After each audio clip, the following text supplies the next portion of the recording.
Good afternoon, good Friday. Let me clear out my voice a little bit. What's up? Hello, as always, thanks for being here for the start of the day. Hope your weekend is starting off well. If you're not quite there yet, then almost actually official weekend. But from I've heard, last time I had a corporate job, the company I worked with, I heard from my colleagues at the Australian office that, for example, in Australia, at 2 o'clock Friday, you're already having beers. I don't know, maybe it was the specialty of the office, but depending on where you're from, I hope you have a wonderful Friday as well. Hola, sir. What's up, Tosha? First message of the stream today. The honor goes to you. What's up, Sparkly? Good day. Vitus, hello. Gemini, welcome. Happy to see that YouTube chat is also, from the start of the stream, we have already YouTube chat as well. Once again, stream is on YouTube and Twitch, so you can choose. What is the title? Title was recommended by someone's mom. Yeah, yes, Sparky. I was looking at Osirius's mom, and it gave me inspiration for the title. Because the best titles, yeah, the title is, by the way, if you're on YouTube and you're thinking, what the hell is this title talk? Yeah, the titles on Twitch are slightly less hinged than the YouTube ones, just so you know. On average, sometimes it's the same one. Sophic, did you hit the gym today? Not really, no. I was still recovering from yesterday, but it felt reasonable. Although, I did just do push yesterday, so, you know, most of my body is still okay in terms of... I have lots of muscles that are not recovering, but overall, since it's the first actual workout in, as I said, 2.5 months, it's reasonable today that I am not going to kill myself, but tomorrow for sure. My back is waiting for tomorrow. I can already feel it. But thanks for asking. Keep it up. Don't forget, I mean, tomorrow I'm not streaming, but on Sunday we'll talk about it again. And tomorrow definitely gonna hit the gym again to get back into a good rhythm, you know. Hello, how are you? What's up, Zamer? I am doing well. My Friday so far has been good. I can't really say it was very productive. I slept a lot, which is good for my health. I did get one annoying thing done, like for a little work project. A thing that was actually pretty simple, but you know, I kept kind of procrastinating for a while.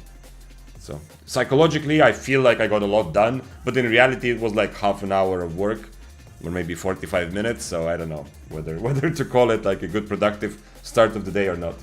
What's up, Fishy? Hello. Yeah, let me sell the rest of the items I have on me, and then I mean, it's been clear. All the last streams, it's been clear. There's a longing inside me. And also inside most of you, from what I've heard, and we need to respond to that longing. So we are going back to the roots, to the one weapon to rule them all, my sweet darling. Although I have been very much on the Daybreaker wave for a while, but we're gonna play one-handed spear today. Whether it's gonna end up being for fun weapon or a serious weapon, we'll see. But I have a feeling spear is definitely, as I keep saying, it's definitely among the very viable B tier options for solo PvP. The fact that Flamewalker got nerfed and it feels like the nerf now is so big gives spear a lot of extra potential to be strong again. Because if it's not 50% Flamewalkers that you see in the mists, one of the matchups that spear really kind of struggled with, one of the meta matchups, is out of the game. So a lot more potential to be successful, right? Just because of that. Tier 5 boots. Yes, I am the master of baiting. Also, I just had these boots, you know. I was selling them. I was selling a bunch of stuff, and I just had these boots, so I thought, fuck it. Instead of selling them, why not wear them? Maybe I look a tiny bit less scary, who knows? Maybe not. back to Energy Shaper. That's my Energy Shaper impersonation for you. Subscribe for more for more weapons as reenacted by me. Let's put this somewhere in a loot tab. I have 3 loot. No, I have 2 loot tabs empty. I mean, we're not going to need more than 2 loot tabs for one day anyway.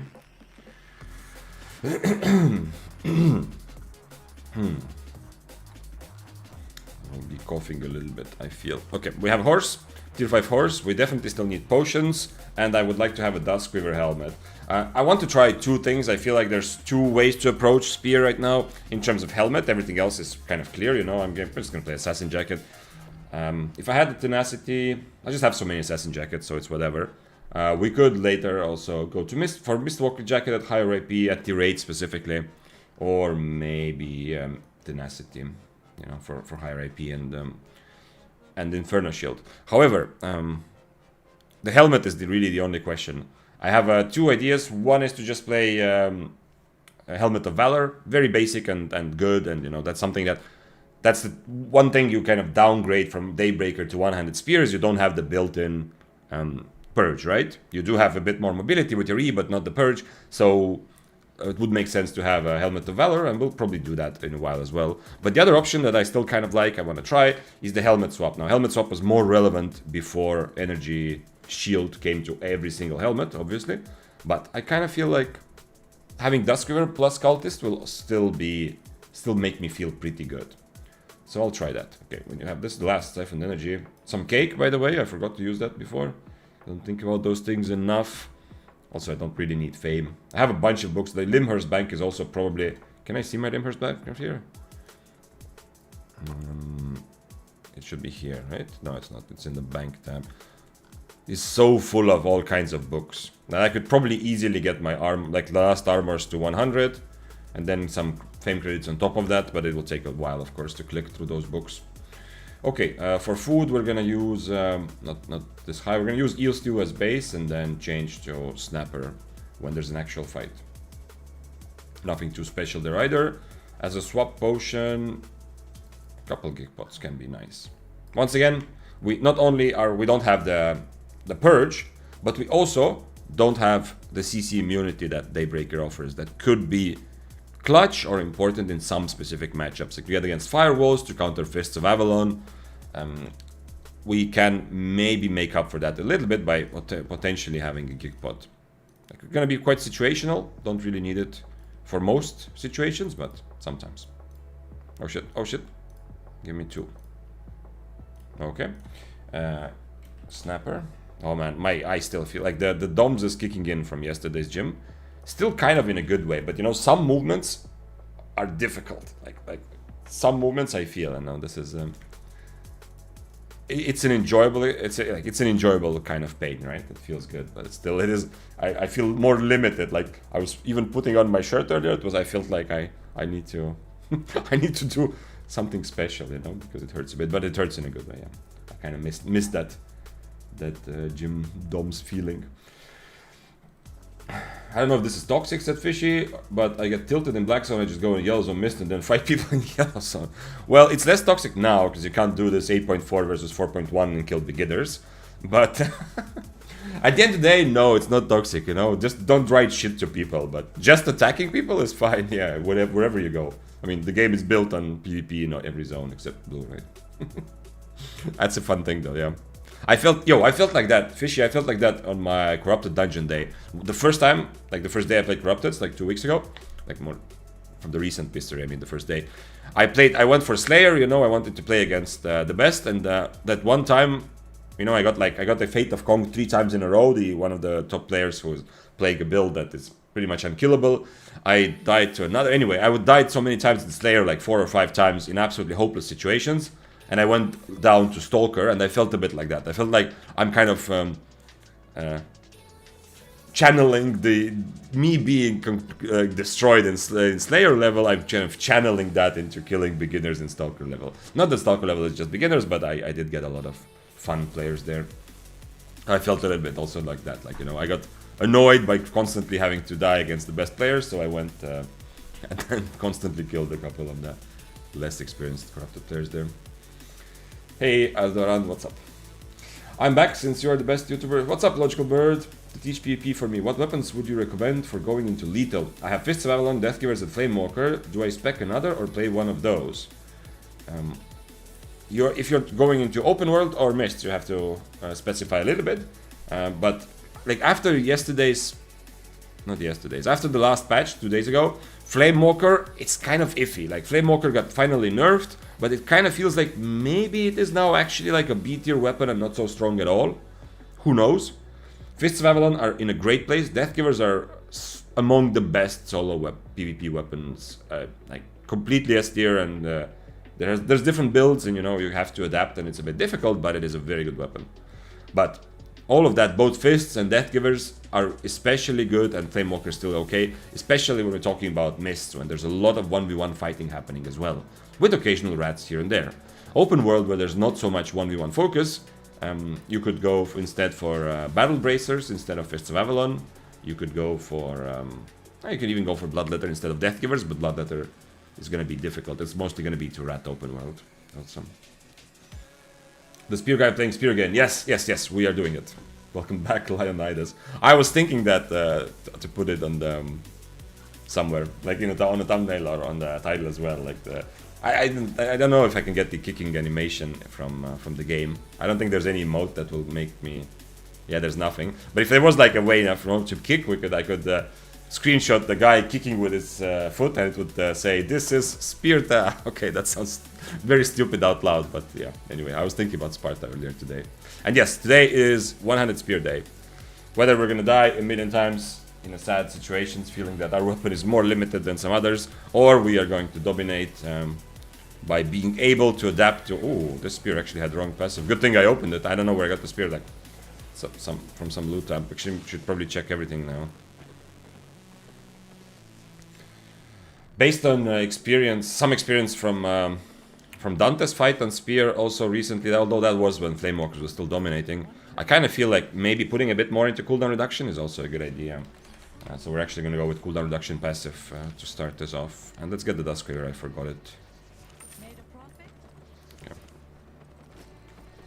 So we have Duskweaver, much less important for Spear than for Daybreaker, because Spear's E is better mobility. It's instant, so you can hit it more easily from far, and it's the cooldown is so much shorter, although the range is less, but the cooldown is so much shorter, then overall it also gives you a bit more mobility. So Duskweaver, a bit less important for Spear, but it will help us in some situations, obviously against those who want to use mobility, or against those who are not wanting to fight at all. And then we have a very brawl heavy cultist cow against melee builds, or when I'm being attacked by something. That can also be pretty good.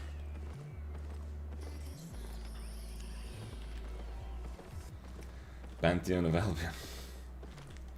It would be... I mean, it would... Yeah, the guy in 300, he's also... That's a spear, right? That they're using. So it's not just the kicking thing, but he's actually like holding a spear as well. So that actually goes very well together with what we are doing here. Why not use the damage buff passive? Both are fine. The difference between this one and this one is not big enough to worry too much. Both are valuable. Both are good. Going too far into cooldown reduction sucks, generally, because my approach to Spear has always been a bit more brawl heavy. But I feel that this is just a tiny step, but I'm feeling like people I've seen successful with Spear lately, both in Mists and in Corrupted, have been playing a bit more as a kiter and a bit less as a brawler. And for that, cooldown reduction is really nice. To play a bit more from a distance, to not be as worried about forcing the brawl, even when you get a bit of an advantage. So, it's not a huge thing, but I do feel like I'm gonna also probably play a bit more like that. That's why I'm choosing cooldown reduction.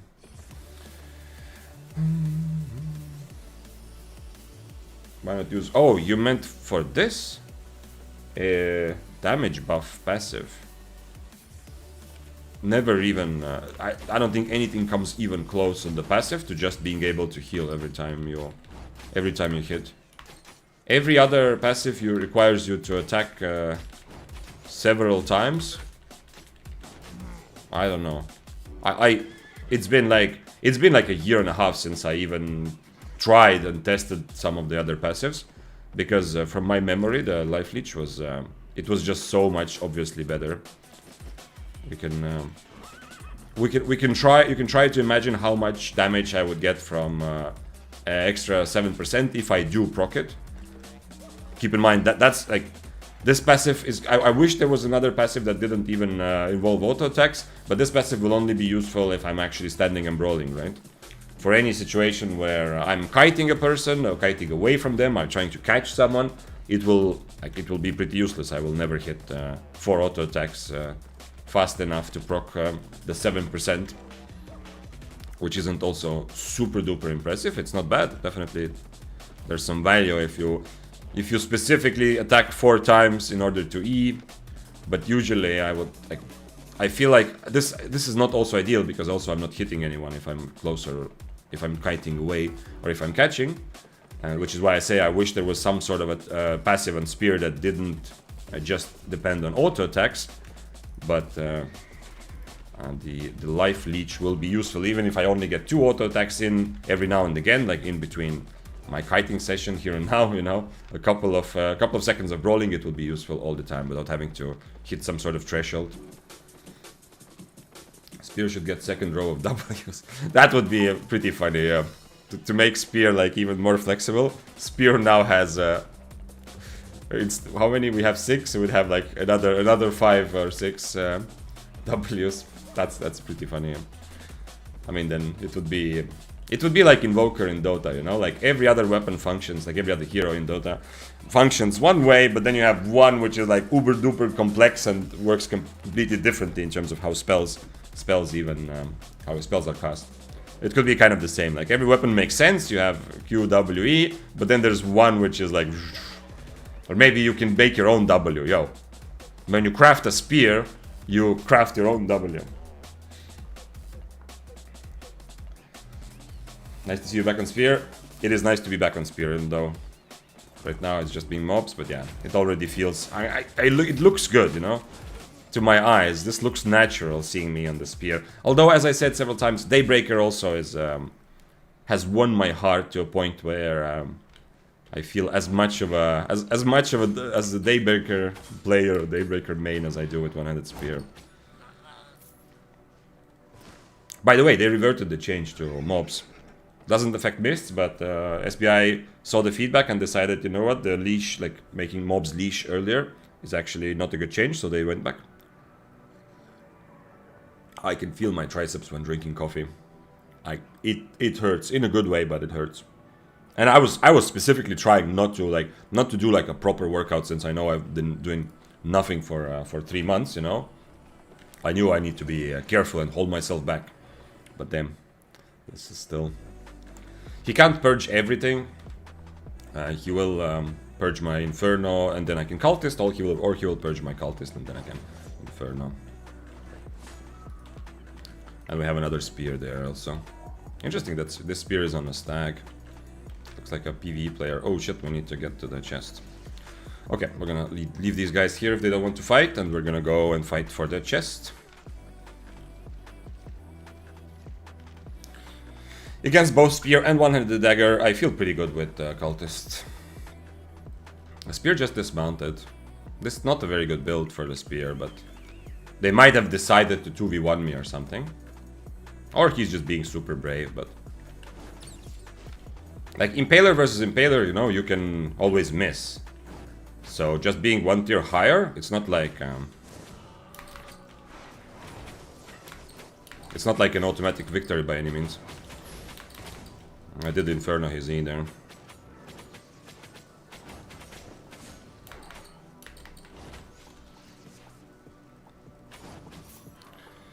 So yeah, what I was saying, I don't think it's not an automatic victory just because I'm 1 tier higher, but you know, him not being on Impaler and not even Inferno overall makes it pretty impossible for him to win, I think, with that build. But if he had like if he had the same build as me, just 1 tier lower, even without overcharge, a lot of it comes down to dodging spells, and obviously then also he might need to be kind of not kiting me, but he might, it's good for him then to E away first, so that maybe I miss my E, or maybe I eat some Q damage while I'm following him, you know. So he kind of wants to be in a defensive stance if he's 1 tier lower. But, I mean, I think if we are exactly same build and I'm just 1 tier higher, I think I miss 2 impalers, which he hits, and we are kind of more than level, you know, he's winning. Raise your spears. Yes! Oh, it hurts a bit, but it's good.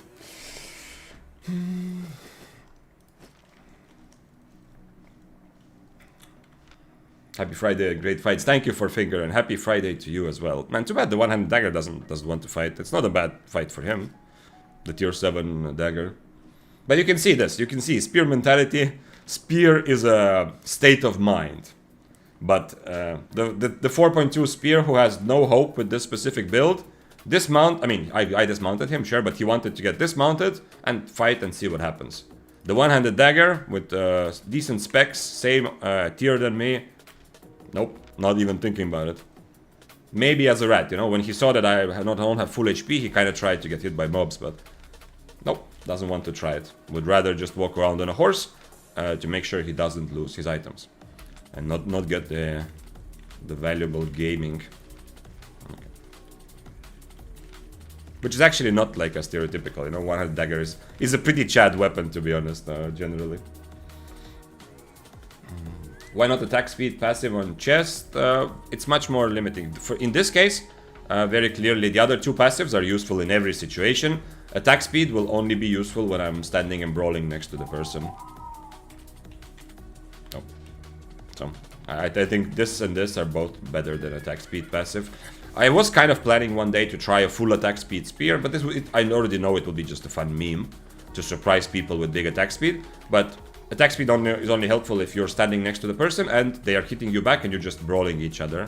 For every other situation, and there's plenty of other situations when you fight on the spear, you will get at least some value from the first passive, and you will always get good value from cooldown reduction. 5% of CD, which turn?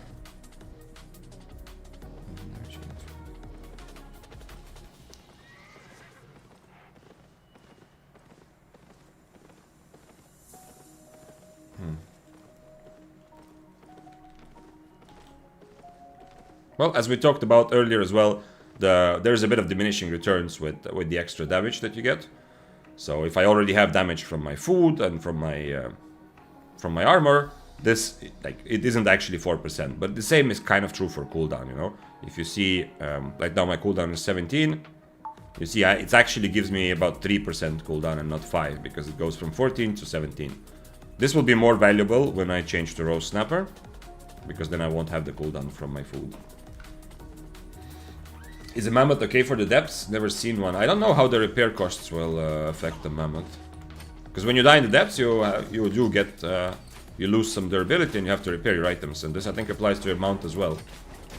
So it might just be that it's not worth it. It's better to just have a pig or whatever, the boar.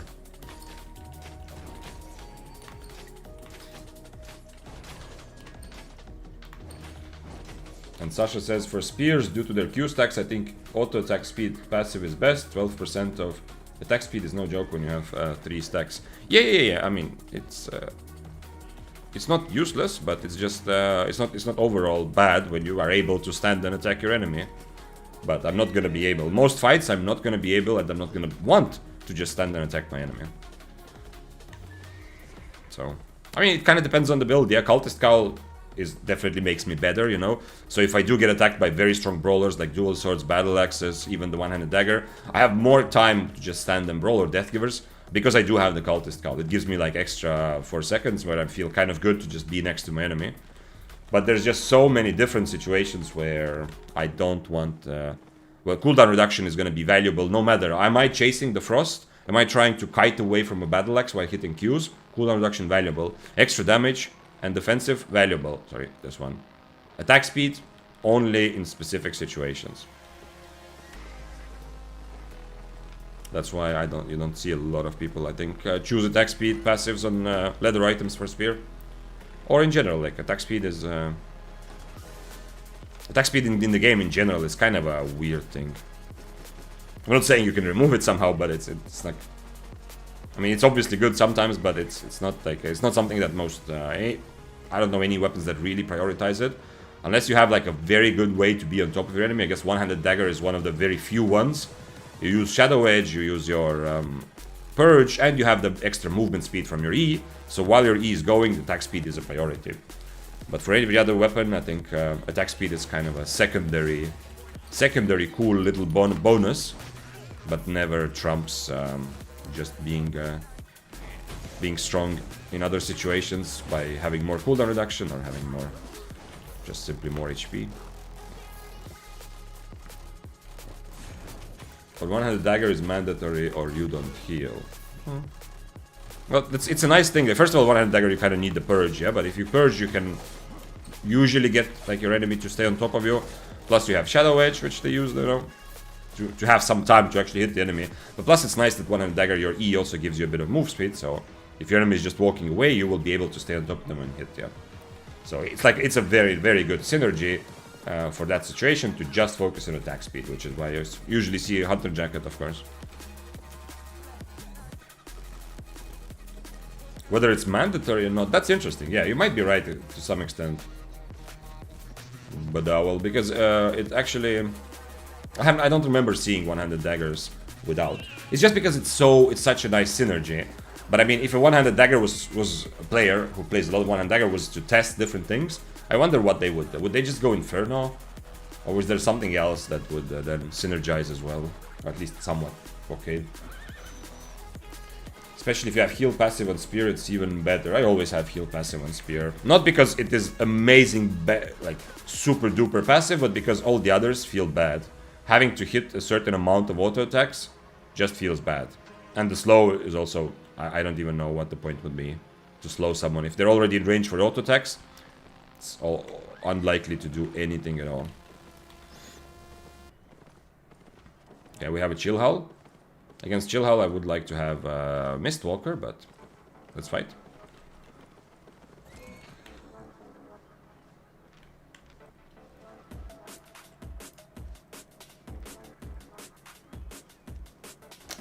He had low specs, so he might be still a bit afraid to take actual PvP fights.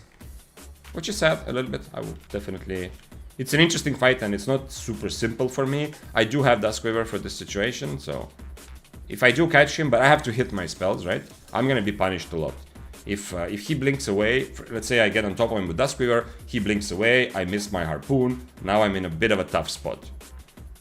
I'm going to take a lot of damage as punishment for me missing one spell.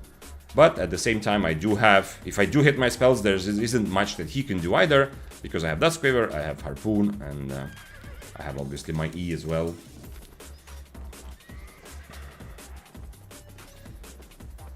I think regular bow and whispering bow would benefit from attack speed. Interesting. Yeah, whispering bow is also one. Yeah, you're right. Whispering bow, people do try to also combo like with big attack speed with your E. That's a good shout, Sasha. I don't know about regular bow. I don't think I have to ask. Froggy has been playing regular bow for a while and had some success with it. And I in general feel that regular bow is kind of rising through the ranks. To be actually viable, decent solo weapon. But the fact that unlike one-handed dagger and whispering bow and regular bow, the big damage attacks are limited, right? They're limited on by how many attacks, not by the time. So one-handed dagger, while your E is active, if you hit their enemy 10 times instead of 5 times, it's a big benefit. But a regular bow, a lot of it is like, obviously you still do damage, but the big auto attacks, you will. The strong auto attacks are limited by number, not by time.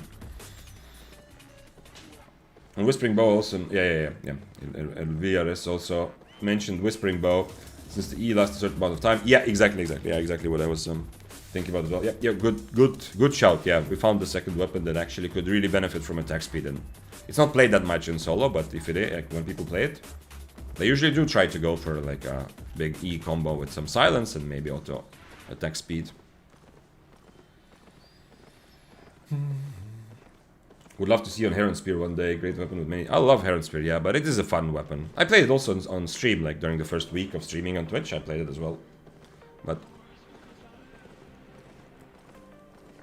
it definitely felt like a fun weapon because even if you play Royal Boots, or I guess Demon Boots, kind of similar, but yeah, mostly Royal Boots, you're gonna have a hard time actually finishing kills, getting away from kills. Like, you can't really control the spacing as well.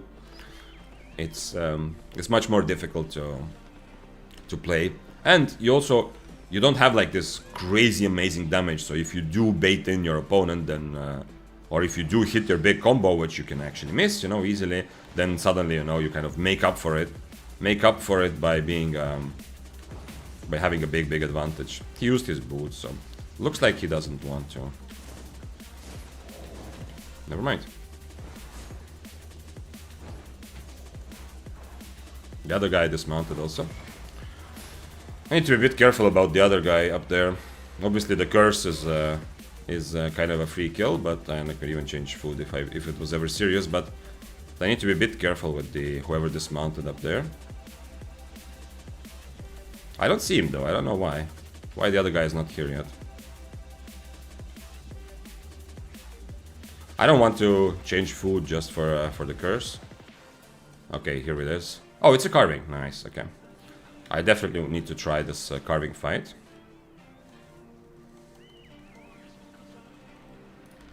We also have dual swords here.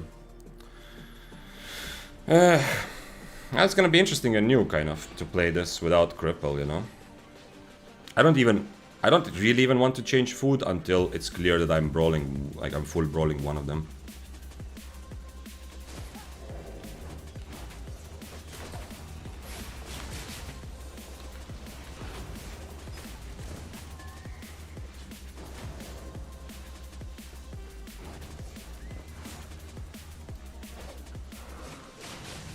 The dual swords is a bit more dangerous than the carving.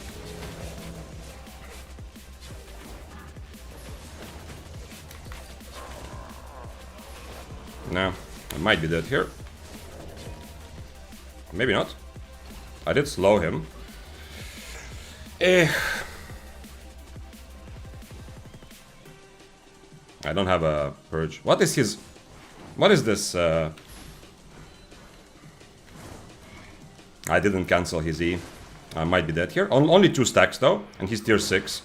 So, okay, I guess I'm fine. I was kind of hoping to cancel his E, but I just need to get away from his next W somehow. Otherwise I'm dead.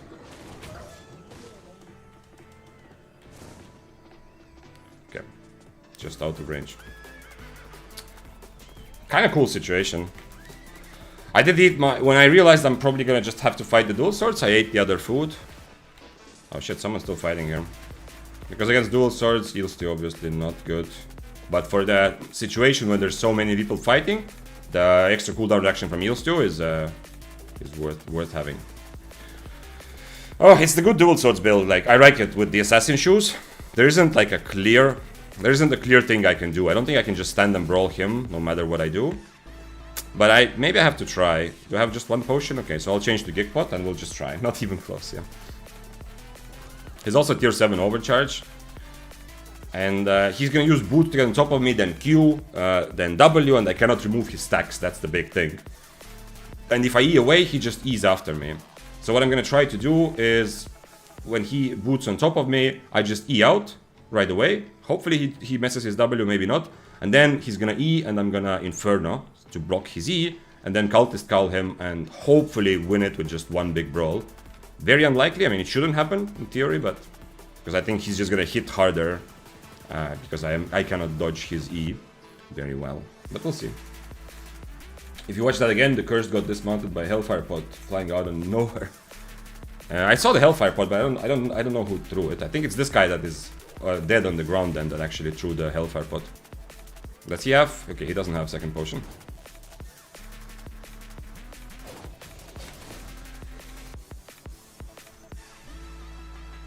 Interesting.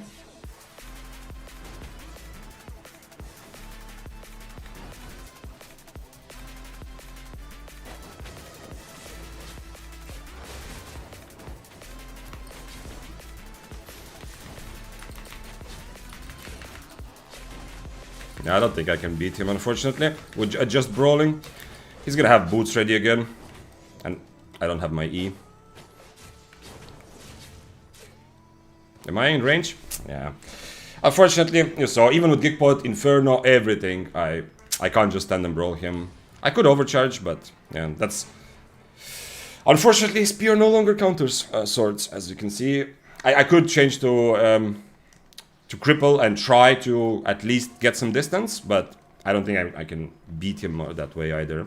It's because I don't get any speed for sorry, not any speed, any damage for me as well.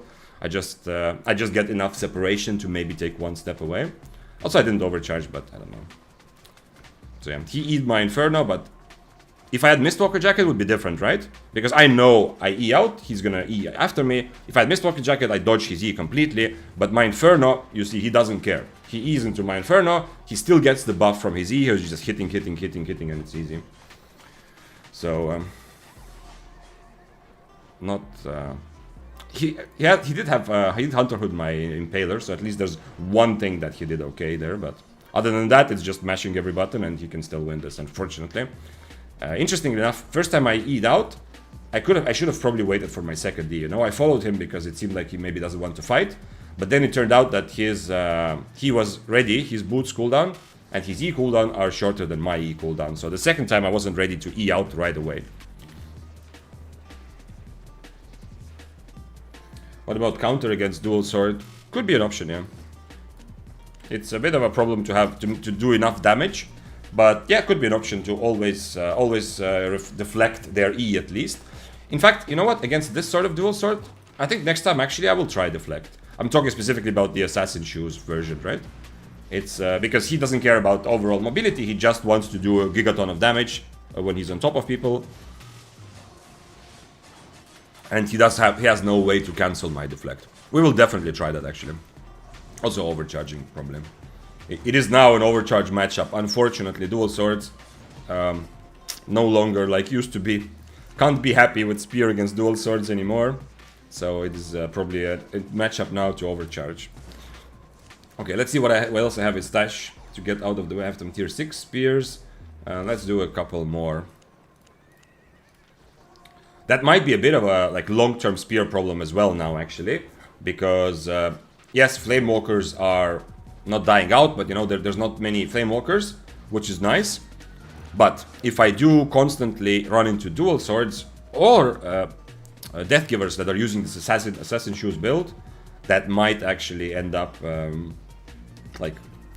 making the whole mist worse. As I've said, you've probably heard me say, and I'm pretty sure, like for spear, it's kind of clear that your plan, the whole way you play, depends more on the enemy than on you. It's not next one spear plan, but your plan is to try to counter the enemy. But that also means that how strong spear is will depend, like in the mist, for example, it depends a lot on what kind of enemies are there. That's why spear kind of became B tier, even without...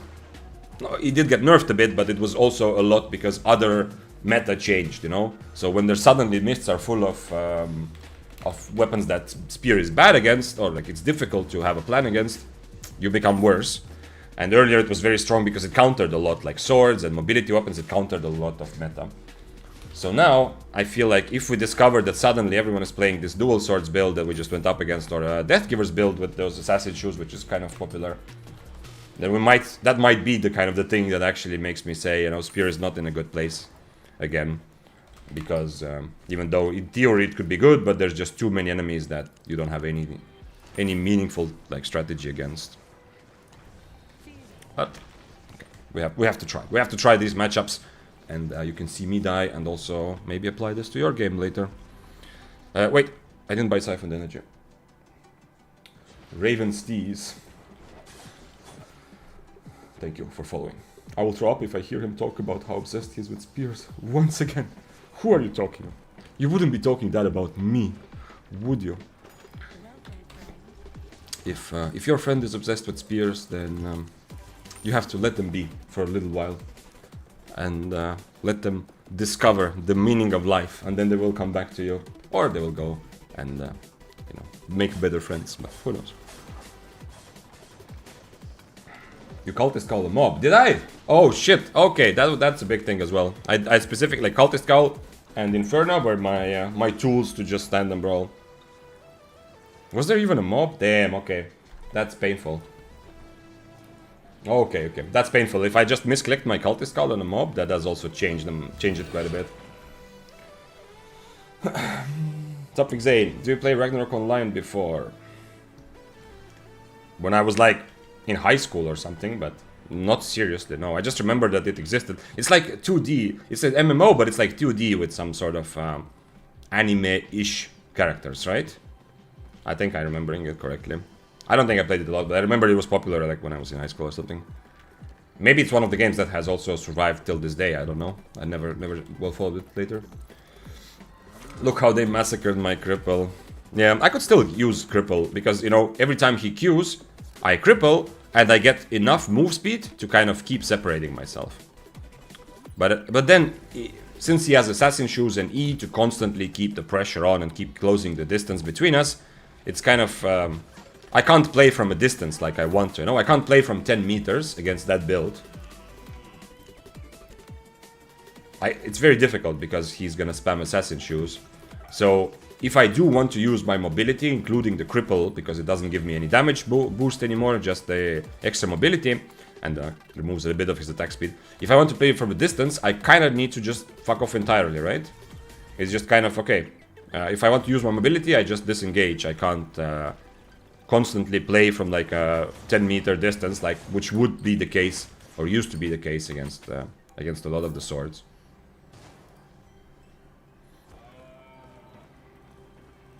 Why Albion didn't have an only target player like League of Legends? Don't know. Haven't thought about it. No, it's okay. I mean, I'm happy to. I'm not happy if I missed my. My helmet on a mob, but I'm happy that it's part of the skill of Albion, that you have to be also at least somewhat precise with your clicks, you know. I like the tactical aspect of the game, but I don't want the game to be just like a turn-based tactical battler, right? And this is an important part of mechanical skill, to be able to hit your spells, not just like hit my impaler to predict which way enemy is going, kind of, but also actually hit the enemy and not a mob around them. So. Yeah, it sucks if I'm the one misclicking, but I like the fact that it's part of the game.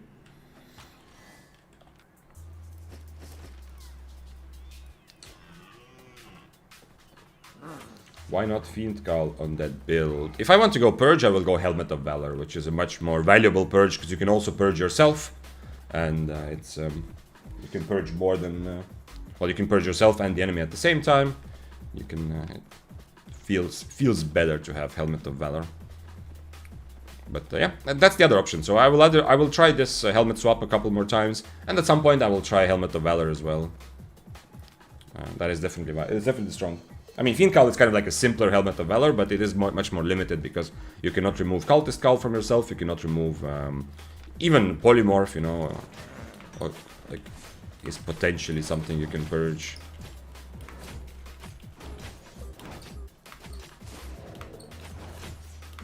Also, Thunder Armor, by the way. If we see a lot of one-shot Death Givers, I will be able to remove Thunder Armor with the Helmet of Valor. If I like doing auto attacks, what weapon can I play in the Mists?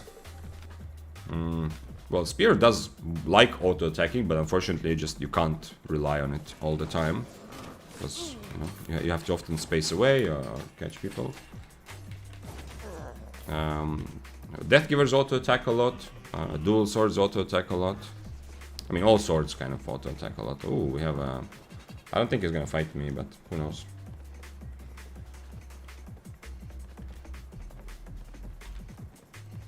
This is like a proper bloodletter, yeah? Oh shit, there's another person there. Speaking of Whispering Bow. Nah, I need to change my food. Hopefully I don't get punished for the 10-second. Okay, let's go full brawl and see what happens. I might not be able to catch him, in which case I will be sad, but... If I never E, then maybe it's okay. But then I can change later. He's on dash. Yeah, I will never catch him like this. I will change helmets if he doesn't fight like this. We'll see.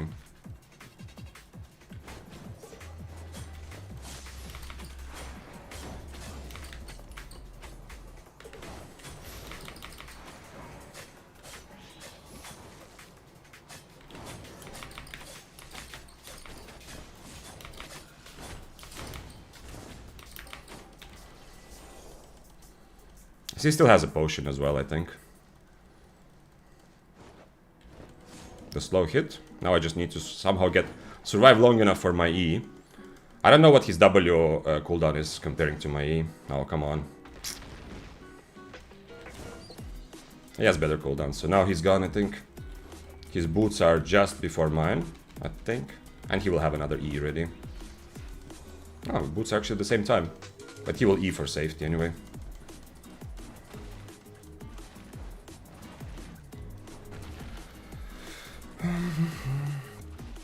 Do I just change helmets for this?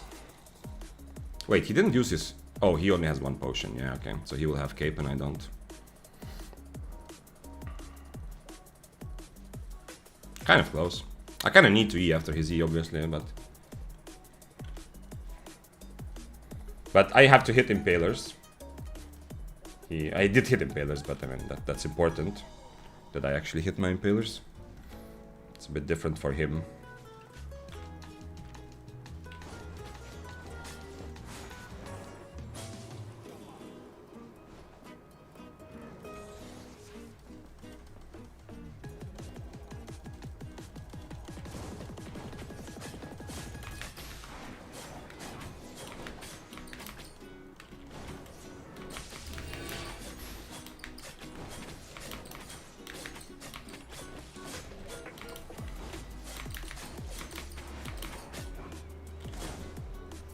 Kind of cool fight.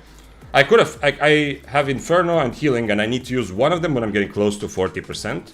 This time I used Inferno once again a bit early, and maybe I should have kept my Inferno. But you know, if he keeps disengaging, then maybe I should just keep my Inferno for when I start reaching 40%. But instead I used Potion close to 40%, you know, which at least makes it more confusing and more difficult. By the way, very good strategy against Bloodletter always, if you can, to try to use your Potion when you're nearing 40% HP. Because Bloodletters will often be, you know, they're looking for it. Even if they're not going for the one kill E, they are looking for the moment when you are close to 40, so that the moment you get under 40, they can E you, and they can at least get the low cooldown from their E, you know, because if they hit a player below 40%, you know, the cooldown is half. So it kind of a bit confuses and hopefully, you know, keeps them in the fight a bit longer. But yeah, okay. Having the swap helmet definitely was the big thing there as well. If I didn't have Cultist, I probably would have... I would not have been able to brawl as well. But the other thing is to wait for him to use his dash and everything and to try to hit Impalers. Like, it seemed like an easy fight, but I did hit every single Impaler there, right? Even though he did try to dodge them at some point. He didn't do like a crazy job dodging them, and if he doesn't dodge Impalers, yeah, I just brawled better, as you saw. Even though he had cape and I did not, you know, he had Tedford and mine was on cooldown. I just outbrawled him.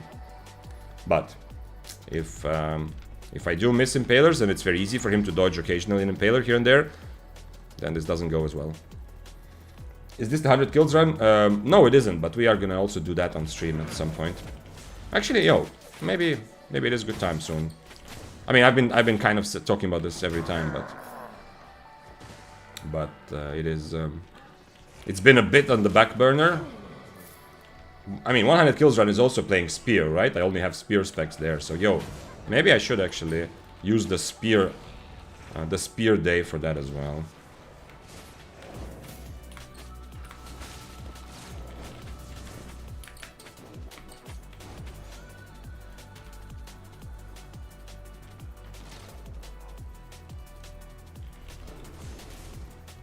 Oh, I accidentally to dodge that.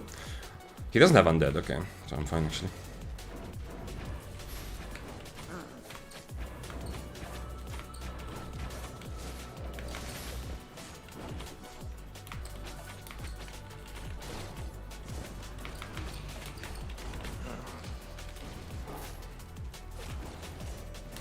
I have to do this, but I'm gonna run out of energy.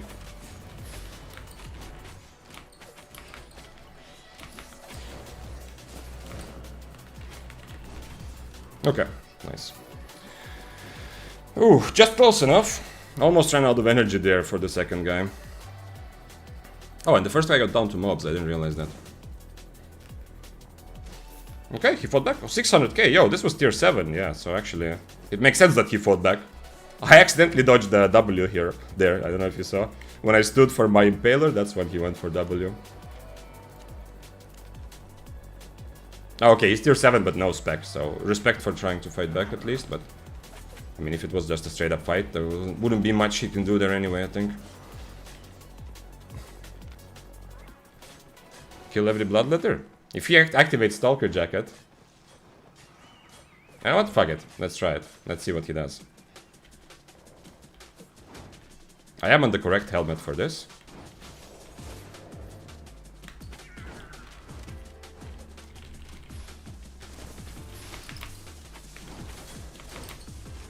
Oh shit, he still had E. I need to hit other helmet. I need to hit my next helmet somehow. Then I catch him, otherwise he's out.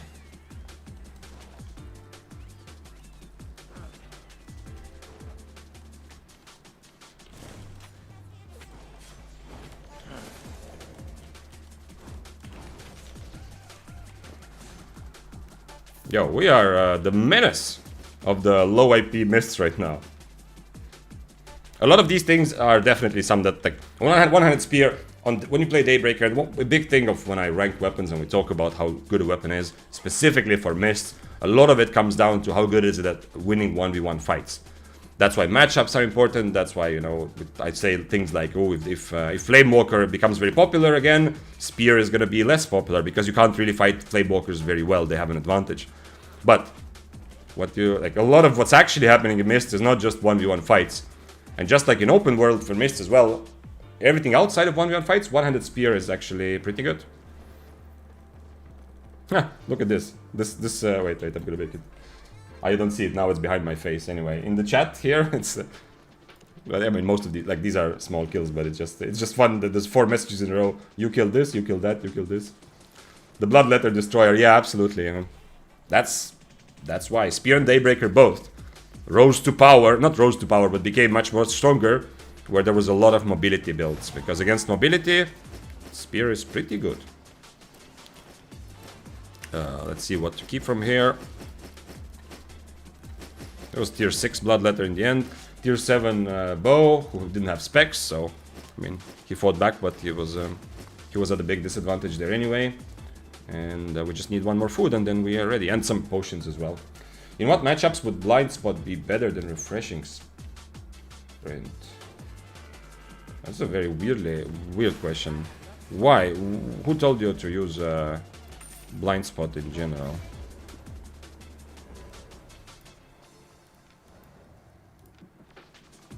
This is Mark of Sacrifice. We're talking about this, yeah, okay. Why? Why? I mean, it's just for fun. The Shoes of Tenacity, in my book, it's more for fun. They're not really... They don't seem good with anything right now. And you need to have a lot of good other mobility. I guess with One-Handed Frost you do have some, but you're just limiting your ability to stay at the distance where you are the strongest. It's not instantly clear why you would want to use that at all on a Frost. Let's see if I missed something.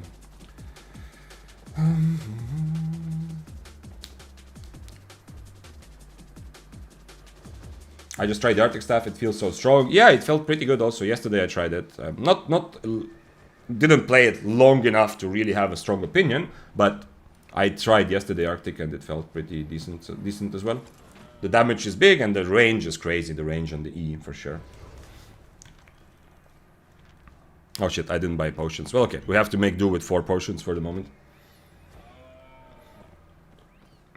I'm faming Spear as my first weapon as new to Albion, but I can't win a bloody fight with it. That's, Kelly, that is a reasonable experience. It's nothing special about you. It is actually how learning Albion with Spear kind of feels like.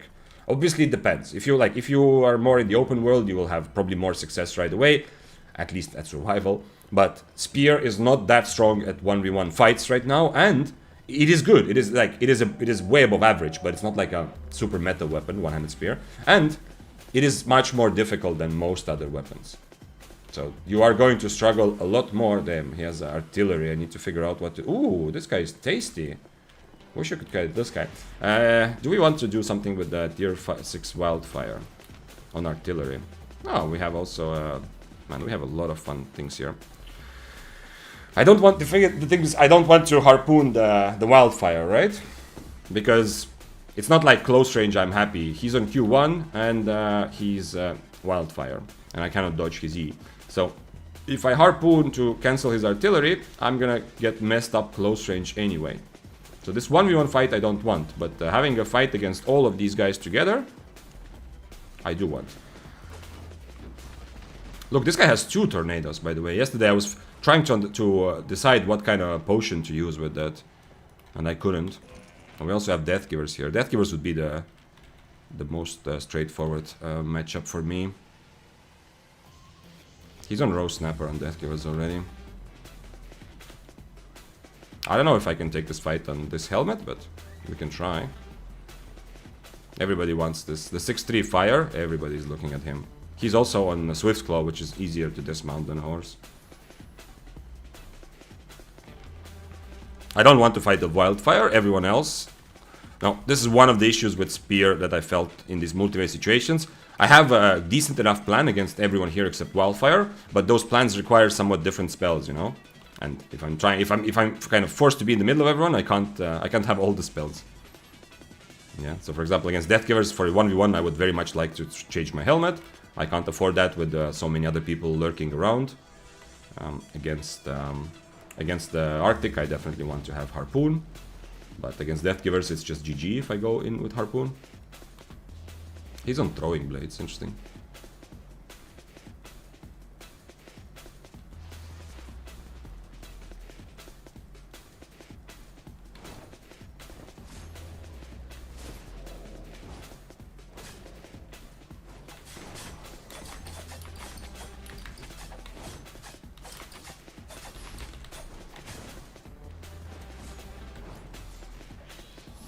I'm not giving him 3 stacks, but he got very good value out of Inferno.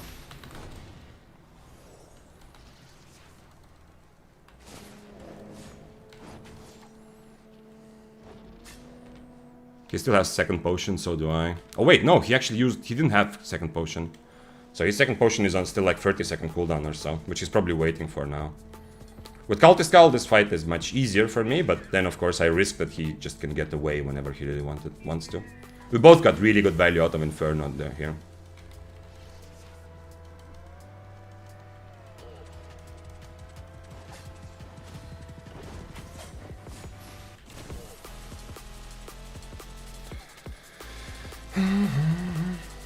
He wants to stack up on mobs because when he's fighting me, I can dodge his Qs, right? It's much more difficult for him to get 3 stacks in a 1v1 fight. But mobs are not moving around, so it's easy to hit mobs, so he's trying to use the fact that he can get like a 3-stack E for free. Now his cape will be ready, and he will have 2 potions and I will have just 1.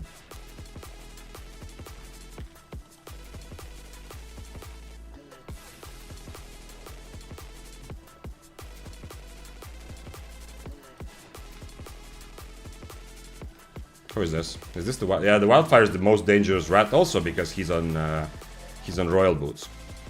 So not only is he's my worst matchup 1v1 about everyone we saw in this mist, but he's also dangerous as a rat because he actually has the boots to kind of rat successfully. How much for my cape? 2 minutes. It's a bit annoying to wait for 2 minutes, so I have to figure out if we take a fight before that or not. If I change my helmet, maybe I can just fight the Death Givers before that also. What is good against Wildfire? Just walking away. He's the best against Wildfire. There's no reason to fight Wildfires generally. They are a million times stronger than how expensive they are.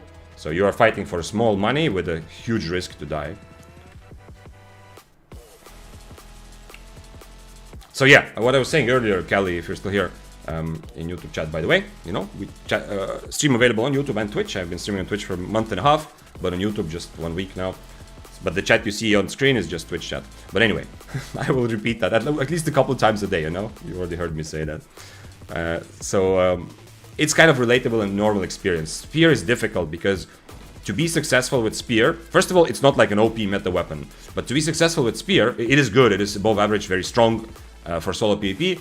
And it's one of the best for open world roaming solo. But even then, even in those situations, its success will come down to you understanding your opponents, because you need to counter specific things. Like the dual swords we fought earlier, at the end of the day, sure, he has to adapt, but no matter who he's fighting, he's gonna push the same buttons. He's just pushing the same buttons. As soon as his boots are ready, click boots. Oh, E is ready, click E, you know? He's gonna do the same thing against everyone, and he's gonna be relatively successful, you know? On a spear, you don't have this option. You cannot program a bot to play a spear, because every fight is so different, you need to constantly adapt to what the enemy, like what kind of build you're in. Because of this, as a beginner, you're gonna suck more on spear, because obviously you don't even know. You cannot expect yourself to understand the enemy's builds if you're kind of new to the game. So if you're struggling to win some fights, it's not always even obvious why. It's normal. The best thing you can do, first of all, is watch my videos, 10 ways to actually get better at PvP, and apply that. But another thing is to, and that's just one of those 10 things, is to record yourself. Record yourself and share some of the clips on my Discord or with some friends that have more experience, if you have any. And just try to get their opinion, because there will be some surprising things that you might be doing wrong that you might not understand, because like, let's say you learn, like, okay, I need 3 stacks, like on Claymore, 3 stacks, and then I E. On Spear also, you can learn. I try to get 3 stacks and then I E. That's reasonable. But then, in some situations, your E has nothing to do with damage. In some situations, you need your E just to kite, or just to catch someone. Yeah, so in a specific fight, you might be up against Frost, and you're thinking, okay, I need 3 stacks and then I E. And then you lose the fight because you're not Eing, because you should just E even if you don't hit them. Against the Frost, it's usually good to E just to get close. Well, depending. So that's just an example, but Le Raton Laveur. Okay. So this was the washer of rats that died here. Or is it? Wait, do we have anyone from France or like French speakers here? Raton Laveur. That's a specific species, yeah. It's not like a person who washes rats, right? This name. It's like a specific species of rats or some kind of animal, yeah. I mean, there's an H here, which is it's a species. Okay. Because my first instinct was Laveur, like someone who is washing things. Like I thought this guy is like the guy who goes to the mists and then washes other rats. Okay, thanks Borkan too, confirming my suspicion. Also Voodoo, yeah, I saw you. What's up, man? Here with macaroni. I hope you you have been enjoying your macaroni. It technically means that, yes, but that is how they're called. But is it still a rat? A specific type of rat, or is it something else? Because, you know, like, I know, like, bats are called different. Like, you know, like bat in French is directly translated is like bald mouse. Bald as in without hair. Like hairless mouse. Like, even in Estonian also, bat is skin mouse, yeah, actually. So if you say the words skin and mouse, that will make, like in Estonian, that will mean a bat. It's dirty rat that needs to be washed. Oh, raccoon! Oh, okay. Yeah. I see. Yeah, I don't even know how raccoon is in my language, because we don't have any raccoons, I think.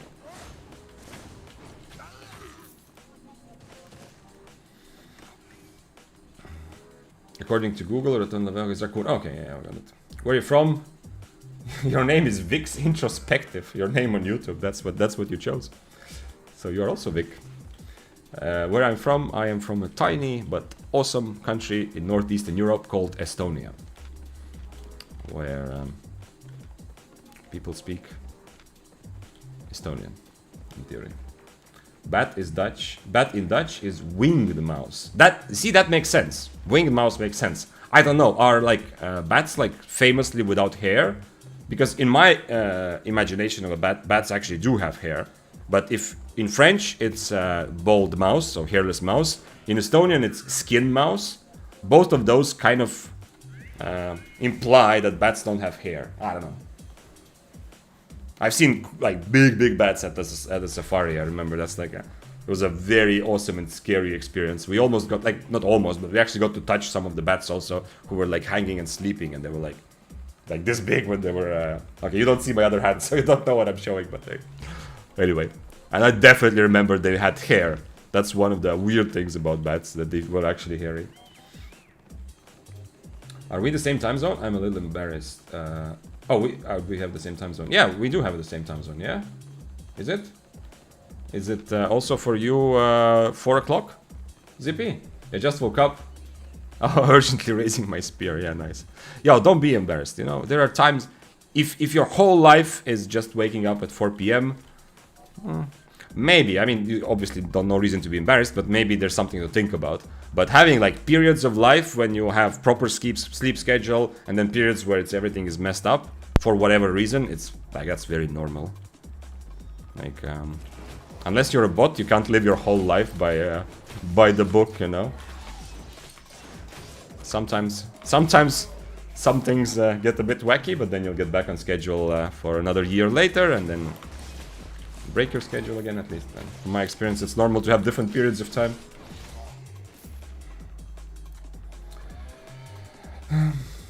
I think the wings are bare or bold. Other languages call them leather mouses. Okay, I've not heard that, but yeah.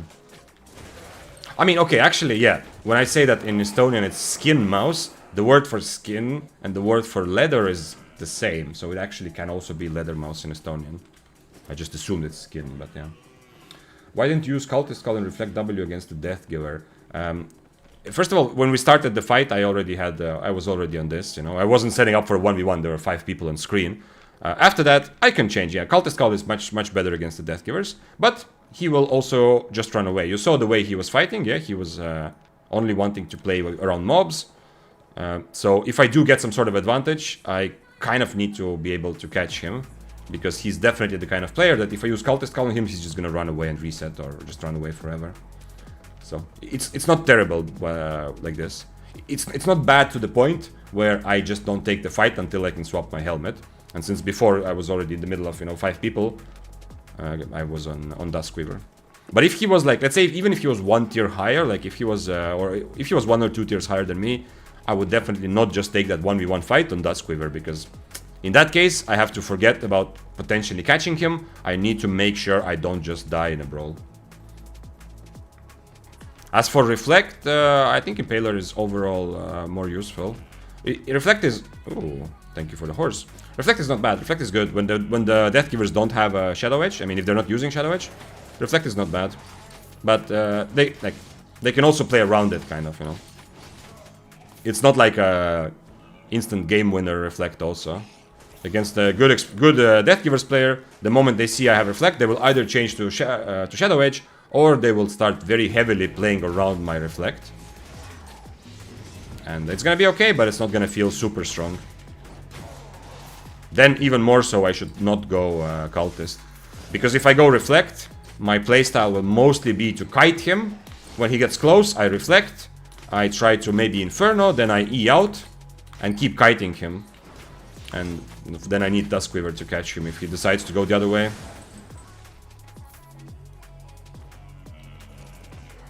Oh, come on. Come on. We didn't have to go do this way. Mr. Revenant didn't have to die. Protecting his purple chest. Let's see. What is the purple chest? Absolutely dog shit. I think the official technical term, you know, from the game developer community, the technical term for this is dogshit chest. I would guess. I don't know. I have no idea. I'm not a developer. Thanks for following, guys. We have Numt number 25 and Jivni Pankran. I hope that was half correct. Thanks for following. Happy to have you here for this Friday afternoon. Or if you're from another place in the world, then maybe it's not afternoon for you. It should be just about Friday morning, you know. I think Americans are just about waking up, right? It depends on which. It depends on which time zone you're in. Some already up for a while. And if we go, I wanted to open the map, you know, to show. And if we go over to Asia, then it's likely that some people already are almost done with Friday, right? Are getting close to it, getting close to their Saturday.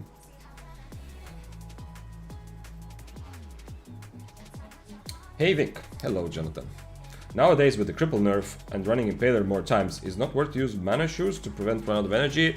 It can be, yeah, Jonathan. It can be a thing. I'm always saying, like, if I feel that this is a big problem, and this especially on Duskweaver can be a problem because it takes a lot of energy as well, I'm going to change. I've been several times, I've been like this close to changing to energetic sprint. It's definitely there's more situations when you're not on cripple when it's relevant, yeah. But while saying, like, that being said, I've been this close, but I've almost never, I don't remember actually running out of energy and like losing a fight because of it. So for the moment, generally it's been okay. Yeah, sometimes you might need to reset because even though you would like to keep the fight going for another 2 minutes, you know, the energy reserves are not there. But it's been kind of okay for me, so I'm continuing with these boots right now. It's around 8:30 in Asia. Okay, well, different parts of Asia, but there's definitely parts of Asia where it's more than 8:30, right, Ryomi? Come on, am I that wrong? You can't be that like it can't be just 4 hours ahead of me. Like, what about like Indonesia or Malaysia right now? Is it 8:30 there? Is it just 4 hours difference with me? Or wait, it's not. You're talking about morning, no? No way, no, that would be too much. Having 8:30 in the morning right now is too much, because that would mean I have like 16-hour difference, which I don't think is... I don't think I can have 16-hour difference to either side. Indonesia, 8:23 p.m. right now. Really? Holy shit, I thought we were further apart. Okay, that's interesting to know. I see. Okay. So it is actually very much Friday afternoon in most of Asia as well. Oh shit! Again with these, man. This is the new bane of mists, and it sucks because I don't really have a good answer to it.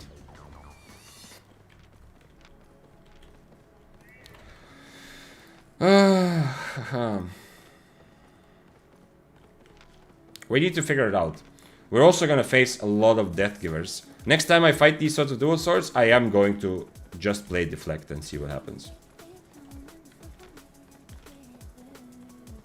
The problem is, deflect is very abusable by a good experienced player. The moment they realize I'm on deflect, they're gonna do a decently good job baiting it out.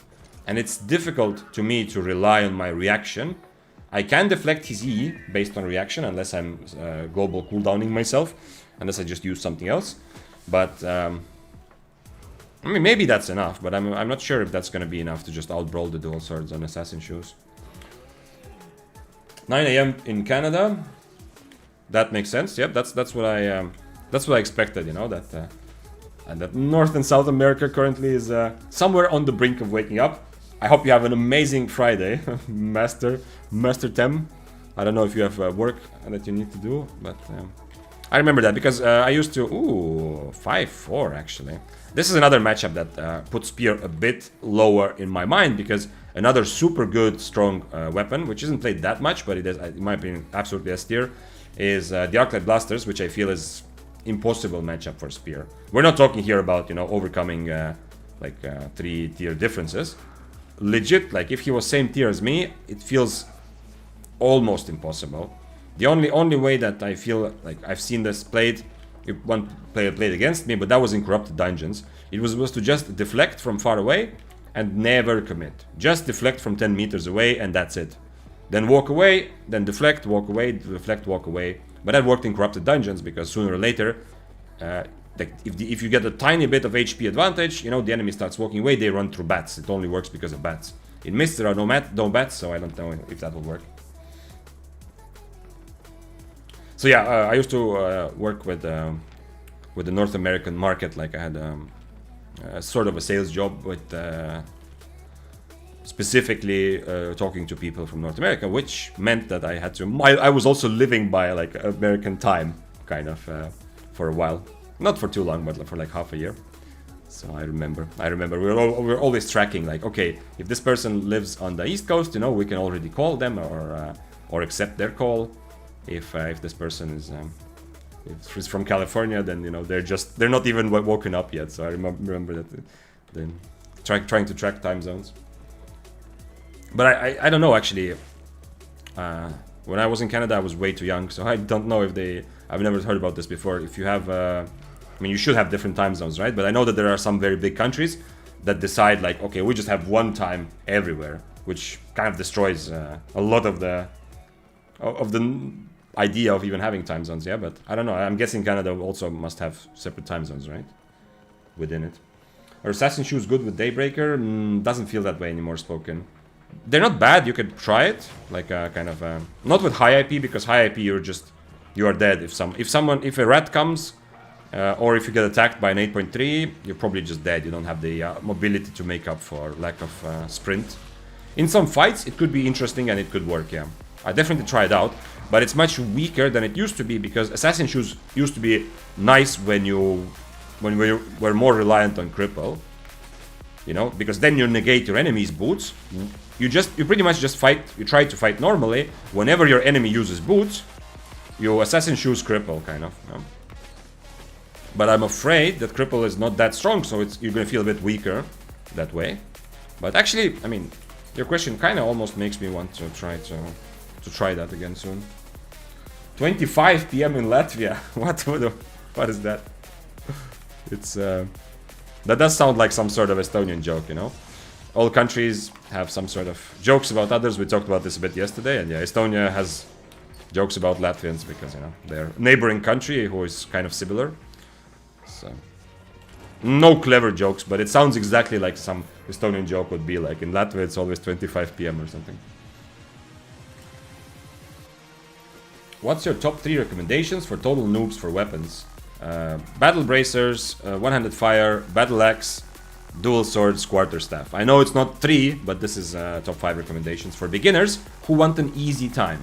You know, if someone is coming from, if someone, like we had in chat also, if someone comes from League or Dota and they have achieved a very high rank in those games, meaning they already know the struggle of just dying and losing over and over again in a competitive game, and they like that, they want to get better through difficulty. If someone is like that, I will be much more likely to suggest Spear, to suggest even Arcane Staff lately, and some potentially Death Givers. But if someone wants an easier way to kind of learn the game, then the 5 I just said.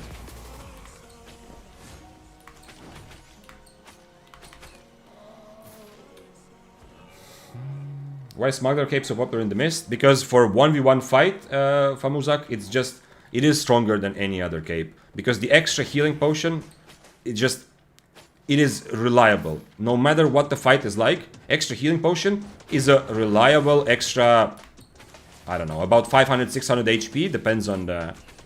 Like, if I change to Rose Snapper, this healing potion is about 600 HP for me, right? A bit more even if I change to Snapper.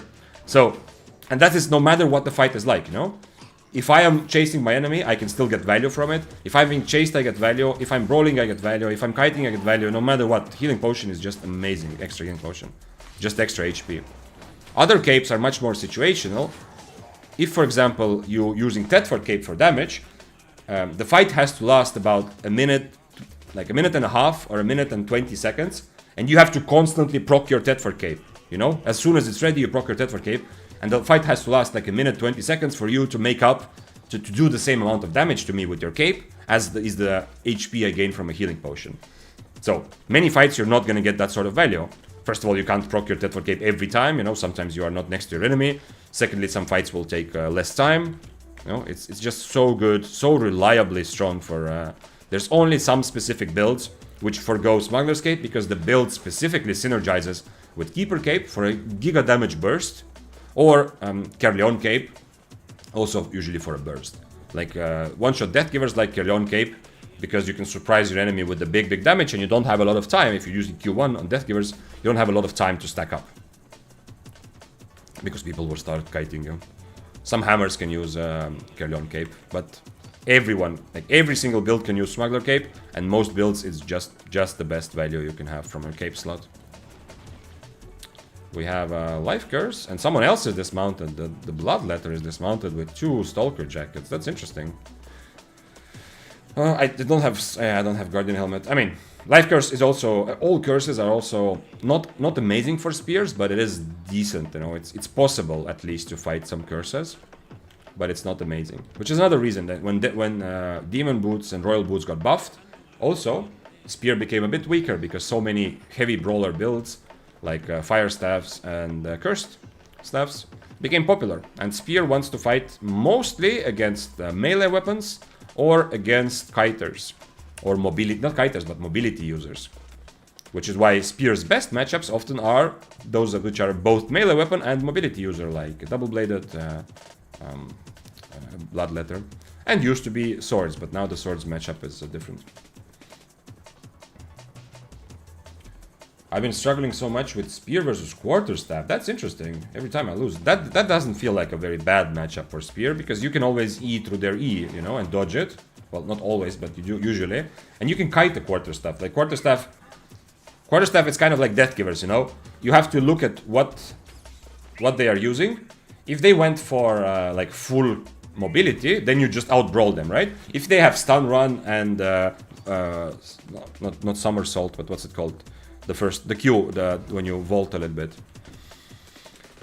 You know what I'm talking about. If they are using stun run and cartwheel, you just out-brawl them. If they're using the Q where you spin the stick around you and the W Gale Dance, that makes them a very, very dangerous brawler, but you are pretty good at also kiting them, you know? You should not get hit by all Gale Dance hit, like 3 Gidden hits. So that's pretty, that should work either way. Is Smuggler Cape good for open world? Maybe to invest to escape ganker? It is not bad for open world, but for open world, Undead Cape is so valuable. Like the second Invis potion is a bit less valuable than Undead Cape, because you can proc Undead Cape and damage will not take you out of it, right?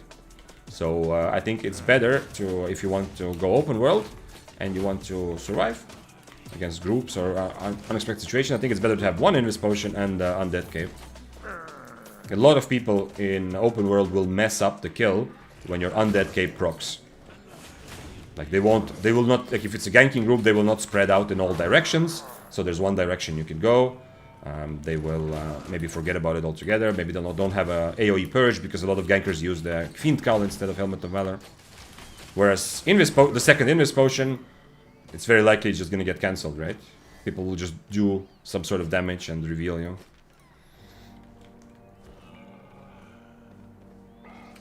Smuggler is so good that it's used in ZVZ since... Yep, Smuggler is... and as I said, like it's one of the things that it's just straight up good, you know? It's just good to have second healing potion is amazingly valuable.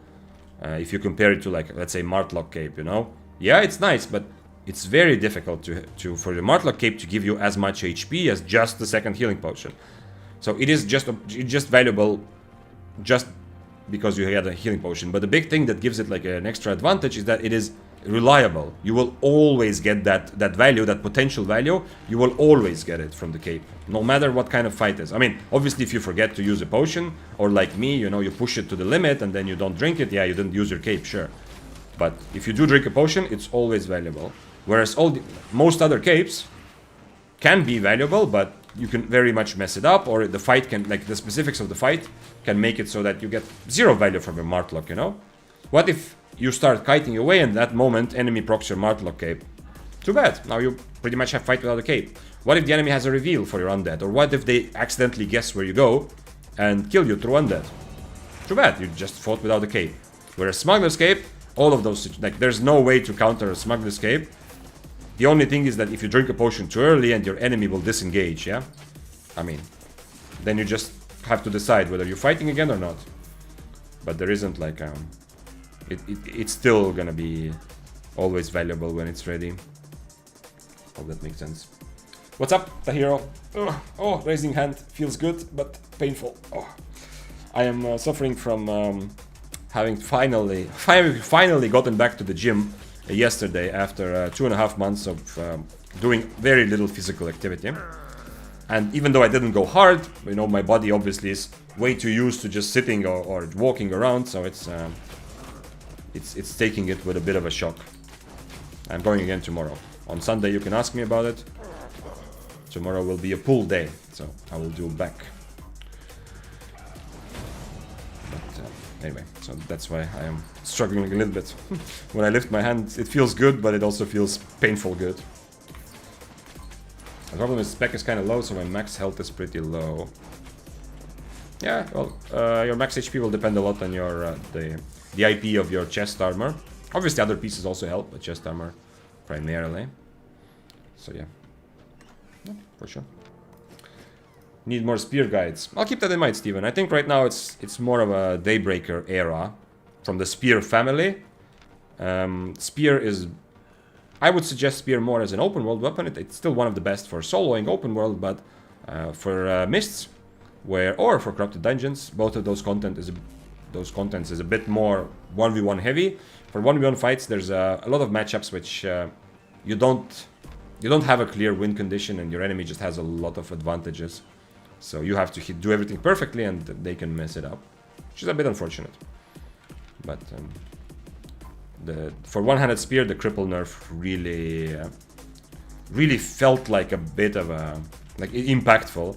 For Daybreaker, I feel like there's so many other redeeming factors that even with the cripple nerf, Daybreaker is among the best solo weapons for the kind of 1v1 heavy content as well.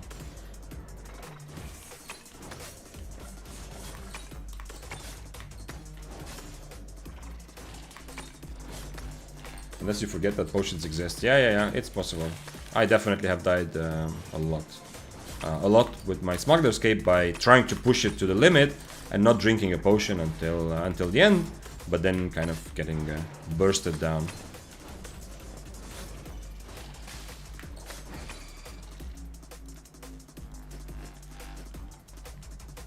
Any tips for beating a druidic staff build using a one-handed spear? I'm struggling as their healing.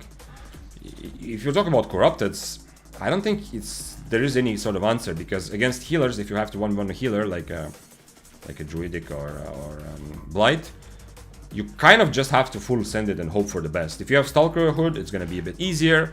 If you have some sort of other damage in your helmet, it can be easier. The problem is spear doesn't... You don't excel at big burst damage, you know? Like Deathgivers, for example, can change to Q1 and then really burst and chain slash and burst someone down. And on spear, it's more like slow and methodical outplay, and the healer can usually heal a lot of it. So I don't think spear is unless you have Stalker Hood, you might just struggle with doing enough damage. With Stalker Hood, you have a chance, yeah, if you get them low. But in that case, you're just brawling the druidic.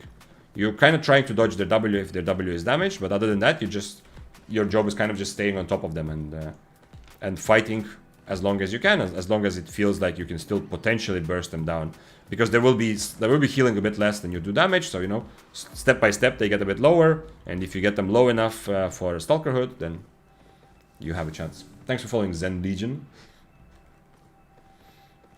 You're going to the pool tomorrow? No? Why? Why? Straightest man ever. Why did you think suddenly about the pool? Did I say something? No, I'm going to touch grass tomorrow, but we'll see what else that means. No plans to go to the pool. Hopefully, I'll... Pool day. Did I say? Did I say pool day? That doesn't sound like me. That doesn't sound like me at all. Oh, pool! Yeah, I meant... Sorry, yeah, I meant that tomorrow. Yeah, I get it. I meant that, you know, I'm gonna work out again tomorrow. Yeah, because I'm recovering. Well, I meant pull as in back, like as in gonna train, you know, muscles that pull. Yeah. I got it now.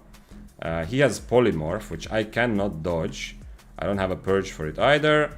Am I just doing this? I don't know. I have no idea how to fight a bird. I've never had a very good, successful bird fight. I think that he wants me to get close, right? Because he has no reason to get close to me. Let's try.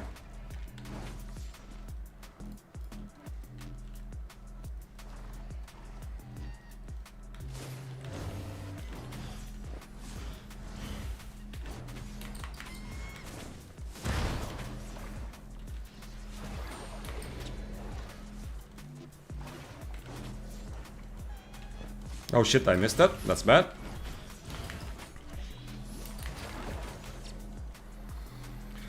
Well, looks like I'm doing still okay here. Okay, that ended up much easier than I thought, even though the start was a bit tricky. He was tier 6 overcharged, so ended up being both tier 7. Definitely I don't have enough experience fighting birds. So few people are like playing it in 1v1 that it's not so clear. At least I dodged the big damage, you know. He kind of just randomly, even without polymorph, he used his big damage, and I could just E out of it, yeah, so... How many people thought he was going to the pool? Okay, okay, sorry, sorry. Yeah, I realize now. Yeah. I am. I meant that yesterday I was pushing, and tomorrow I will be pulling. Oh, I get it. I completely. In my brain, I didn't even think about that. It sounds similar to pool, like going swimming. But of course, yeah, I understand. How you check your mail? I didn't find the hotkey. Are you hide mail from screen? Do you read it? It's good practice. Yeah, this is the HUD I use for PvP, but I have the other HUD. I can switch between them, but Alt 8 and Alt 9. This is the default HUD. Here I have, everything that you would normally have. But even when everything is hidden, like here, I can still go to the menu, and there's still mailbox here as well. I'm so straight, I never check. Yes.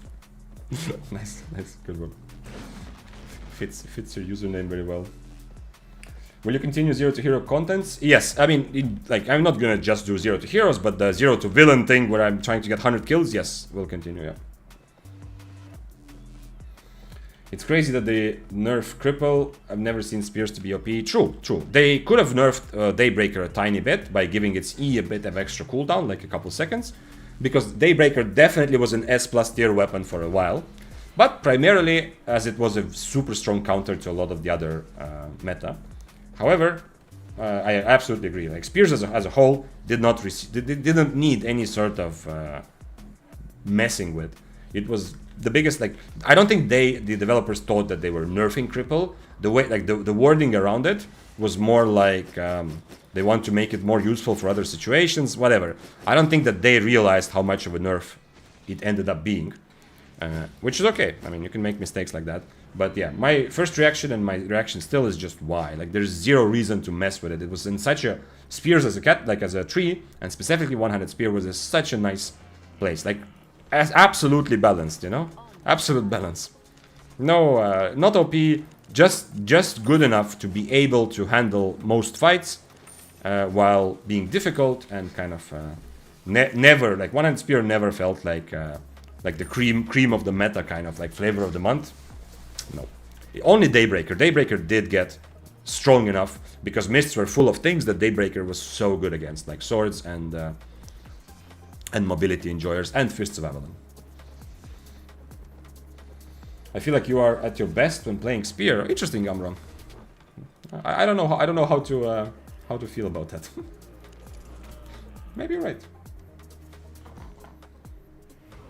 I myself feel like I have more potential for big kills on Daybreaker right now because Daybreaker is really still in a good place, even without cripple.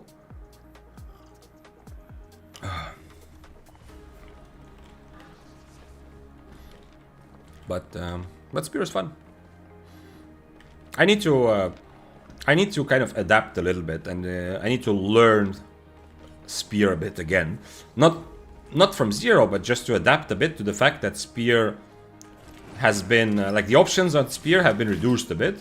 And one way that I often won fights is surprising people by how good I am actually at brawling, especially things like swords, because swords often expect spear to kite, but I was kiting less. I did kite a bit to get the damage, and then to get a bit of an advantage, and then went in for the brawl. I feel like now, not having access to cripple, it's and there's a lot more builds that are good at brawling that are popular. It's just I don't know. It feels like I need to brawl a little bit more. A little bit less, and use kiting to get an advantage a little bit more. So I feel like spear feels a tiny bit different than it used to, but I mean that's normal. Things change, and I'm fine with that, of course. But a lot of the fights, like against Deathgivers, I can't just stand my ground and outplay them. Like I could occasionally with Daybreaker, for example. On Spear, I need to, like, part of the outplaying needs to be using distance. Much more than before. It's mandatory. It feels mandatory to kite more.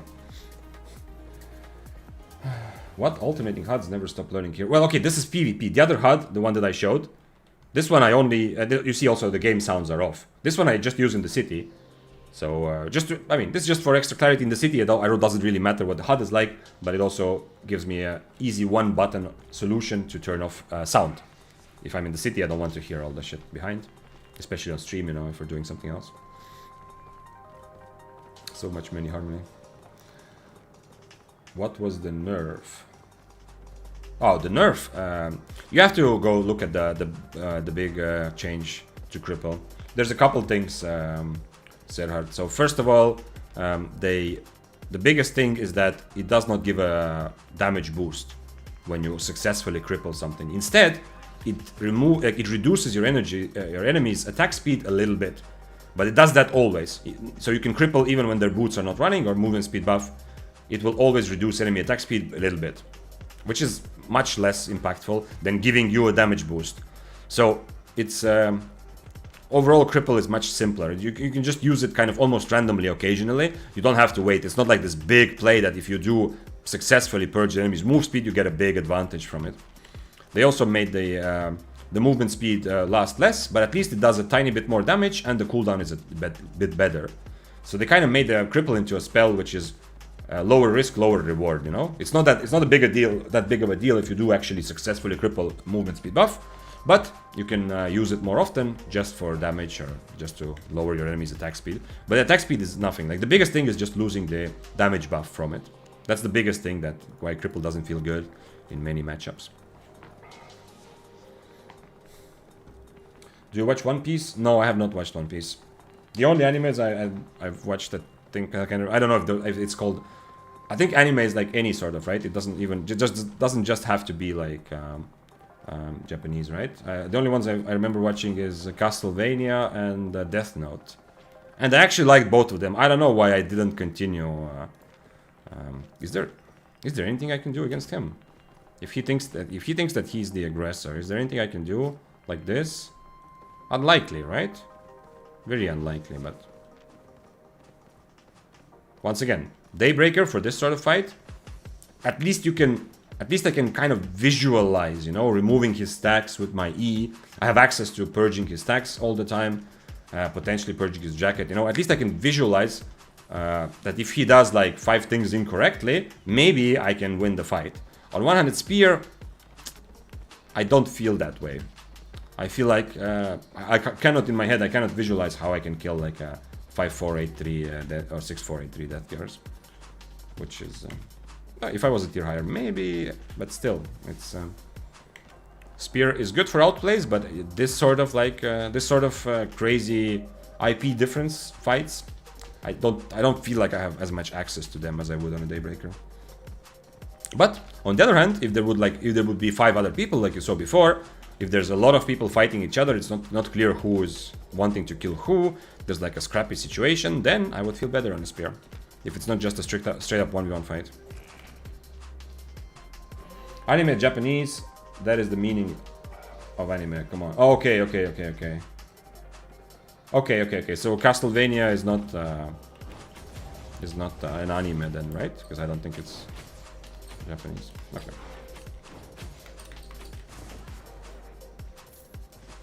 See, good thing that I was careful with my answer. So then probably, I don't know if Death Note is Japanese or not, but in any case, the only anime-like creatures that I watched was Death Note and Castlevania. Balancing in Albion is strange. They either add 30, 40, 100%. Yo, brother Pennies, you are speaking truth, because I very much feel the same. Like, I have so much respect for the way developers have been handling balance. When I zoom out and look at the like long perspective, like years, you know, because there's extra difficulty in Albion that whenever you make any sort of change, it affects different types of content, and they have already experienced this. You can buff something because you know what, something is really not played enough, or you can nerf something and then you completely mess up some other content elsewhere. You know, it's like some sort of like a cartoon, right? It's Anyway, I can't visualize it, but you understand it, yeah? You're doing one thing and then somewhere else, completely off screen, something else like breaks because of that. So there's a bit of a struggle, and I feel like they've managed to struggle pretty well. But also there's a clear approach to balancing, which I personally do not like, which is to take longer time actually reacting to what's happening in the game. Like, you know, like for example, the Flame Walker and so on. It looks like developers are willing not to react too fast, except for like sometimes going back on their changes, like I don't know, there's some weirdness there as well, like they just did, you know. But usually like they take like 3, 4, sometimes like the Stalker Jacket meta was for like, I don't know, 6 months or so, even more maybe. But then when they do finally respond to it, they do decide, you know what, yeah, okay, we had enough data to decide to make a balanced change. the changes are too big. I would much rather like prefer a developer that tinkers a little bit. That was my experience with Dota. You know, if you play Dota, you might have heard of the Ice Frog. You know, the famous guy behind a lot of the balancing decisions. At least that's what it's been told. And like he's oftentimes in Dota, the balance changes are like -1% this, +1 damage, +1 movement speed, like absolutely negligible difference it seems like. But you stack a couple of those together, and something that seems absolutely OP becomes decent average tier, you know, strategy or average tier hero or champion. And I would like them to do a bit more of the same, like just tinker a little bit, just add a couple seconds of cooldown here and there, reduce the damage of something by a little bit. They do that as well, but there are a lot of changes which are like absolutely drastic, like they feel like they need to revolutionize the whole game a little bit. Unfortunately, Cripple was ended up being a bit of a victim of that thing. Like if they feel that Cripple makes spears too strong, they could have also just added, you know, 1 second of cooldown to it and see what happens. But there is a benefit like to this crazy balancing. It's not that enjoyable if things are like constantly go up and down very much. But there is a bit of a balancing like benefit to this, which is that at least metas are different, you know? Like a huge, like with the Stalker Jacket nerf, when it did come out finally, it completely changed the kind of what mists feel like. And that's awesome. There's like there's a bit of a benefit there. That it's fun that the game feels completely different now after that. Ice Frog is a legend. Yeah, I think even a lot of people outside of Dota community have heard of Ice Frog. It is he has achieved legendary status in many ways, and I think that like it's been said that he's working mostly on Deadlock now. I don't know if he's still doing Dota stuff or not, but yeah, it's definitely achieved a bit of a legendary status in gaming in general. What's up, Victor? What's up, Eximple? Playing most times solo with axes, are there any other weapons which I should try? Which you should try? Yeah, you should try every weapon to have a bit of fun, but for PvP and also... I like that. That's a man after my own heart, Eximple. If you didn't see, the message from Eximple was playing mostly with axes, are there any other weapons I should try? And then he writes, for PvP and also good for PvP. Yes. That's the kind of weapon you should choose, which is good for PvP, but also good for PvP. I would suggest Battle Bracers next for you to try. I think Battle Bracers are a great weapon to play. It is good for beginners. It has a lot of options for advanced players. It is good enough for mist. It's not just like Spear. It's not amazing in 1v1 fights, but it has options. You can win 1v1 fights, and it especially shines in unclear situations with many enemies, with open world situations, stuff like that. If you like Castlevania, you might also like the Blue-Eyed Samurai. It's also a nice adult animated series. Okay, I mean, you know, whenever someone suggests something, it goes at the back of my mind. So one day, you know, maybe I see this, or maybe someone else suggested as well, and it kind of piles up in my head, or I see this somewhere online, and it's like, oh wait, I've heard about this, you know.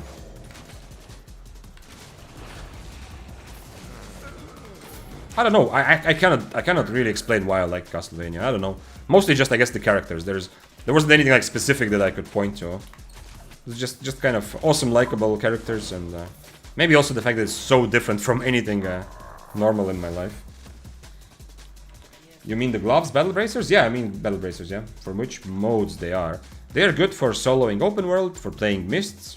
Not so good for corrupted. What I was saying is that kind of like Spear, Battle Bracers do not excel in 1v1 fights, but you are good enough to take 1v1 fights. It's just, you know, you're not as good as some of the meta weapons. But as soon as the moment there's more people and you have to manage like a multi-way PvP situation, ratting situation, kiting away from several people, Battle Bracers gain a lot in value. Then you get Meepo who has Dig, they stack up and they just fuck up the whole micro stuff. Okay, fair enough. Dota has a lot of balancing issues, like every game has. I wasn't trying to bring an example that it's like a perfect game, you know, like, but I like the approach to balancing that usually that Dota has usually applied, which, as I said, is like tinkering, like little by little, you know. You don't need to constantly make revolutionary changes that something is super strong and you just completely destroy it. Of course, that still happens, will always happen, but you can more like tinker if you see something is a bit underplayed. Remember also, like balancing games like League or Dota, there's a bit of a, not only is it easier because you're balancing for the 5v5 game mode, you don't have to think about Hellgates, ZVZ, solo, PvP, all of that at once. Yeah, it's easier like that. But also the kind of data that they have to base their balancing on is like 10 times better because of how many people play, right? So if someone making decisions to balance a champion in League or a hero in Dota, they have thousands upon thousands, I mean honestly millions, not even thousands of games where they can see, okay, so this kind of tactic, this kind of hero wins like 55% of games against this hero, or this champion, if games go longer than 20, this champion, you know, wins only 44%. So they can like analyze the data and have so much more info than anyone in Albion could have. So they can make more targeted buffs and nerfs than I think SBI is able to. For SBI, it comes down a lot less to actual data and a lot more to what the specific person who in the balancing team, what their experience was, right? Like I don't really know exactly the workflow at SBI, but it's very much possible that, you know, someone just watches like a stream of some dude playing Death Givers and sees, oh shit, this weapon is so strong, you know? And they start asking around and thinking about it, but they don't have the actual data to back up exactly why something is strong or how strong it is. Anyway, this is a bit of a random tangent. As I said, overall I'm pretty happy. Like throughout my time playing Albion, I'm pretty happy with how SBI has handled balancing. Well, while still being critical of specific things like the cripple nerf.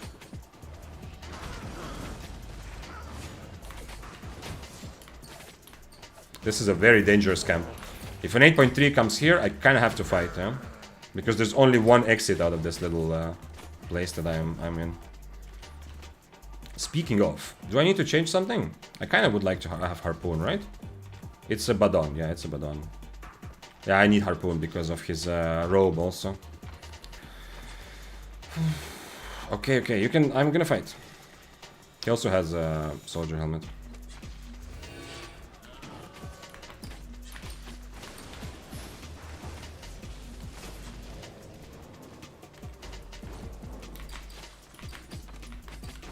Now someone else is dismounted south of us.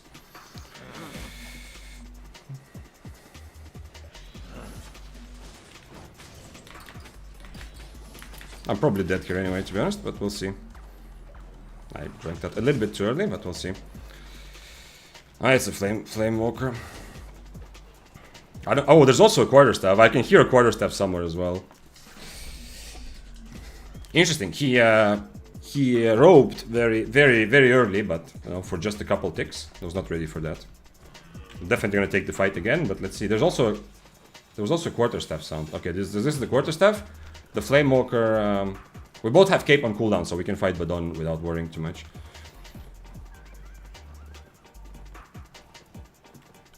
He also overcharged his items. I guess it's because I started the fight on top of him, which gives me a bit of an advantage. That's why he decided to overcharge. Where is he? Did Flame Walker actually go to kill him, or? I need to fight the Badon somewhere. Yeah, let's dismount to get... It's more likely I'm gonna get a fight if I'm dismounted. Which matchup should cripple be used? I don't know. Right now it doesn't feel good in any matchup. It feels good if you are much lower or much higher AP, because then you run away if you're much lower, or if you're much higher you can catch the person. But other than that, I don't know. Maybe I'm being too critical and I could actually... Like if I use cripple right now, even... Okay, against Badon I really want this. But if I used cripple more... Okay, Badon is there. I'm gonna try to kill the Flame Walker and hope that the Badon will fight me. But we'll see. Oh shit. Yeah, he's gonna get away.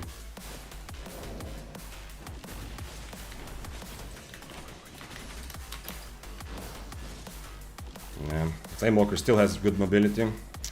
He didn't actually hit me with W, damn. Too bad. Too bad. I really wanted to get his items, but then I didn't go for Badon because he actually was brave enough to fight me, right? So maybe he will fight me again.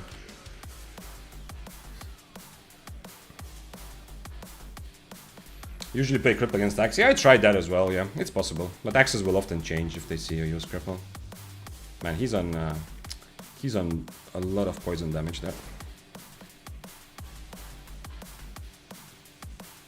I'm gonna start with helmet and then hope for the best.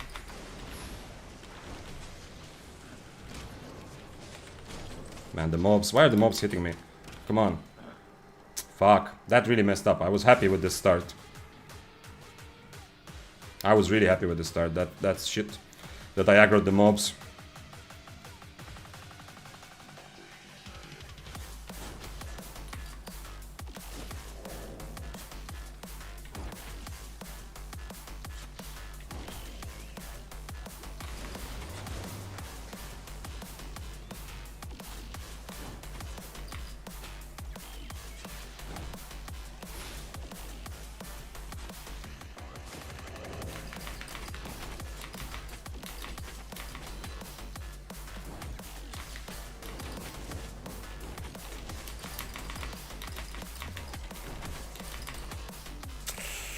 So close, so close, so close. I eat through his robe because it just seemed faster. In the end, since I have maybe like harpoon was in the end. If I didn't have harpoon, he's dead, yeah. But it was kind of if I don't have harpoon from the start, it's kind of annoying because he can force me to E at random times if I only keep my E for his robe. So yeah, but yeah, very very close. Don't think I need to overcharge. The mobs kind of did mess it up. I don't know why he overcharged at the beginning, other than maybe he was just worried that since I started the fight on top of him, but he overcharged so early that I don't know. Don't think that I wouldn't do that if I was him. But I think I didn't need to overcharge. I obviously could have, and yeah, if I did, it would be easy kill as you saw. Not easy, but it would be a kill as you saw. But I would rather die without overcharge and feel the manliness rather than overcharge for the same tier fight. Unfortunate also with the mobs. That was a big mistake for me to aggro the mobs there, because the start actually went well until I aggroed the mobs, and then I had to de-aggro them, and that forced me into a bit of a bad situation. Okay, we go tier 8 because I'm out of tier 7 spears. Do I have a tier 8 torch? I do. Stag, bag, cape. Anything else? Kind of like the Duskweaver helmet, honestly. Habit of Valor could be good as well, but I'm gonna continue with the 2 helmet setup, I think. Boots, like this. Here everything is correct. And for tier 8, maybe Mistwalker jacket. It will give me more fights that I can actually take. We'll see. Skary said, I haven't played the game for a while. What is exactly the cripple nerf everyone's talking about that completely destroyed the skill? You no longer get damage buff when you successfully cripple somebody's movement speed. Instead, you lower their enemy's attack speed a little bit whenever you cripple, even if you just cripple at random times. There's also some smaller changes, smaller cooldown, a little bit more damage, and the movement speed buff you get if you do cripple a boot, somebody's boots, the movement speed buff is also shorter. So there's other like kind of... Overall, it was intended, and it essentially at the beginning it seemed a bit like a rebalance or just a bit of a change, not necessarily just straight up nerf. But now, by now, it's clear that it's pretty much a straight up nerf. Hi Vic, what's up, Azet?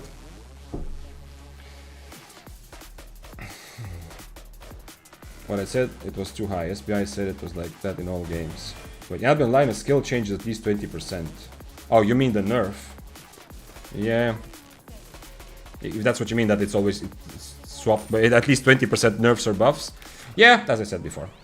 I think it would be better. The overall balancing is pretty decent considering how difficult it is for a game like this.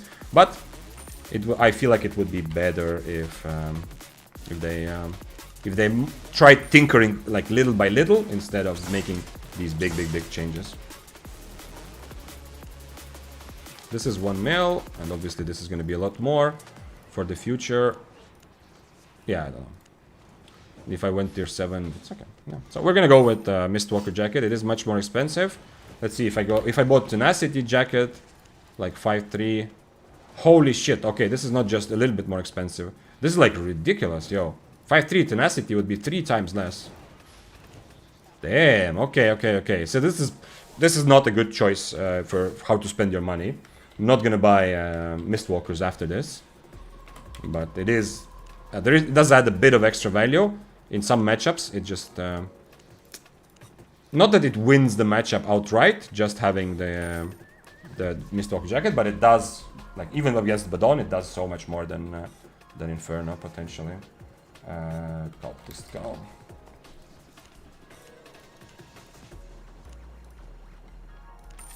Okay, looks like we are ready, right? Healing potions. Heal 0.2 for tier 8 makes sense, unless it is kind of expensive, but it's okay. Let's go like this. I have some gig pots, and that's it, yeah. I think we're ready. I always overcharge. Yeah, that's a good strategy. If you want to make more money, absolutely, you need to overcharge more. And I should also overcharge. This is a big problem of mine, that I somehow got used to almost never overcharging, because I'd rather feel like I'm the big man who is... No, if I kill him there, I feel like extra superiority, like, huh, not this guy, but if I kill him, I feel like, huh, you overcharged your tier 7 items, and I did not, and I still destroyed you, you know? That kind of feeling is enjoyable, but definitely it's even more enjoyable to just win the fight rather than die. So I'm gonna have to overcharge more. That's the thing I'm trying to get into the habit of. I was wondering what on your mind while fighting. How do you process all the information such as cooldowns, etc.? Yeah, I'm gonna try to talk more. I mean, some fights I really do constantly talk, and you can hear it as well. But yeah.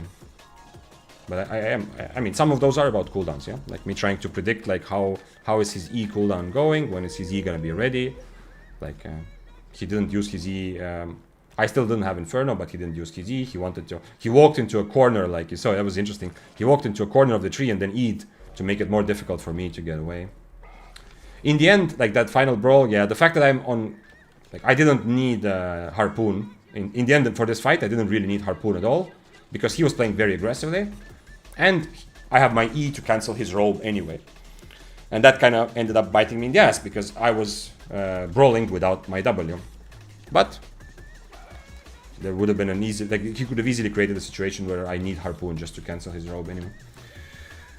What's the big difference between Daybreaker and one-handed? There's a lot of differences. Daybreaker is much simpler. It is better at brawling, and it becomes a better 1v1 weapon. Because of that, you have built-in purge, you have CC immunity, but you are much more static. Your E doesn't offer as much mobility. You cannot use it to dodge spells very well. You cannot use it to... You cannot just randomly waste it to get a bit closer to your enemy as much, because it's important. It's important part of your damage to hit most E's. Whereas one-handed spear is more like a agile kind of... You have more mobility, you have more flexibility, because you can easily waste your E, and your new one will be ready quite soon. But you're not very good at brawling, because every time you do, first of all, you don't have a built-in purge, like against Infernos and stuff, but secondly, every time you E on spear, one-handed spear, you lose your stacks. Every time a Daybreaker E, they can continue brawling with 3 stacks. So, Daybreaker in general, for 1v1 fights, is just easier and stronger. But for managing like multi-way situations and handling weird stuff that can happen in the open world or around the missed objectives, one-handed spear has a bit more options, and you are a bit more mobile. Also, like I was talking about Daybreaker E is very good. How it is better, but one other way why one-handed spear E is better, not only lower cooldown, but also, I don't want to say that you can't never miss it, but you know, the enemy cannot dodge it on purpose, because it's pretty much instant, right? Sure, I do this, and it's like, they doesn't have time to react. Whereas Daybreaker E is so slow that if you do it from far, like one way to counter Daybreakers is to try to put them in a situation where they E from far away. Because then you can use your defensives, you can dodge it by movement. It seems like a situation skill now, when before it feels like it was the most preferable skill. Yes, yes. Earlier, Cripple was a very good preset. It was always... it was good to catch people when you find someone who doesn't want to fight. It was good to get away from people if you get attacked by an 8.3.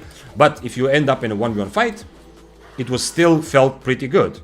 Even if you just purge your enemy's boots, it felt very, very strong.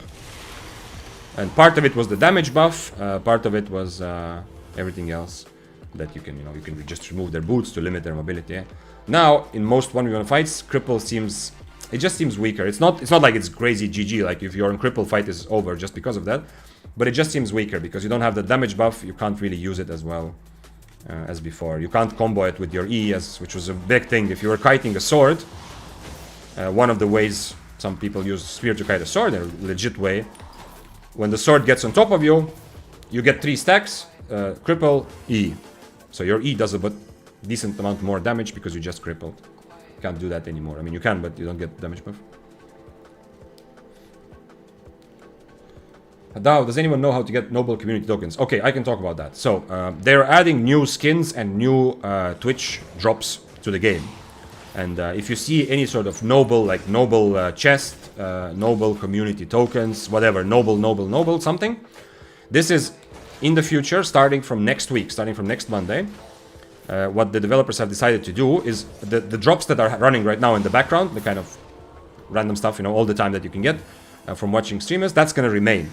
But every other week, so next week, yes, the week after that, no, then after that, yes. So every second week, there will also be a second set of drops running, which are these noble drops, which will be there will be some new skins there. I don't know what else. Maybe there will be some stuff to make them more attractive. I don't know. Anyway, some new sort of special drops, which will only happen when you watch streamers that are part of the creator program.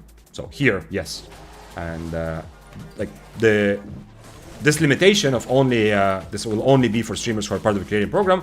This limitation does two things. Number one, unfortunately, and this kind of sucks, but this means that like very new streamers, it's not difficult to join the creator program, but you do need to have some views or followers already. So very new streamers, unfortunately, will not have them. Hopefully they'll figure something out to change, like, because, you know, it sucks if a person cannot start streaming and they have like such a disadvantage, but okay, that's one part of it. And the second biggest part is that AFK streamers are not part of the community of the content creator program anymore. So starting next week, every second week, there will be this noble community chests or noble streams, noble drops, and you will not be able to get them watching like a AFK Mammoth giveaway rerun type of thing.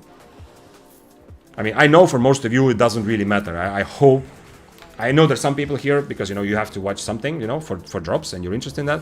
But I know most people are here not just for drops. But it is a nice boost because all of us here are going to be getting those new drops as well.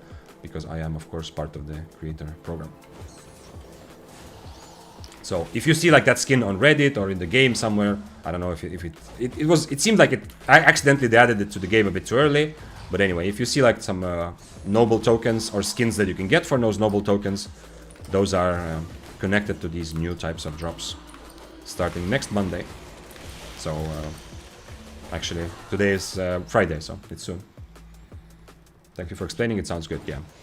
I mean, if the regular non-Albion person in me, even if I didn't have any connection to Albion, I would remove the regular drops altogether. I don't think it's a good idea for the game and for its creators long term to have this constant drops in the background, but I mean, my opinion there doesn't matter that much.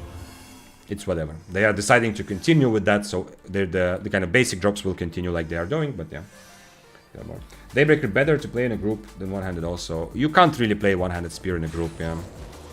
Very, very, like, I've seen some very, very crazy spear enjoyers play it as a duo with a healer, with cloth armor. I mean, it's not as good as actual DPS, and that do more damage consistently. But maybe it's viable. But for any, like, actual group, Daybreaker has a place in a group. It's not the most popular weapon for a group, but you can play kind of a melee DPS, tanky melee DPS, with the extra benefit. The reason Daybreaker can work, you don't have any stuns, you don't have any CC, you can't really peel very well for your healers, but the reason it can work is that you have the AoE purge, so you can purge the whole enemy team if they are clumped or if you just get a good like moment for it. So that can be super valuable. If the enemy has a nature healer, for example, you can remove the nature stacks from every enemy that you eat through. So if you're playing like small scale, it's likely that a serious small scale group will not want you as a Daybreaker, but there is some room for that. Daybreaker even in Hellgates at some point was like part of some comps actually. In terms of balance now, it's probably in a place where it's meant to be. I don't think so, no. I mean, right now Cripple is just not used at all. I don't think it's in a place where it's meant to be. But the problem is, like, juggling around different Ws is okay, just that this also hurt spears in general. And Cripple is only for solo PP, you know? When I said earlier it's difficult to balance, because in Albion you have to balance for all kinds of content at once. I'm gonna attack him. Even though I don't have a red buff, I have 5 stacks more.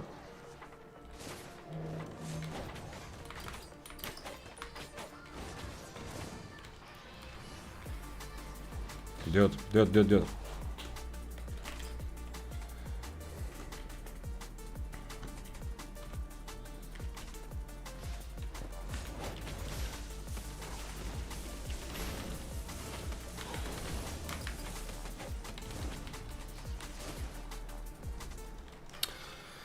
I need to change my food here.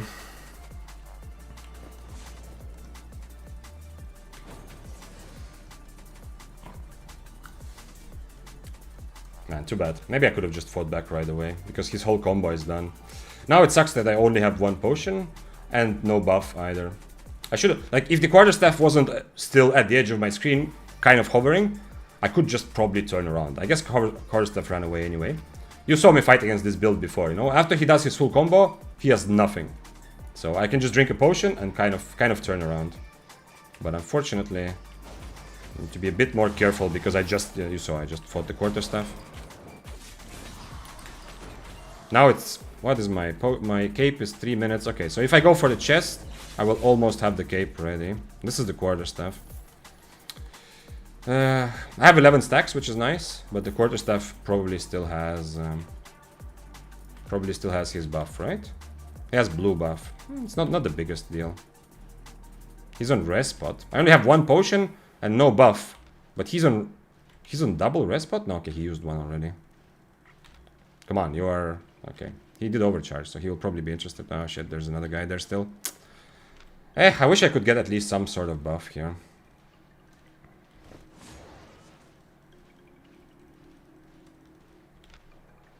I don't think we're gonna make it to the chest though.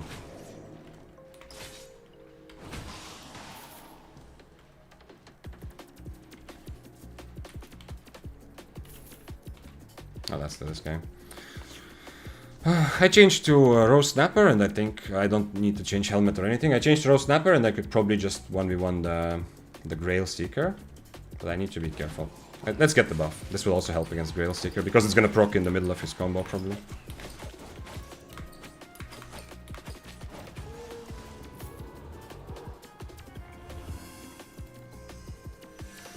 I don't think he's gonna fight me straight up. He also saw that I wasn't like instantly panicking when I went low HP, so he might see that I'm not a good target, because his combo kind of works well when he takes an enemy's 80% HP and then the enemy just straight up starts running away and then he can chase. Can you explain when Geekpot is better and when healing? Healing is always valuable and it's usually better, but Geekpot, when there's like... You can get more HP from using a Geekpot at a good moment when the enemy has Giga Burst. Like against this guy, Geekpot would be... could potentially be better. The problem is if I drink it, he might not even commit for the fight at all.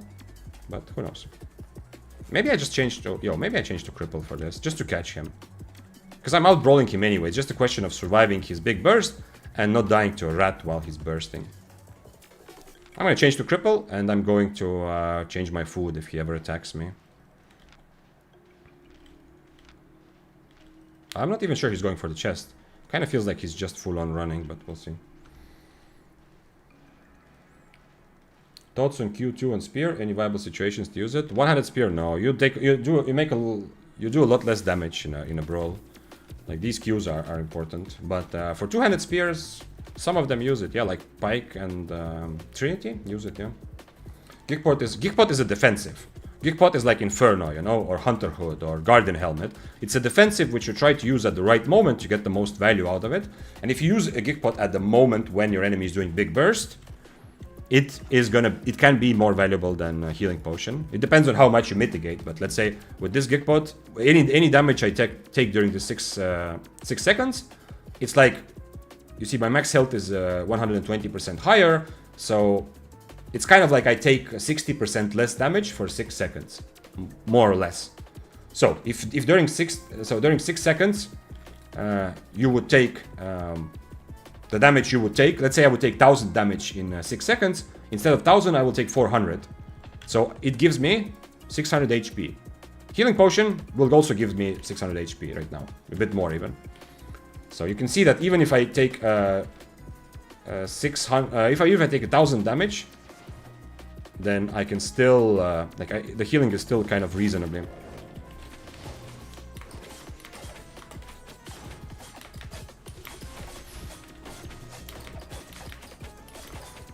I'm gonna cancel his next jump. Never mind, didn't. I was a bit late with canceling his Q. I was trying to time it correctly.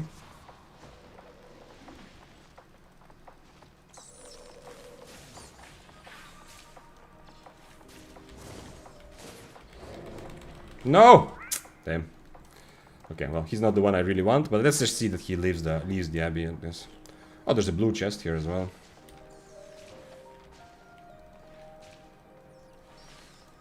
You see, this is an interesting situation for Cripple, but you can also instantly see that you know, the fight is not that easy when I am on Cripple because I'm not really brawling very well.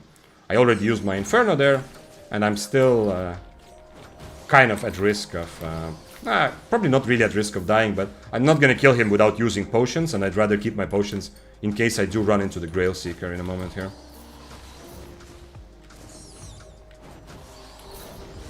Grail Seeker definitely the juiciest. Mistwalker Jacket be better instead of Reflect? As a preset, actually, you're right, yeah. And both are fine, but as a preset when I'm running around, you're right. Good point, Alxor. Mistwalker will give me options to reset if I need to get away from a bad situation. Also, if I get into a fight where I don't need Reflect, I can then use Mistwalker to potentially not die to rats. Is there any chance that the Grail Seeker is still here? He didn't come for the chest, which is kind of weird. Is Q2 ever viable for... so, I think we just had that discussion, yeah? For some spears, yes. For one-handed spear, I don't think so, no. But for some two-handed spears, like Trinity and Pike, yeah, Q2 can be viable. If you're just auto-attacking, you know, because if you're doing Q2, you don't have the Q. On one-handed spear, you auto-attack Q, you're auto-attacking Q and weave them, right? But two-handed spears will gain a bit more from stacks because, you know, you attack harder. So the extra damage will also, that you get from stacks, is also going to feel stronger. So on two-handed spears, it's a bit better. And, you know, like Trinity and Pike, they're kind of, they don't have the E to get close if they need to, so the extra attack speed also may be a bit better. But honestly, I have not seen... I haven't seen anyone really try one-handed spear with... I just tried it in theory against my friend, and it didn't feel as good. But it might be because I have so much habit already from using Q1. I wonder if Quarterstaff and Dagger users ever die to other weapon. Of course, sir. What do you mean? Well, you think Quarterstaff is something special? Yeah, of course. I killed an 8.3 double-bladed not long ago. Last time when it was a Daybreaker day. I mean, okay, that's just something to, you know, just a random flex. That didn't mean that as proof. Of course, in general, of course, daggers die and quarterstaffs die. That's very common. But yeah, double-bladed is very safe if that's what you mean. Double-bladed. Some of the people who play double-bladed specifically play to, not because they really want to PvP or have actual fights, but because they want to make sure that they don't die as much as possible. You are full spec in spears, right? Yes, I am. I mean, depending on... define full, yeah? I have 100 in every spear, well, except the Riftglaive, I haven't used that at all. But I don't have 120 in everything. In fact, even this, I kind of almost regret. I stopped others, like I play Heron and Daybreaker, and I didn't go to 120 because it seems much scarier. Maybe when you go higher IP, it doesn't matter. It's better to have extra IP than to worry about how scary you look if you play like 6-3 and plus. But when I played something like right now, okay, right now in tier 8, but when I play tier 7, even with tier 8, some of the people will decide not to fight me because they see this symbol. You know, because they see this, they think, oh shit, this guy is not a beginner, so I'd better not fight him, yeah. In Albion, everyone dies, so don't worry. Almost everyone, yeah. There's one guy who hasn't died in Albion, but everyone else has died, yeah. 100%. 100%, everyone dies. Everyone dies. They're a bit too mobile. Well, it's a balance. It's a balancing thing, sir. I agree that it can get out of hand. And it was, for a while, the Stalker Jacket meta. There were builds that were too mobile and were still able to get kills every now and again. But now, it's kind of decently balanced. Like the daggers and the quarterstaffs that you talk about who go full mobility, they are losing a lot of damage. So they actually cannot kill a lot of people unless they have a big IP advantage. And sooner or later, they're gonna run into something like a Daybreaker, which is like the same kill I referenced, like the kill like the tier 7 Daybreaker versus 8.3, the kill I got last week. That's an example. Like, the guy ended up running. He's very, very, very safe, you know, but he ended up running into someone who plays, who has some experience, you know, like me. And also, I was playing a weapon that is amazing at catching that sort of thing, right? It's a very good matchup for Daybreaker. So, you know, you're gonna die sooner or later because you're gonna run into a situation where enemy is trying to kill you, not just running away, and the enemy has a good build. You know, if I wasn't playing Daybreaker that day, I would not have been able to kill an 8.3 with that IP difference ever. 400k, okay. I'm happy. I still get a bit excited when I see a purple chest, even though loot is not amazing, but 400k is not bad. It's something. How much am I worth? 2.5 mil. And that is mostly, well, not mostly, but it's because of the Mistwalker jacket. Mistwalker jacket, crazy expensive. And definitely not worth it. If you have any sort of financial consideration, Mistwalker jacket is not worth it.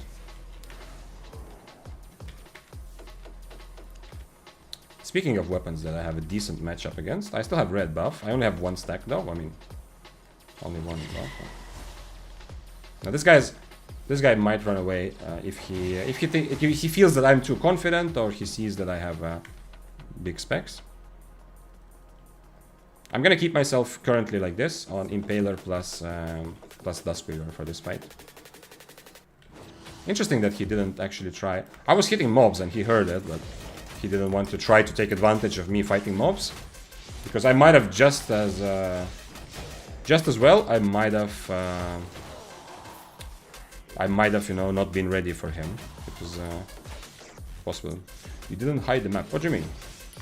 When I click recording mode, I hide the whole UI, so I don't, so it doesn't obstruct my view, my ability to notice other players. If you mean that I'm not hiding like Mist's map when I'm in the Mist, I don't care. You can come snipe me and fight me, I don't care. In open world, I know it can get really frustrating, especially for like big streamers, if they can't play the game. But in Mist, if you find my Mist and you come fight me, be my guest. I will be happy. Even if you kill me, you know, even if you have a counter or you're just stronger. I'm happy to have PvP, if that's what you meant. Yeah, I'm not worried. I'm not worried. And then obviously snipe, like trying to stream snipe in Mist is also kind of a boring, painful thing, you know, because you're running around, constantly swapping around, going from Mist to Mist, probably trying to figure out, you know, is it the same Mist, is it not? And, yeah. It's a lot of work for essentially nothing, because I'll be happy to fight anyway. On stream from Sniper. Oh, okay, yeah, that's meant, yeah. I'm on my way to snipe you. My name is gonna be Mysterious Stranger. Watch out, buddy. Okay. I think I saw you already last Mist, but let's go. Let's go, Mr. Stranger. Come on, where did the Bloodletter just... He dipped so quickly, it makes me feel like he didn't even want to try PvP, but... All of the rooms here are not cleared, so I don't even know where he went. Maybe I'll see him on the last chest. I could maybe change to Snapper against him. Anyway, this food is gonna run out sooner or later, so... I'm definitely not changing my helmet. If I change to Cultist Skull, it's not bad against daggers, you know, they attack fast. Against Bloodletter, if I change to Cultist Skull right now, I'm just destroying him in a brawl so hard, there is 0 chance of actually catching him. If I change to Cultist, I need to make up for it by either having even Harpoon potentially, or Cripple, so that maybe he E's, i.e. I remove his boots and I then kill him. But the other thing I can do is keep my Impaler, which is very useful, not just in a brawl, but always. But then keep myself on Duskweaver so I can catch him if I do end up winning the brawl.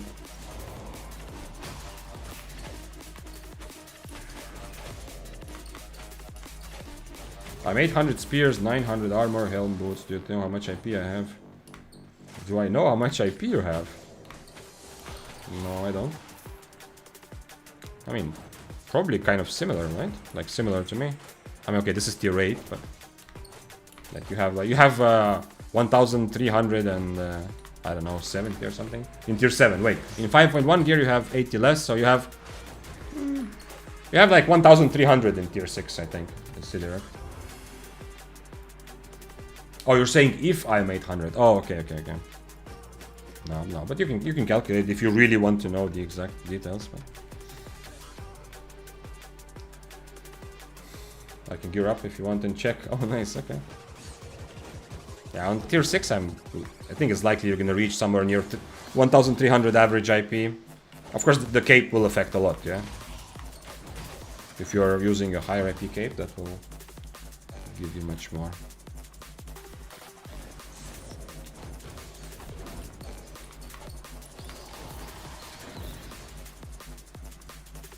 Oh shit, did somebody's fighting, yeah? Yeah, somebody's fighting there.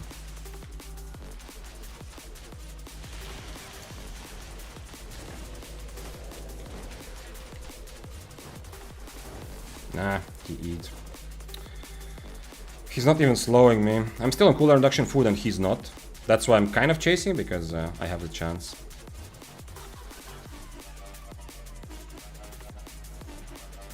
I wonder if he fights, if he gets full HP or not.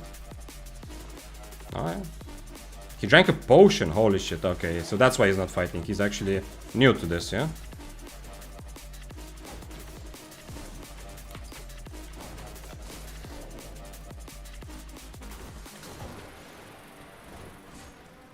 He's gonna run out of... He's on... Oh, he's on energy... he's on rejuvenating sprint, man. Okay, he has no idea where the exit is. Too bad. He's gonna run into an exit now by accident. Damn, this would have been an easy kill. He has no idea what's happening, I think. Too bad, too bad, too bad. He did get away, even without cooldown reduction food, because it is bloodletter, but... He drank potion, he didn't go into the first exit. And he is not using energetic sprint. But like seeing all of that, I think it's okay that I attacked him, because that, like, if he's that new, he's definitely not gonna fight me anyway. Right? So, otherwise, I can feel a bit sad that I kind of messed up on my opportunity to have a fight later. But I don't feel that bad, because I'm pretty sure he wouldn't fight me anyway.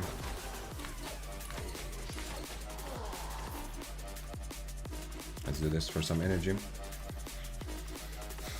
Can I redeem the builder quest today? Yes, Vitus, yeah, you can. Yeah, I should make it a bit clearer. Yeah, whenever I'm not doing any specific challenge, like essentially Monday. The only exceptions when you can't redeem a build, if I'm doing some very specific challenge, or if I'm playing with a group, but you know, that hasn't happened yet on stream, but maybe at some point I will. That's everything. Every other day it's fine, yeah. You can redeem them.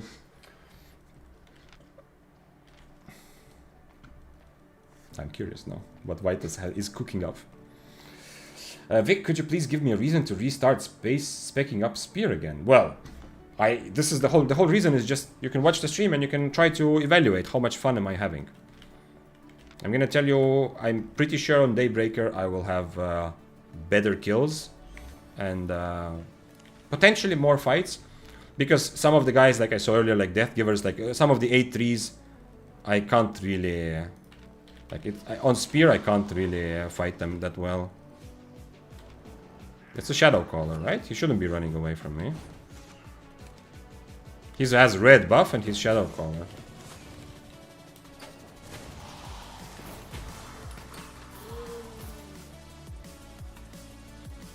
I don't have red buff. He has 2 healing potions ready. Yeah, his Cultist Call is also very good against me, so I need to just full kite this. I don't have any buff, actually.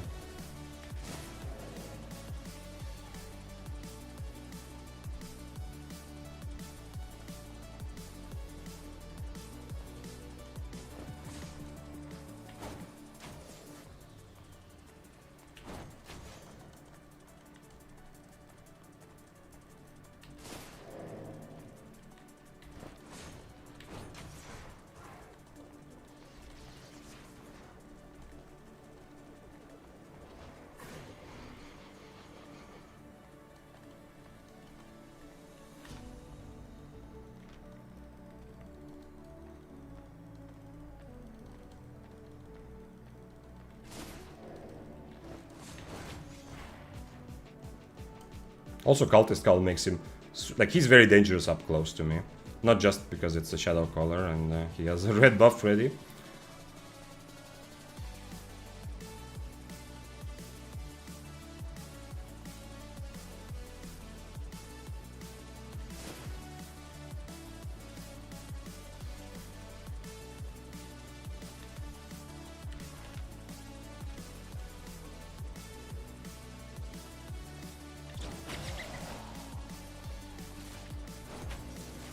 How much until the chest? Oh shit, the chest is ready. Fuck. I should have gone after him. I don't have time to go get a red buff.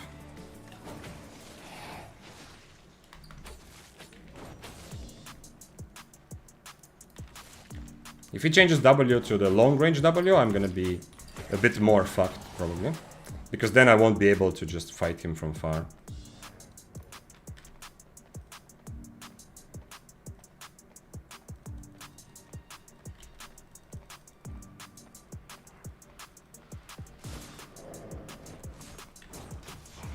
Oh, that's nice. He did change. He changed to root. I would be more unhappy if he changed to the long range W, but that's also interesting.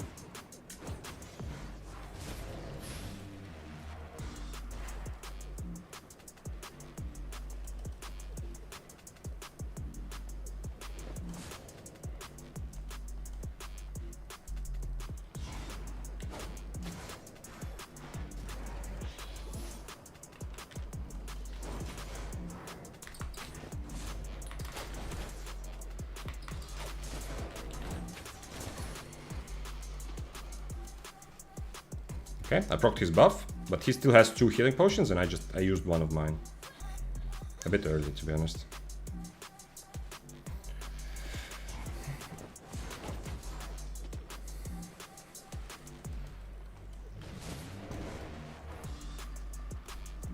That's his soldier armor. He still has 2 healing potions, remember? So it's not actually going very well.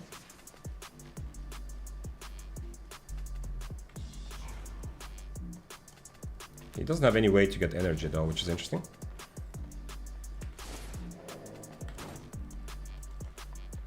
Still 2 healing potions on him. And he has HP advantage, plus his E also obviously to heal because I'm on leather armor. I could have changed to Mistwalker at the beginning as well.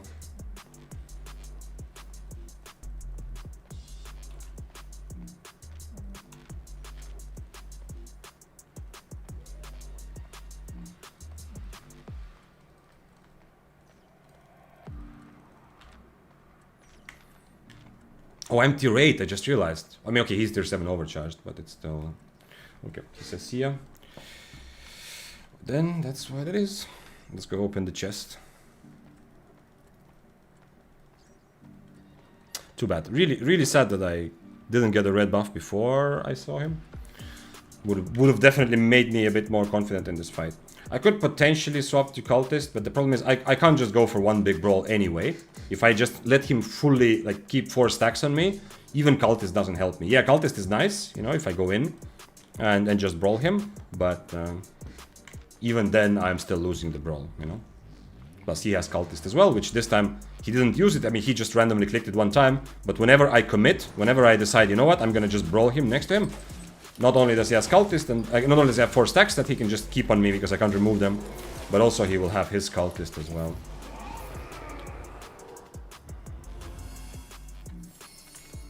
Another option is to also deflect his stack damage, but I don't think it's going to be that strong. Do you plan making normal YouTube videos on certain topics? What do you mean normal YouTube videos? Like non-Albion? Or what? Or just because I am planning to make YouTube videos. But when you say normal, I'm not sure what you mean, guided. Guided tricks. Let's see if I missed something.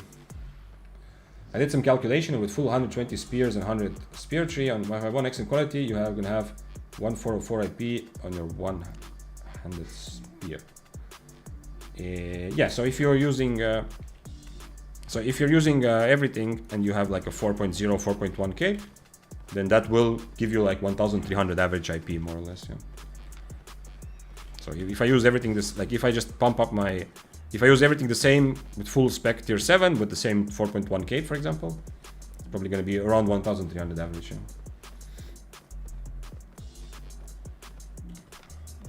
Interesting. There's a weakened wisp that no one is taking. I still don't have second, like I don't have cape ready, but it's almost ready. So if I get into a fight, it's going to be probably fine by the time I get close enough to drink the potion. When someone is playing some sort of magic staff, I immediately think they won't be good at brawling, but I guess that's not the case in Albion. No, not at all, not at all. Some fire staffs with Q1 fire staffs are super good brawlers. Curse staffs are So some of the best brawlers in all of Albion, because the curse stacks, if you are able to keep 4 stacks on your enemy, it's just, the damage is crazy. But it does depend a bit on the W as well. Like, the W can be, can also determine, like, with Grudge, for example, even so, like, he was, for the first part of the fight, he was on Grudge. Even more damage, yeah? It's just straight up damage, so if I get into a situation where I let him hit me and I hit him, even worse. This guy's on demon boots. Let's see if he wants to fight. Probably not.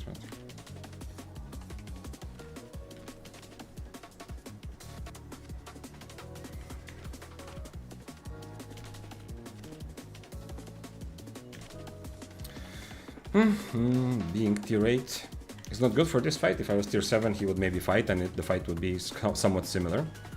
I changed to Mistwalker just generally, but also against Prowler to potentially dodge his execute damage. Against Badon, tier 7, almost fully spec'd except the bow. Oh shit, there's a chest. Kinda need to use my boots to deliver the wisp.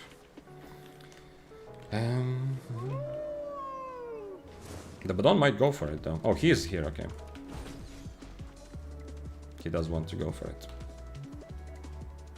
I have everything ready for this fight.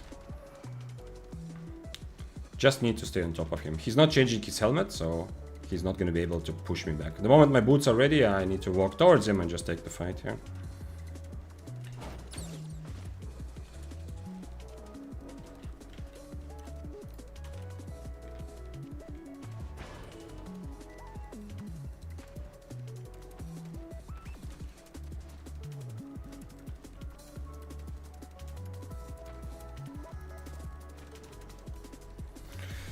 I need to get at least close enough to use my helmet once, so we can start the fight, and then he will, if he frost shots, I will harpoon. If I miss, I am fucked. If he just uses his E, then I'm gonna Mistwalker. If he uses his Invis, I just stand on top of him. And then if he bootses, I will try to boots, right? I mean, I will try to boots after him, obviously. But if I cannot even get on top of him with my, even once with my helmet, I don't know how this fight will start. We'll see. I could also do it the other way around. Like, I could start with harpoon and then helmet later, but I'd rather keep my harpoon. It seems easier to use after his frost shot.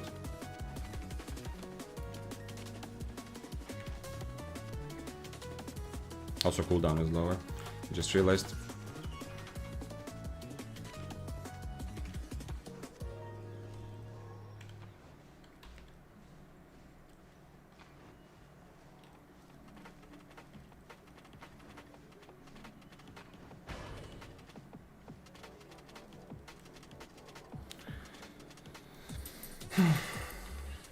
Well, if I use my boots and helmet, I'm also, like, this is my personal growth, you know?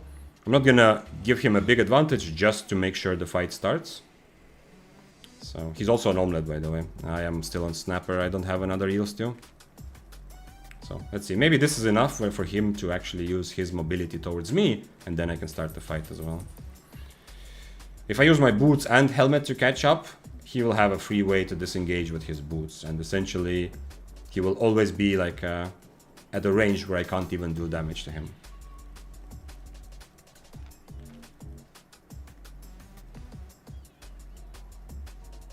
I'm not expecting him to use mobility towards me unless, you know, he already has a bit of an HP advantage, but I'm expecting him to get close enough where I can at least helmet, you know, one time, so we can start the fight. Because his Q is 18 meters, and let's see my helmet, I just checked it also. My helmet is 17 meters, so it's actually kind of almost the same. Hello, sir. So it's actually not like, if he, like, you can see also he was queuing and he was not hitting me like most of the time. So he's not even coming into 18-meter range. He's trying to queue like from 20 meters, right, to make sure I don't catch him. But if he comes a little bit closer one time, if I can helmet on top of him, like this.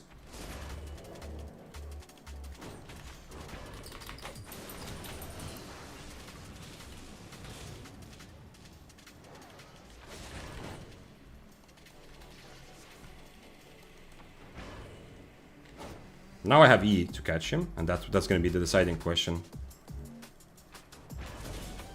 Nice. That was kind of accidental.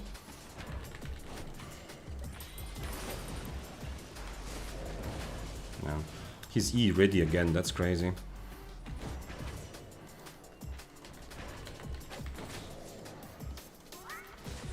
Ah.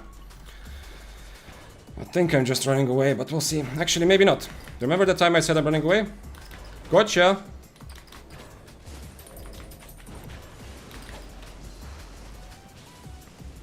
He's gonna fight with... He's gonna kill me with Invis, right? Yeah, the Invis sucks here. I have 2 ways to get on top of him, but I don't have stacks.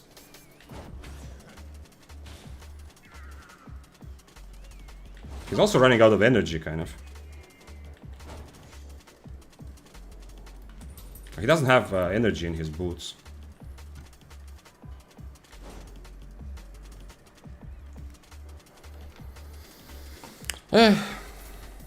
Cool fight, though. Cool fight. The problem is, like, yeah, you see, I did miss a couple harpoons, so there is some leeway, and I'm still alive. But generally, I get punished a lot. Like, I have to hit my my dust quivers and my harpoons for this fight. Especially since he's an omelet, he has W so often. And I got kind of lucky, you know, I cancelled his W with my E. I cannot reliably make that happen. And I'm risking 2.5 times more than he is. So, like, a reasonable approach to this would not fight, would kind of like what I'm doing. I'm not fighting until he at least comes close enough, you know. There's zero reason for me to just walk after him and let him keep doing like free damage.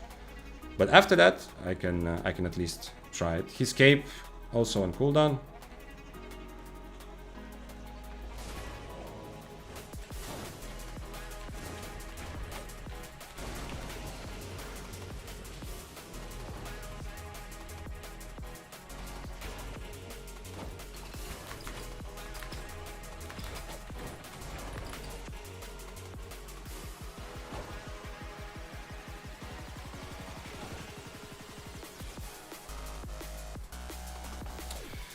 But if he keeps spacing so intensely, like, I mean, I don't think he's doing something wrong, but if he's spacing so well, then at the end of the day, no one dies also, you know.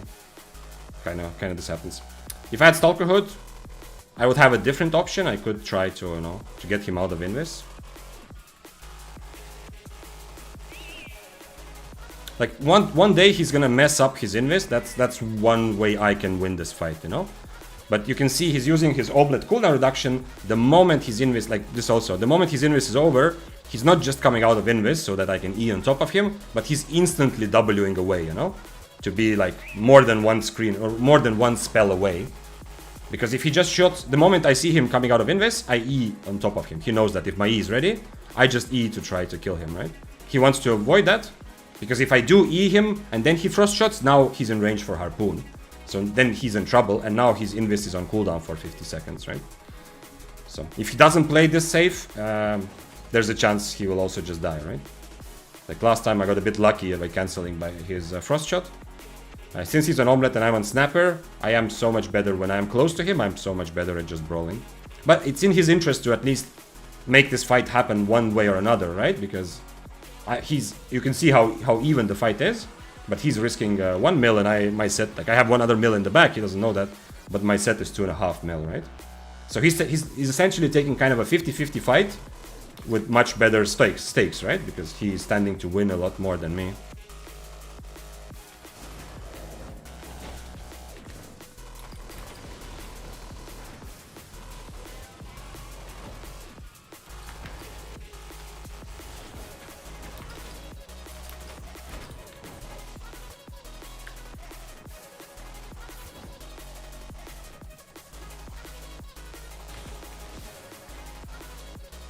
Unfortunately, I mean, here at least he was.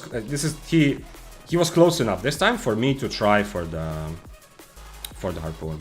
He now has cape, and I don't. I used my, and I kind of feel like just going, just taking this 1 mil out and going for the next fight.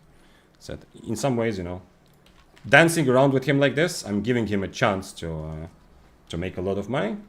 Harpoon is so slow, you ain't hitting it. You know, Harpoon used to be so much slower. I'm happy that Harpoon is at least viable spell now. For the longest time, Harpoon was not an option. Like it legit, you could not even play with Harpoon at all. I don't know. Those who played before, you kind of you probably remember it. But Harpoon, it used to be a spell that nobody used, even against Frost. You see my older clips also with Spear, like from my original Spear guide. You can see me almost always use Cripple against Frost, against bows, because Harpoon was shorter range and it was traveling so slow. The chances of hitting Harpoon were like 15%, maybe. Then it got buffed several times, and now it seems like it's kind of okay. Okay, let's take this out. Let's buy more potions, and if we see him again, then we'll fight him again. But it's something like you can see this. You can see me do this as well, and it's kind of like the fight is risky for both of us, right? He's risking his items. He's not playing like a double-bladed super safe player, of course, but at some point, like at least if I was in his shoes, my thinking, and you see this also on stream, if I'm the tier 7 guy and I'm going for a more expensive build, at some point I feel like I'm the one who will take the risk, right? If the fight kind of is a stalemate, because I'd rather have this fight happen, because if I do get, like if the enemy does mess up from his perspective, you know, if I mess up, he gains a lot more, you know, he's risking a little and he's gaining a lot, kind of. So if I was him, I would definitely... Not just give my enemy all advantages, but after, you know, this kind of dance happens for I don't know how long, at some point I would just decide to come close enough for the helmet and actually take the fight and see what happens. Maybe you can outplay an enemy even if you do become aggressive. Like even if he uses one of his spells aggressively, one of his mobility spells, he still has a chance. Especially since my Mistwalker Jacket cooldown is much longer than his E, so I cannot just reliably counter his E like I tried to. Albion is the place where white is the most terrifying color. That's true. If I was not wearing 8.0 Spear, I would also be less scary. If I was wearing 5.3 or 6.2, I would be a tiny bit less IP, but it would be a whole lot less scary.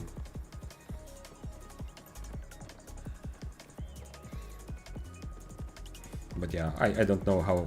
Like, I used to have... This used to be a discussion, because people who... I remember when I was starting... we were making Spear videos and showing my gameplay, and people who were starting out with Spear often were like very hyped and excited about Harpoon, how good it is. They've seen some old videos that talked about Harpoon, like Spear has so many useful Ws, you know. We all talk about that. I still believe that, of course. It's true. But, I mean, the fact that we have many useful Ws. But back then, this was an actual discussion I had several times with people who were kind of newer to the game, who were sure that Harpoon, it makes sense. It's specifically designed against kiters. But unfortunately, in theory it was good, and in practice it was just so impossible to hit. Like, unless you Harpoon the moment he frost shots, and you do it incorrect, in the direction he's frost shooting, that Harpoon did not hit ever. Let's see, who do we have here? We have dual swords. This guy could... This is tier 8, he could definitely kill me. If he hits his combo, I'm just instantly dead. So we could maybe fight this guy. I wish I had a different cape, but...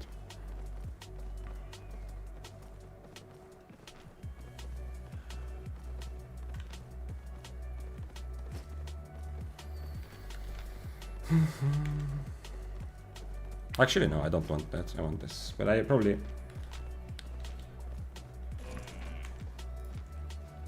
I want this, probably. Can I change potions? I'm gonna have probably only one Gigpot, but let's see. He does so much damage that here Gigpot once again is like not a bad decision. That's a Gatherer, so that's okay. Did he change because I'm on Gigpot? I mean, did he mount because I'm on Gigpot? Or because I changed to shield? It's your arch nemesis in Zero to Villain. Oh, that's true! Ryomi, I forgot about that. It's true. Brawler gloves. My absolute kryptonite for the Zero to Villain challenge. That's true. Although I think both times there, I died both times, you know, fighting someone else, and then Brawler Gloves came and killed me, but hey. What happened? Is it just because I changed to Gigpot?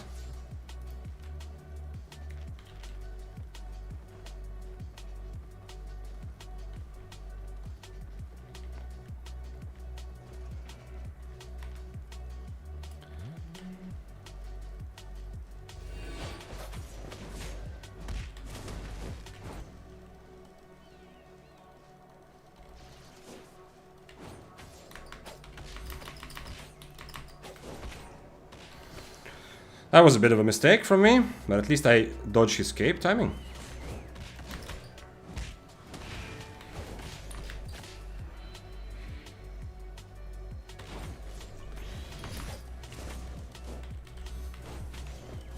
Fuck. Now I might be dead. Yeah, that one Impaler I missed did not slow him enough to get him out of there. Nice, nice, nice. Again, ridiculous overcharge, but whatever.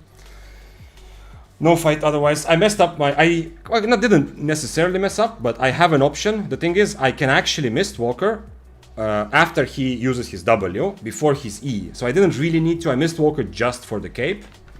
Oh, he didn't have specs. Okay, so it's not ridiculous overcharge, but his build is really good at killing higher IP anyway. So he didn't need to. But essentially, I misused my defensive a little bit. The Mistwalker just for his cape. It's not terrible, but since he still had cooldowns, it was kind of so-so. I could have not used my Mistwalker there. And then, of course, the critical... I hit Impaler, and I walk away, and I just need to walk away. And I just need my E. I just need to have my E at least, because once again, he cannot stack all of his spells if my E is ready. But unfortunately there, I didn't hit Impaler, which allowed him to get close enough, and I could not get enough space in time. Okay. Let's... I don't have any more tier 8 spears, actually. That sucks. This is 8.2. I guess we're going for 6-1. I mean, definitely have not justified with my spear play today. Definitely have not justified like keep going higher tiers, but I don't have any tier 8 spears, so fuck it. Let's buy. Let's use one of these. Let's use this one. And here, I don't think I can afford. I mean, I can afford, but I don't think Mistwalker is reasonable because it's going to be ridiculously much more pricier than just using a Tenacity Jacket, which is what we're going to do. I can still use Demon Boots like this. I think that's good enough. This is tier 7. Yeah, I think so. Fucking Twitch buffered the last 4 seconds before you died. Oh shit. Well, I didn't die, Vanis. I don't know. Don't tell him. I don't know what we're talking about.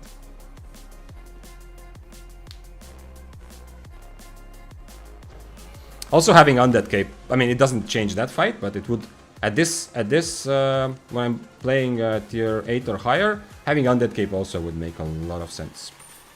Because I am definitely not, like, if I am going to bring Gig Pots, I can change to Undead Cape for Gig Pots, but also I can, Capes. I can also just be preset on Undead Cape for when I need it, and then swap to Smugglers when I need it. Capes and bags.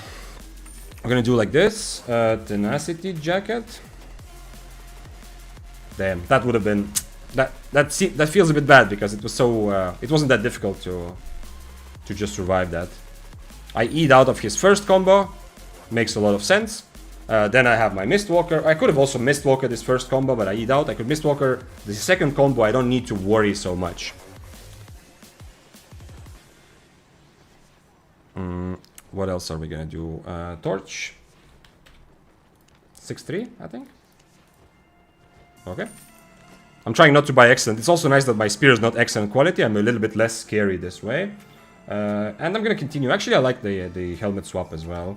Duskweaver definitely helps me out so far a lot. So it's nice. Otherwise, we'd just go for Helmet of Valor if I was only buying one. But especially now that I'm higher tier, getting higher and higher tier, even more so having Duskweaver as a preset, it's gonna allow me to be a bit more aggressive if I do find someone that can be a valuable kill. Let's see if I have healing potions and Smuggler's Cape.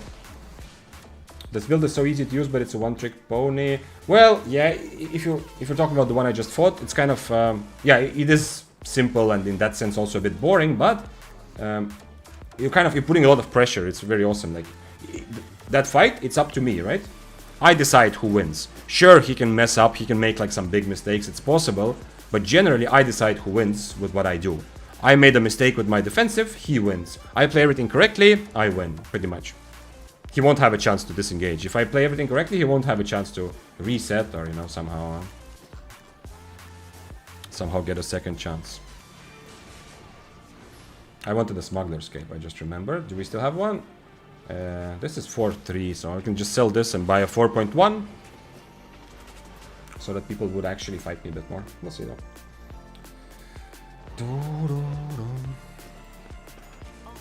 If there's something else I missed in chat there while we were while I was busy donating to Brawler Gloves, feel free to bring it back up again. What did I miss? Oh, Smuggler's Cape. Yeah, I just sold this one. Is it really? The 4.0s are more expensive. Okay, I'll buy some random 4.1. Okay. So this is my preset. I am a bit safer because of Undead Cape. If I do get attacked, and I should get attacked by a lot of people, if there are a bunch of tier 7s, tier 6s, right? I'm the target. And I'm preset on this to actually be able to catch and kill. Even can preset on cripple when I'm going 6-3. Because people who don't want to fight me, might be able to get into a fight. However, if I'm preset on cripple and Duskweaver, there will be fights like some sort of Death Giver swords that I cannot really attack. Even if they're 2 tiers lower, if they are a very good brawling build, I need to change at least one of my spells or my cape or something, because otherwise I'm gonna, like, I am pretty weak at brawling. I'm gonna be aggressive and they're just gonna turn around with their build. Earth signs are pretty cool. I don't know. Big Lips McGee has a video on it. If Big Lips McGee has a video on a specific build, be careful because he hasn't made videos for a long time. Like, absolutely love. Like, he was one of my favorite when I was watching, when I was starting with Albion and watching some of the content. Like, his general PvP stuff was amazing. I don't think... is there any way to fight this back? Cooldown reduction. Man, I wish I had Daybreaker here. Daybreaker gives me a second option against his Stalker Jacket. Oh, let me think. The fact that he's playing it in 8.4 also makes me think that if I do start winning, it has to be like the Daybreaker fight I had. Like, I have to win by 100 HP. It's the only way. Otherwise, if I'm winning by anything other than 100 HP, you know, he's going to instantly run away. I have a bad experience from Mist against one of these guys where I thought, okay, let's fight then. I was like 3 or 4 tiers lower, and I thought, okay, just like here, let's take the fight. Okay, let's try it, yeah? And the guy ended up just being at the edge of my screen, only helmeting, you know? He didn't even try to attack me with Stalker Jacket or anything. He was only using his helmet and just keeping him at the edge of my screen. I was a bit pissed because I felt like, okay, I'm giving you a fight, let's try it. But, you know, of course, the Double-Bladed doesn't care about, like, fun PvP. He just wants to make sure he wants to try to get, like, a little bit of money without risking. He was great, he quit. Yeah, that's what I was saying, is that I like his approach to the game. Obviously, like, he thinks about things similarly to me, like really trying to break it down and analyze the kind of fundamentals. I love that. But I'm just saying that if there's some video about from Big Lips McGee about specific build, like, the game has changed so much since he was making those sorts of videos. That can I get a new Wisp? Did he say why he quit? I don't know. Maybe someone knows actually. I think I'm not sure, but I think he must have considered coming back at some point, because I saw him write something, but that was like half a year ago or more. I saw him write something in like the creator Discord, I think, or something like that. Like he was writing and asking about something, so which made me think that he had at least some interest, but I don't know. I think he was playing Deadlock actually on his channel. I saw Deadlock videos last time I opened it, and he definitely also enjoyed Spear. Come on.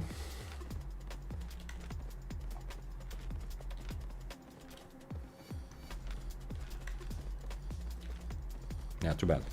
You really need to make him count, because you don't get a lot of really good fights. Like I mean, okay, good fights in the sense that it's actually, once again, it's a fight that either of us can win. You know, it's not just a fight where someone is attacking someone. It's not like a weird 5-way situation, which is also fun. I like those, especially on Spear. And you see, so also I was like navigating the situation and being kind of happy with it. But an actual like proper 1v1 fight is not that simple to find. So when it does happen, I'm a little bit unhappy that I didn't make it count, in the sense that I just... Probably the Mistwalker was the biggest thing. Like Gigpot, To be honest, I can probably tank all of his Ws. I don't need to Geekpot preemptively also. So probably against the Brawler Gloves, I need to use a defensive always just against his E. It kind of sucks because it means I am tanking his full W, but still okay. And the other was the bow fight. The bow fight also, like, it's a string of unsatisfying situations because the bow fight was also a fight where either of us can die, which is cool. But I also did not get fully satisfied from that fight because, well, you saw it.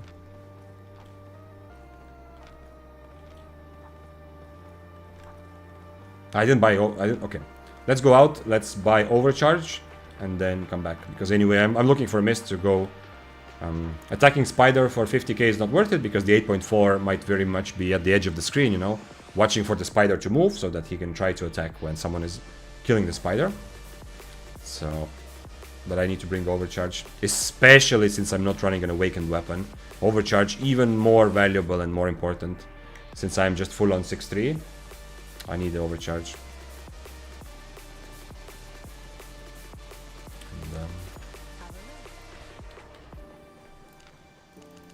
I mean, if he uses...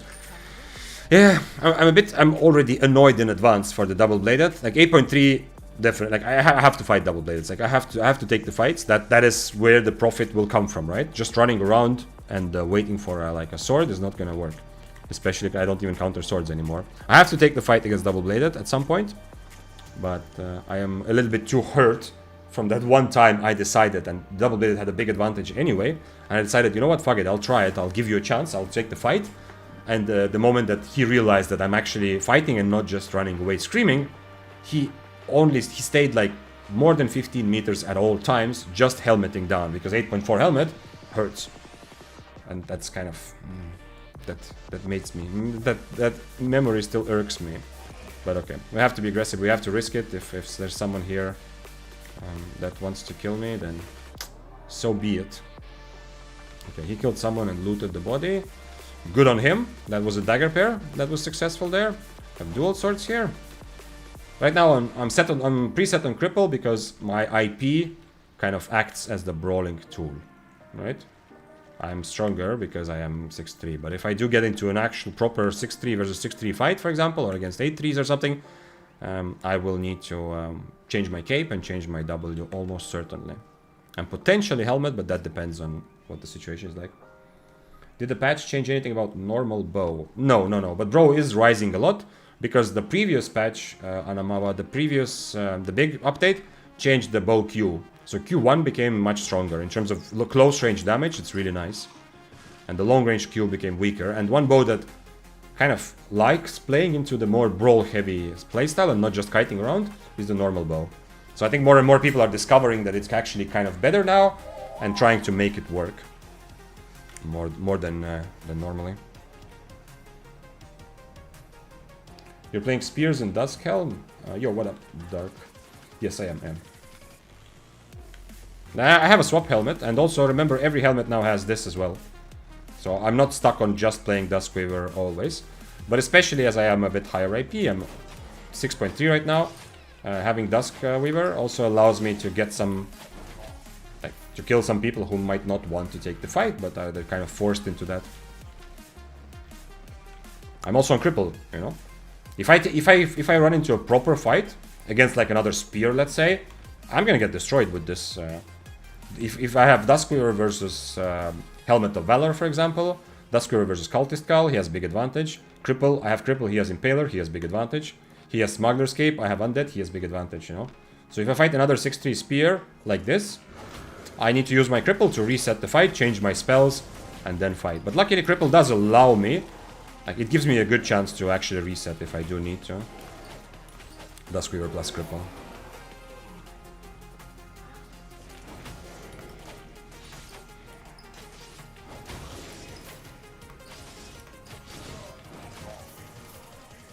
What color is the chest?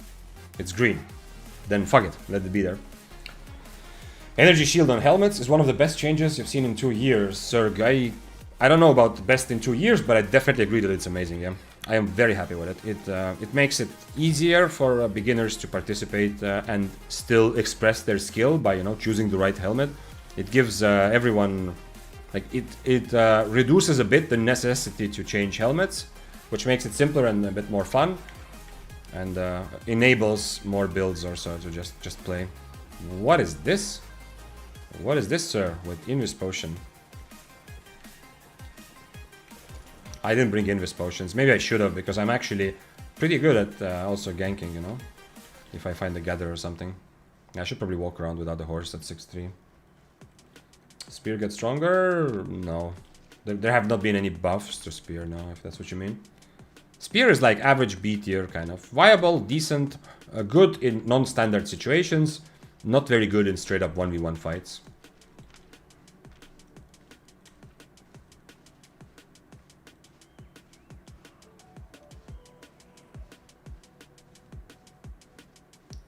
I got into Spear and had my first gank after watching Big Lips. You mean like you solo ganking the open world? Straightest man, is that what you were saying? That's nice, I like it. I mean, open world Spear is very good. For soloing open world, Spear is still very, very good. I kind of even want to say one of the best. But when it comes to actually more 1v1 fight, heavy content for Corrupteds or Mists, when there are more 1v1 fights, Spear's weaknesses are more evident. But when it's more like a multi-way situation, one-handed Spear specifically, is better. Heron feels so good. I like that you enjoy it, yeah. It's very fun. It's one of my weapons that if I just want to have fun, 100% one of the weapons I'm gonna choose between is gonna be Heron Spear. It's a bit too limited against meta weapons because you don't have any mobility. Like one-handed Spear, yeah, I'm saying that it's not amazing at 1v1ing, but at least I can 1v1, yeah? On Heron Spear, you have to play much more trickier, and like even if you get an advantage, you might struggle to finish the kill or to kite enemies enough. But it's fun at least, yeah. It's fun to hit that big stun and big damage burst. Okay, looks like no one's here. What's the key to find epic mists in yellow zones? I don't know that there's any sort of key. It should be random. Non-lethal mists are a waste of time. Well, if you are playing non-lethal content, if you already decided to play non-lethal currently, the best way to get money from non-lethal content is probably playing depths, yeah? Even though it counts as a kill, it's actually not non-lethal in the sense that you don't lose your items. But Yellow Zone Mists can, if you're really new, Yellow Zone Mists can somewhat prepare you for Black Zone Mists, but only a little bit. Just to understand what Mists feel like a little bit, but people play completely differently in non-lethal. So you're not like, in non-lethal Mists, you're gonna have a lot of people taking fights, risking much more, and playing much less safe builds. So you might end up with a wrong kind of intuition that, you know, you need to brawl, everyone is gonna just come and attack you. When in reality, in real Mists, people are so much safer, they constantly are looking for advantages, they are not running as many brawl-heavy builds. Brawling is still kind of popular, but a lot of builds will have more mobility. Take a tier 6 builds, go lethal. Yeah, I would suggest that, yeah. Unless you are really just trying to learn the mechanics of the more basic things about the game, I suggest as much as possible to play the lethal zones to get a better understanding of what PvP feels like, and to get used to the feeling of dying and losing your items, which is going to be part of the game. And then when you get a bit of a taste of that bad feeling of dying, you get a bit of like this excitement of potentially getting a kill or being close to it. You get a bit of a taste for how people are playing. Then you can decide, you know. You don't have to. I'm not trying to say that if you play Albion you need to PvP, 100% not. Enjoy every other part of the game, but I just hope that everyone who is not playing full loot PvP in Albion has at least tried it, because I know people who didn't want to play it at all for a long time, and when they were like socially forced to participate in some group roams, they ended up being like they were having so much fun that they are now just playing only Black Zone PvP. So don't be one of those guys who kind of you know, doesn't even give it a try before deciding to do something else. I know most of you here are already like, I don't have to sell the fun of PvP to you, you know.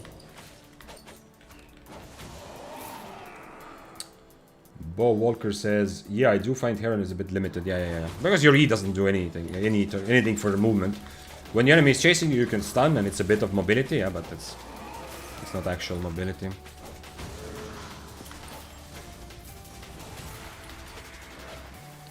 You have to poke a lot and well till you can hit the stun. Yeah. One thing that, at the end of the day, you don't need to, like, Mists is not only movement-based weapons. Yes, mobility is super important, so almost all weapons that are meta will always have some mobility on their E and some versatility on the E as well. However, with the rise of demon boots and royal boots, more and more brawl heavy builds have like gotten access to actually PvP well. You know, you even see like Shadowcaller. Like I saw Shadowcaller today several times. No mobility on the E, you know, but decent weapon. Because it can use demon boots or royal boots. So Heron Spear also is kind of like, you know, you can... It's not that you only mobility weapons can participate in solo PvP. 100k. But Heron Spear, I feel like it is fun, but it doesn't actually make up. Like this guy we just fought, he doesn't have any mobility. Only assassin shoes and that's it, right? But he makes up for it by the fact that if I make one mistake with my defensive, he wins, right? Because the damage is just ridiculous of that specific build. Heron Spear does not make up for its lack of mobility by this ridiculous damage. It's difficult to hit. By the way, once again, this brawler gloves, you know, it's up to me. If I use my defensive, I can dodge, like I dodged his first E, but it's actually, he cannot really miss. His W, he cannot miss. His boots, he cannot miss. His E is almost unmissable, right? At least he won't miss it. It's just a question of whether enemy will react. On Heron Spear, it's so easy to miss. So you're not making up your lack of mobility by having Giga Good Burst, like some of the other weapons. And you are also not, like, it's very difficult skill shots, which are, you know, it's not like, holy shit, I hit Heron E, the fight is over, you know? It's a difficult skill shot to hit. But now that I hit it, I outplayed my opponent, now I'm winning, you know? Heron Spear, not exactly, it doesn't work exactly like that. And that's why, for all those reasons, it's still very much, for me, it's just a fun weapon. I love it, I love playing it, I love the feeling of surprising an enemy with a build that they're not expecting to be strong. But I don't think it is gonna be a serious contender for like meta-ish weapons. I'm going Yellow Zone Mist because I'm leveling fishing right now. Okay, I don't know anything about fishing, I have no idea. But gloves 100% die if third person appears. The brawler gloves, yep. If during this fight there's another person that suddenly shows up on our screen, I have a chance. He's dead. Yeah, you're right. That is a good point. That is another reason why mobility, even when for like non-mobility weapons have meaningful access to PvP in terms of actually taking 1v1 fights. For the mists overall, it's still gonna be a bit more suffering. On the other hand, the weapon that sucks at fighting but is good at mobility is not gonna have as much fun, you know, like those mobility bloodletters, double-bladeds. For them, I mean, okay, at least if I was playing a double-bladed, like super safe, I would not have fun. If the only way, if I had like some sort of limitation that I can only play mobility double-bladed for the next month, I probably wouldn't play Albion for the next month, right? Because it wouldn't be fun. Maybe after a couple days. So for me, that wouldn't be fun, but at least, you know, it makes up for that by being very, very safe. But Heron Spear is the other way. Heron Spear is a weapon that is meant for bombs or small scales or one-shots. Yeah, it does perform pretty well in a group, yeah. Because the AoE stun is very nice. Daybreaker is cooked though. What do you mean, Bowwalker? Daybreaker is currently my favorite weapon, probably. I mean, Spear is in my heart, but Daybreaker is, regardless of the nerfs and changes, regardless of the changes to meta and nerfs to cripple, Daybreaker is still among the best weapons for solo PvP. When it comes to like more 1v1 heavy content, right? For Mists and Corrupt. Okay, Corrupted, there's other metas, like, but for Mist, Daybreaker is one of the best solo PvP weapons. Playing safe weapons is not fun. Yeah, safe builds. I also don't really like that. It's fun for a little while, because you release the pressure, you know? If you go play a very hyper-mobile build, and you realize, holy shit, I almost cannot die, right? Then, it's kind of the same thing I was doing on Chillhal yesterday, right?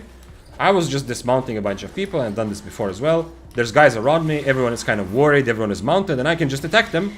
And part of it, why I attack them, is to have more fun, because that's my personality. But part of it is because my build is such that if it does come to a problem, I'm likely to get away. So playing a safe weapon does, like short term, you feel like, oh, relief. Like I don't have to constantly worry about losing my items, right? But I think pretty quickly it turns into just boredom, that there's so many fights you want to take and you can't. And you can't overcome IP differences, you know, you can't really... If you see an 8.3 and you are playing tier 7 or tier 8, you can absolutely forget about the fight, yeah? You have to come back later when they're fighting someone else.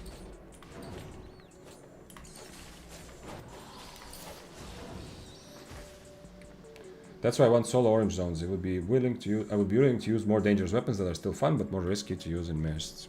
Yeah, depths also right now. Currently, depths I feel like have given people a lot of variety. Like people are playing in depths since you don't lose your items. A lot of experimentation, and that's a very good part of non-lethal PvP. So it has a place, you know. People can try things and can get fights that they otherwise wouldn't get. 100% agree. Those 2 days I played solo depths, I felt that as well. I felt like I got a bunch of fights against builds that I would not get that experience, because those builds are not gonna come and fight me in the mists.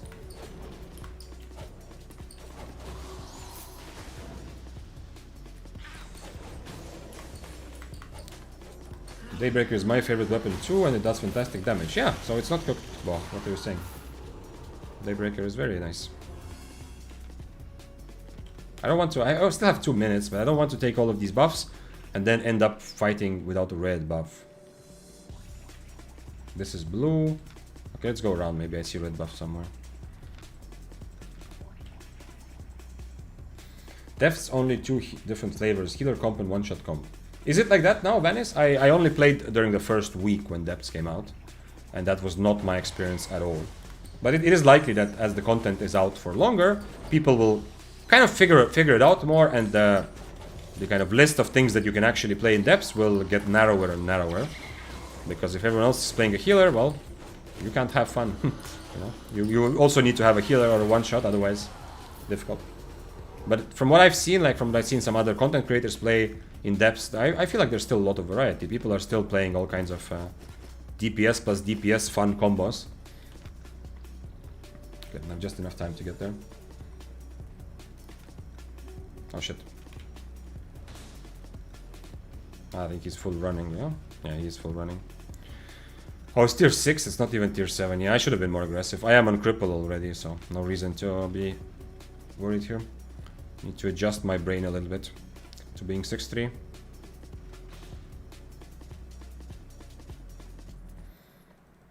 Lots of Hallowful experiments. Yeah, in Depths. Okay.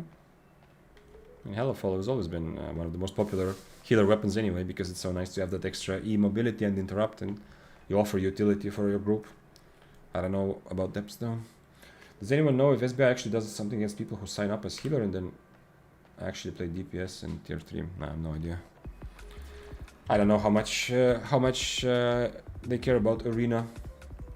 I mean, it is something that a lot of new players play, so they should probably look into it and make the experience more enjoyable. But I don't know if there's some sort of like someone looks through the reports, or if it's like a system where you get too many reports and then something happens. Never heard of it.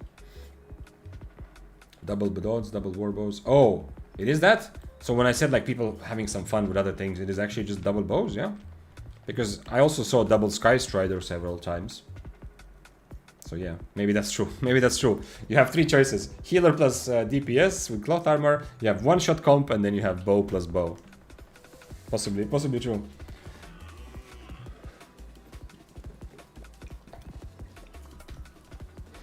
I'm gonna hydrate a little bit. Oh, maybe. Oh, I'm getting stiff a bit. Man, it really, like this, doing what I just did. Oh, this hurts. This hurts. My muscles are really reminding me of yesterday. Man, it still feels good, but you know, if I don't move for a while, like when playing Albion, everything gets so stiff. Oh. Ooh. Very good. Thank you, by the way. Once again, I've already said this many times, but if you're here in chat, thank you. I appreciate you being here, and I especially appreciate if you were here 2 days ago, pushing me to be a better man and finally get out and go into the gym again, because it's been a couple months. So yesterday I did, and now I can feel the results. Okay, it's time to change to actual spells, you know. Tier 7 Death Givers might decide to fight. He's on Invis, that doesn't make sense. Someone else... Oh, he dismounted. No, oh shit. Hello. That's awesome. That is awesome, holy shit. 6-3 Masterpiece. Holy shit, what is this? He's never gonna fight me, alright? There is 0 chance that he fights me. I'm gonna have to go to cripple. Since I'm 6-3, there's so many fights that so many situations that I need cripple for. Big muscles, not yet, but soon. I will be back. Yeah, I have not had a good... I've not been physically very active lately, so... The muscles are waiting. Man, so many assassin shoes here as well. This guy is definitely gonna rat and kill.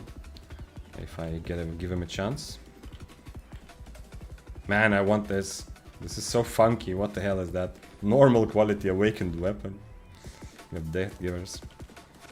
Right now I'm on Duskweaver and the Cripple because first of all, this guy, Cripple, is nice against his stun run. It's gonna be decent, but secondly because to manage this situation against 50 different players who are likely to want to kill me, having a Cripple is a bit of an extra kind of safety net, sort of.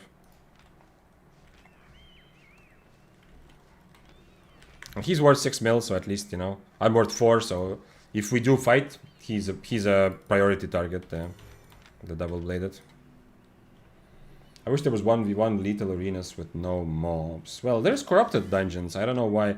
With no mobs is just gonna limit it. I understand what you mean, but keep in mind, no mobs is gonna mean that some weapons just can't play. Like spears, daggers, swords. Having no mobs at all. Never being able to stack. Arcane Enigma Blade. Impossible to use, you know. If there's absolutely no mobs and... even mercenary jackets and stuff. Like, it's nice to have mobs around that you can kind of use occasionally, but... Come on. Give me gaming. Somebody. Come kill me. I'm worth 4 mil. I'm worth the risk for a lot of these guys. I'm gonna change the cape, actually.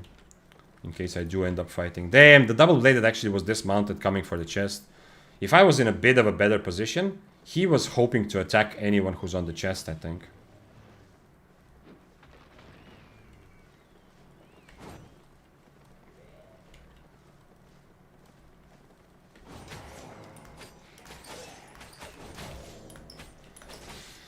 Maybe I don't need to be on Cripple for this. Because at least this way I can potentially dismount. He's on Assassin Jacket. He has no damage at all. Except for boots and helmet. Actually, I don't need Cripple for this. Somebody dismounted. Ah, that's the Death Givers. Too bad. I don't think the double-bladed can actually win a fight against me. If I'm like properly fighting, you know. So I don't blame him for not trying, but... Give me gaming, exactly. That's 100% the feeling I have right now. Give me gaming. Okay. These guys are like, maybe I get free money if I follow this guy long enough. He seems aggressive. He's dismounted. Maybe I get a chance to get free 4 million. Let's walk around for 10 minutes after him. Maybe he fights. I rat. We all rat. I rat. If I come across an opportunity, I rat. But wasting time running after someone like, maybe this is my chance, you know. That's such a waste of time and fun, you know. But yeah, not much I can do here. I made my position clear. By the way, thanks for following. V Brasileiro. I made my position clear. Nobody took the interest. Maybe we find the double-bladed in the next one. I think he was actually dismounting and trying to attack whoever is on chest. So if that happens, I can absolutely, hopefully, fight him. And have a big advantage against the double-bladed. No matter how the fight goes, no matter how you slice it, I brawl better. And he's just gonna have to full kite me, but he doesn't have that much damage anyway. So, and he was on assassin shoes, so. In 1v1, I don't see, like, you know, like I didn't take a fight earlier, Spear versus 8.3 Death Givers, for example, because in tier 7 Spear, I felt like I don't see a way how I win this, you know? Like for the double-bladed, if I was him, I have the same feeling for him. Like, I don't see really a way how he wins this. Maybe I'm wrong, but... Can double-bladed do anything against the Reflect? Yes. I mean, are you talking about the Inferno or the W spell? Against W spell, he has a lot of choices, yeah? Against my deflecting spin, he has helmet, he has stun run, he has his Q cartwheel. But against my Inferno, no, he can't remove my Inferno, but... On double-bladed, he was using Assassin Jacket and he had it on Invis. So if he ever were to fight me, he might just Invis while my Inferno is going. If he uses only helmet, how can he deal with W? But what am I going... I don't understand, Venice. What am I going to reflect? What do you want me to reflect from double-bladed? To reflect him looking at me funny or what? If he's not standing on top of me, I also have nothing to reflect. The only thing... I mean, I'm never going to change to reflect against double-bladed at all. But if I was ever to reflect something, it would be the Stalker jacket, which this guy didn't have. The helmet is not reflect... Oh, no, but, I mean, if I reflect, his helmet is going to cancel my reflect. Oh, what you're saying is that I wait for him to helmet me and then I reflect. Yeah, actually, let's find out if that's possible. So what you're saying is I wait for him to helmet me, half the damage I take from the first part, and you're wondering if I can reflect this, like, the damage over time. The other half of the damage. That doesn't seem like a very good trade at all anyway, even if it works. I don't know if it does. I guess if it doesn't say it doesn't, it's not reflectable, maybe it is, but it doesn't seem like the best deal.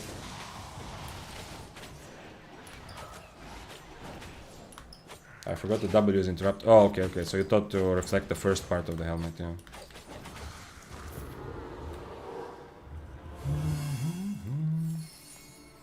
Better, less corridors. Is that what you were saying, that, you know, you would like to have some sort of arena, even if it has some mobs and critters, but to just not have so many corridors like Corrupted Dungeons, yeah? DK's mech, that's what you meant, yeah? Because we were earlier talking about what the 1v1 content would be like, essentially, because someone said that... Straightest Man said that it's... he wishes arena... There was a 1v1 arena. Oh shit, that's a person.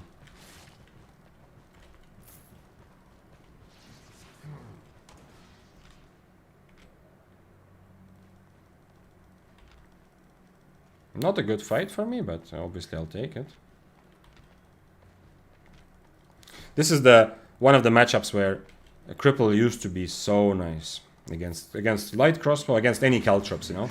Cripple used to be so nice because you can almost always, you can guarantee you can cripple almost whenever you want, and the damage buff is useful. You can actually maybe stand and trade a bit. Now, just simply removing the caltrops buff doesn't really mean anything, you know. It's short cooldown. It's not like a crazy move speed buff. It's not like boots. But then after you remove the caltrops buff, not having damage, I mean reducing attack speed for crossbows, it doesn't do anything, right? And not having the extra damage sucks. He was tier 8, and this is not a bad matchup for him. You see, I think this is not just because nobody wants to take fights, you know, and everyone just wants to be careful. It's also because I have 120 specs in Spear. I think that's part of it, honestly. Like a normal light crossbow player, yeah, sure, okay. I wasn't half HP anymore, right? I got full HP, but it's a good matchup for him. He's only 1 tier lower.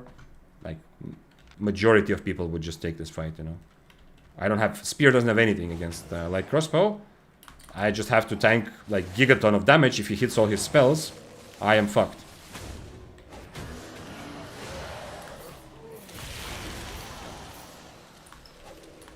I don't even have a purge, right? If I had purge on my helmet, I can maybe remove his cleric or guardian helmet. I can't do that either. Maybe he will come for the chest. Maybe he needed a red buff. I didn't see if he had red buff or not. How can I spend my combat fame credits on a new weapon which I want to level? So just go here, take a weapon, click here, and keep going. But if it's 0, you need to get your weapon to 1. If your weapon spec is 0, equip that weapon and buy like 1 or 2 tomes, or use the untradeable ones, just to get it from 0 to 1. And once your weapon is 1 spec, then from 1 to 100, you can just click the combat fame.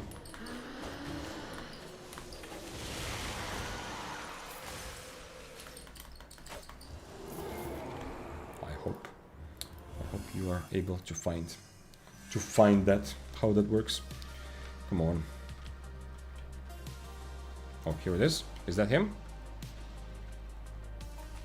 No, it's not. Ooh.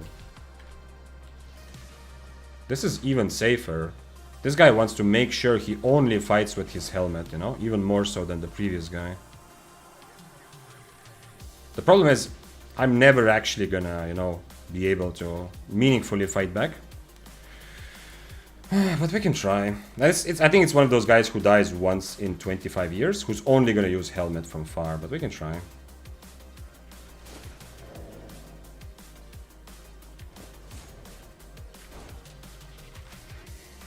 His only damage is helmet, essentially.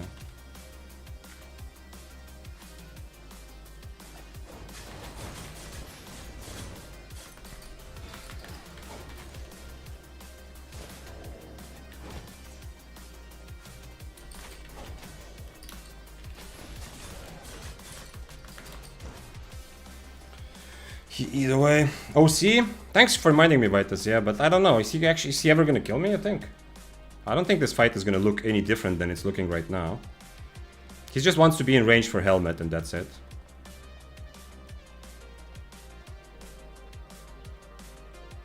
Maybe you're right, I need to remember to OC.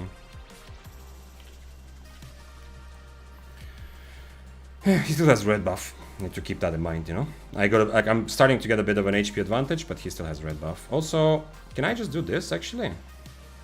It's gonna give me physical, which is not that worthy, right? Because his only damage is helmet, which is not physical. I guess his Q's is damage as well. Okay. I guess I try to get red buff and then fight him. But I can't let myself get low here. But this is the most, like, this is not even Stalker Jacket, you know? This is the most safest player in all of Albion. This is the dude that doesn't die in 2 months, bro. Like, that sort of player, you know? When he's playing Armor of Valor with his... Because the moment he sees there's any chance that he will die... First of all, it will take me a long time to get to that point, right? Because of plate armor. He doesn't do damage, he doesn't take damage, yeah? As much.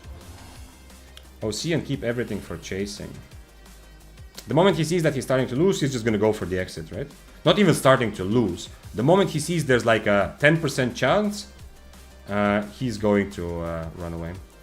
Keep everything for chasing. Even Impaler, I think I do need Impaler still. Because he's 8.4, I think I still do need Impalers now.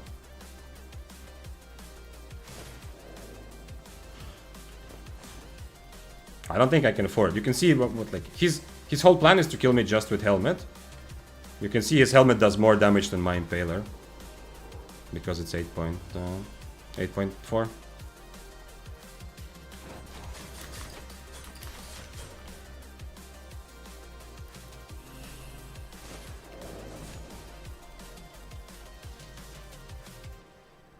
Let's see if he wants to come after me.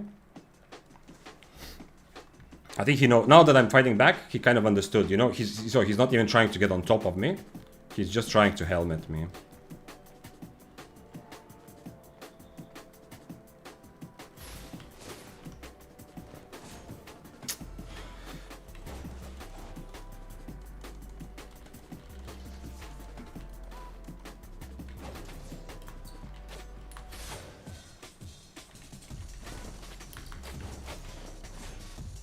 He's gonna exit, right? He's just gonna run away. He's saying ZZZ. That's interesting. Is he actually? Yeah, he's just waiting for the time, yeah?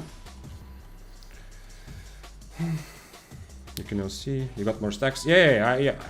I mean, you can see. I don't think I'm ever dying to him, but the problem is I also don't think he's ever dying to me. With omelette and cooldown reduction. I can try cripple, only thing that I could do better than right now, because cripple will still give me a damage buff. But problem is with cripple, he's just gonna be at the edge of my screen helmeting, and I cannot even answer with Impaler, so I will need to get on top of him. Interesting that he like, it is a human being, you know. He wrote ZZZZZ in chat, right? Ooh. Unfortunately, I'm on the wrong food here, and I don't have a eel stew anymore to swap to. But Chill Howl? Daybreaker would be so much nicer against Chill Howl. I've said this many times before as well.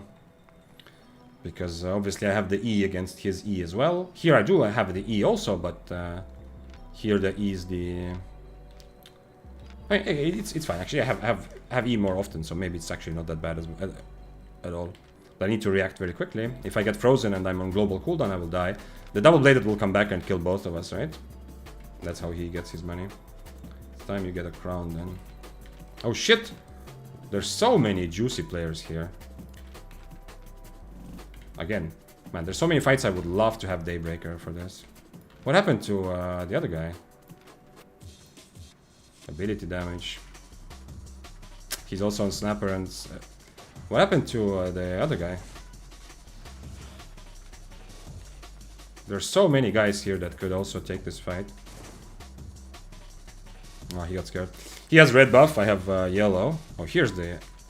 How is there so many, like, juicy people and none of them are fighting? I'm the only one who is kind of dancing in between them here. I think Double-Bladed is never gonna die, and I'm never gonna die. The Frost I have a chance to kill if I play it perfectly and he makes a mistake. Fists of Avalon, unlikely that I can actually get the kill with this IP difference. But I don't know. Did the Frost leave?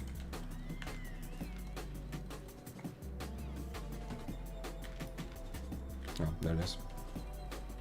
He has red, like his red buff is almost over. He says on stream, I don't know what it means. Man, we have a lot of people and I am the least juicy ones. Can you imagine there's 4 people, I went 6-3, there's 4 people on my screen. Or like 3 plus me. And I am the poor guy. Go cripple to rat. This guy, if I'm on cripple, I think this guy might just kill me even if he has 40% HP, you know? Although, I don't know. Yeah, you're probably right, especially if the Double-Bladed is still in the picture. I can go cripple. Crazy. This is a very weird Abby. I don't know what to say about this Abby, but it is very weird.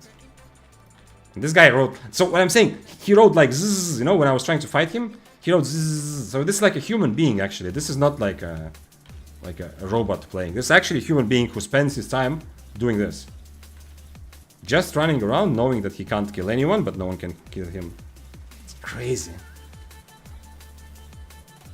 Like, I hate, of course, RMT sucks. RMT ruins games, but I hate this guy. I hope this guy is RMT. Because if this guy is not playing to feed his family, I cannot imagine, like, how can you have fun like this? That's crazy. That's like a... I don't know what.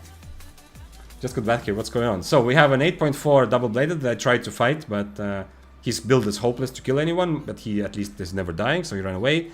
Then we have this 8.3 Fists, who has... Okay, he hasn't eaten Snapper, but he has Snapper Inferno. Unfortunately, I'm just gonna lose. He doesn't even have to kite me or anything. I'm just gonna lose this fight. He just gets on top of me, brawls, and that's it. And the moment I start running away, he's gonna E. So this fight I cannot take. And then we have a Chill Hull, a fight, the only fight here that I actually could take. If I overcharge, probably. I don't know what this Awaken is like. Cooldown reduction, max HP, okay. 9% cooldown reduction does make it difficult because I don't have cooldown reduction food. But this is the only fight that I actually could potentially kill him if he messes up, you know, but... No, I don't think he's going to.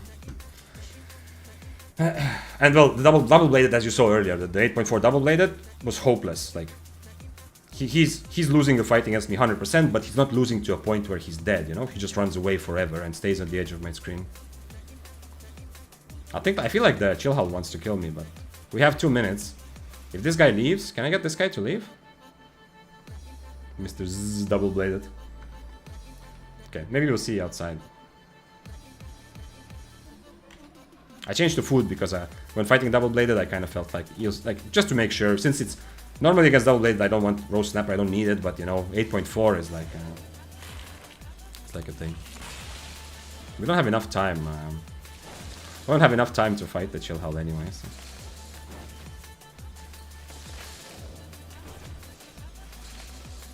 He left. Well, are we gonna... Let's give our items to the Chill Hull. He said he's on stream, so I can't tell you what my giga super secret plan is, but I don't think he's gonna fight, is he? If you wanna fight, give it a try. Go, of course I want to fight, yeah, but I mean, we have 70 seconds, it's not gonna be enough for me to kill the Chill Hull. His W is for kiting, which is nice. His heal still.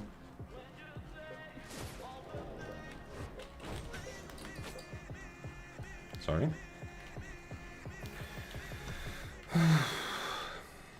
Now we have a minute. We don't have We don't have time.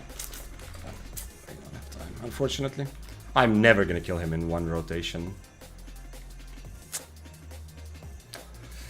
Add block off. Ask watching, gotta go. Okay, thank you, sir. Thank you for watching and thank you for being here in general. Maybe we'll see him outside. I mean, can't really do much. With 40 seconds, this fight, the only way this fight is somehow over in 40 seconds is if I die, and even then, even he can't. I mean, I'm not like tier 7 either, you know, I'm 6'3", so he can't kill me with 40 seconds either. Good in spear, bro. I love spear, yeah, but today I have not yet made big, good fights. Definitely, it's much easier to play Daybreaker right now.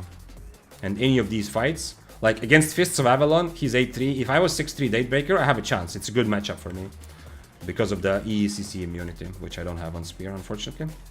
In fact, what has happened to me many times, if I use my, especially in this situation when I have less IP, considerably less IP against the Fists of Avalon, what has happened to me many times is I try to use my E to dodge his E, but he hits me with his E, with the AoE, and he cancels my E, you know, because I'm not immune to CC when I'm one-handed spear, which is obviously a painful thing to see. It may be a robot who can talk. Yeah, as I said, like, it's, I don't know, I hope this is not like a mean thing to say. I don't want to be like toxic in that sense, you know. Like, part of me very much, I love the fact that everyone can play the game whichever way they want, right? But I legit, with all the kind of anger I have towards any sort of cheating, any sort of RMT that, you know, makes the game worse for everyone, when I look at someone like that, I hope he is RMTing. And I hope he's doing it in a country where, you know, it's it's his way of getting real income and he's using it to feed his family. Like, because then I understand, you know. I mean, a job is a job at the end of the day. Working at McDonald's, you have to go through a phase where you do jobs that you maybe don't like, and maybe you go back to it, you know. I've gone back to it later as well, being in a situation where I have to do something, yeah. I would never do something where I'm like, I don't feel like my impact on the world is positive, right? I would not go and ruin other people's game, but at least I can understand. But if the double-bladed is playing and he's not playing to feed his family, then it's just so difficult to understand, like, what sort of fun is that? I don't know. Is Daybreaker a good choice of spear for solo or small group PvP? Yes, yes it is. For solo, it is the best spear right now, very clearly, for solo content. Except if you're soloing open world, then one-handed spear maybe is a bit better.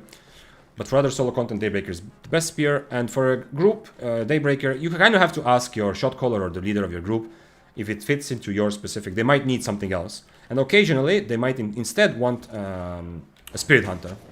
If you tell them you want to play Spear, Spirit Hunter works very well also in group play. But Daybreaker has a place to be useful in a small group, absolutely. Oh, actually Heron also, yeah, I keep forgetting, yeah, we talked about that. Some groups also will really like having a Heron. Kind of like, same as Daybreaker, you are kind of like a melee DPS, tanky melee DPS. And you are using your, if you use a good AoE stun, you can help your team do a lot of damage. Like the cloth armor DPSs in your team. Hello Vic, how's it going? What's up, Sensei? How's it been to your stream after some time now? Okay, yeah, welcome back. It's going well.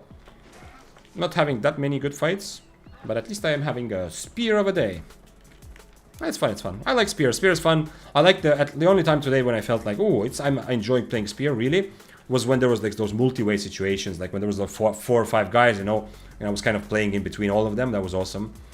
The actual 2 1v1 fights, the proper 1v1 fights I had, one time I messed up one defensive and that was enough for me to die. The second time it was against the lower tier, like a tier 7 Bow of Badon that just refused to get close enough. So I tried to fight him for like 3 or 4 minutes and then just ended up leaving. Like, he was tier 7 risking much less, but he was only hitting Qs and not even trying to get close enough to start the fight with me. Unfortunately, so that fight was not very satisfactory in the end. Depends on the playstyle of the group. Yeah, of course, 100%, yeah. The question was whether those some spears are like viable, like Daybreaker, but it's not just... One-handed spear and Stalker is a table nowadays? No, Sidirak, no it's not. Stalker Jacket got nerfed so much that even weapons that really synergize well with it, like Blood Leather Double-Bladed, don't really, like, those builds are not strong right now. The Stalker Jacket builds only really work with a big IP advantage. And Spear was using Stalker Jacket decently well. It wasn't terrible, it kind of synergized well enough. But now after the nerf, I think there's zero reason to play Stalker Jacket on Spear. You don't have the kind of mobility to make it work now that it's so much weaker than it used to be. Most people you fight will just Inferno every time. And you're not like a double-bladed where you have enough mobility to keep being at the edge of your screen and wait for your enemy to make a mistake, you know, for 5 minutes, just dance around. No idea if you answered, my internet crashed. Let's see, Zod. Your question was, do you ever use the other spell on Jacket of Tenacity? Yes. If you do, in which situation? Primarily, when the enemy has a purge, and they are obviously going to purge my Inferno, I can change to this.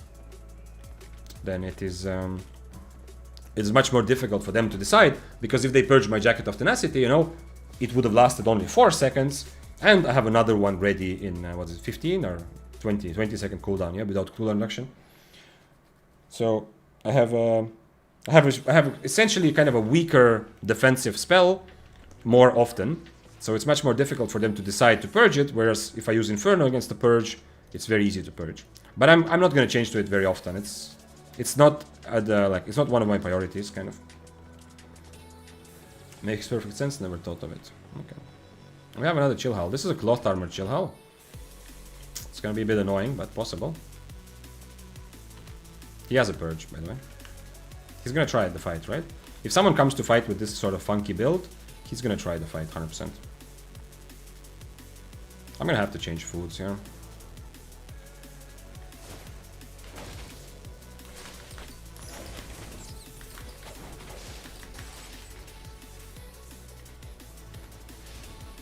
Okay, he purged my boots.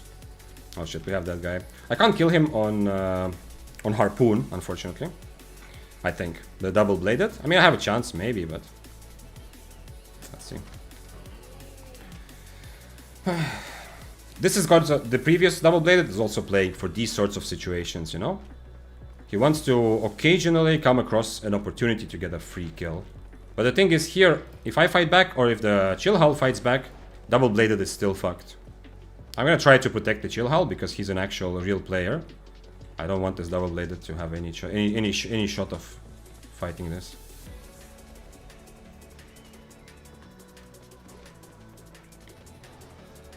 Nice. Nice. I'm happy that Chill Hull survived. Fuck this guy. Obviously 1v1 fight, yes, but... fucking rats. What a level of self-awareness, man. Maybe he was talking about himself. I guess he was talking about himself, yeah. He wasn't actually like talking about someone else, yeah. I'm not just talking about his playstyle, which obviously, you know, as I've said this many times, if we all played like this bitch on Quarterstaff, on double-bladed, tomorrow Albion would die, you know. In 1 week, nobody would play Albion if everybody started playing like this. But I was talking about specifically the irony that he actually tried to rat this fight, you know. This guy purged my boots, which is interesting. The start was going pretty well for me with the Chill Hull, but now he knows. Now he knows that I'm gonna E out of his E. I don't know if he didn't realize it before or what. So he might not play like that anymore. We'll see.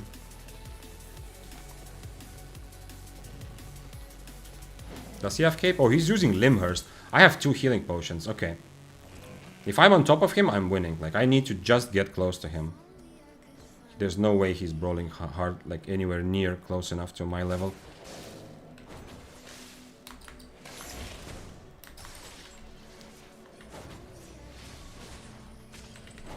Oh shit, I didn't realize that I was even close to hitting that spell. I started already walking back, but I actually hit the Harpoon somehow.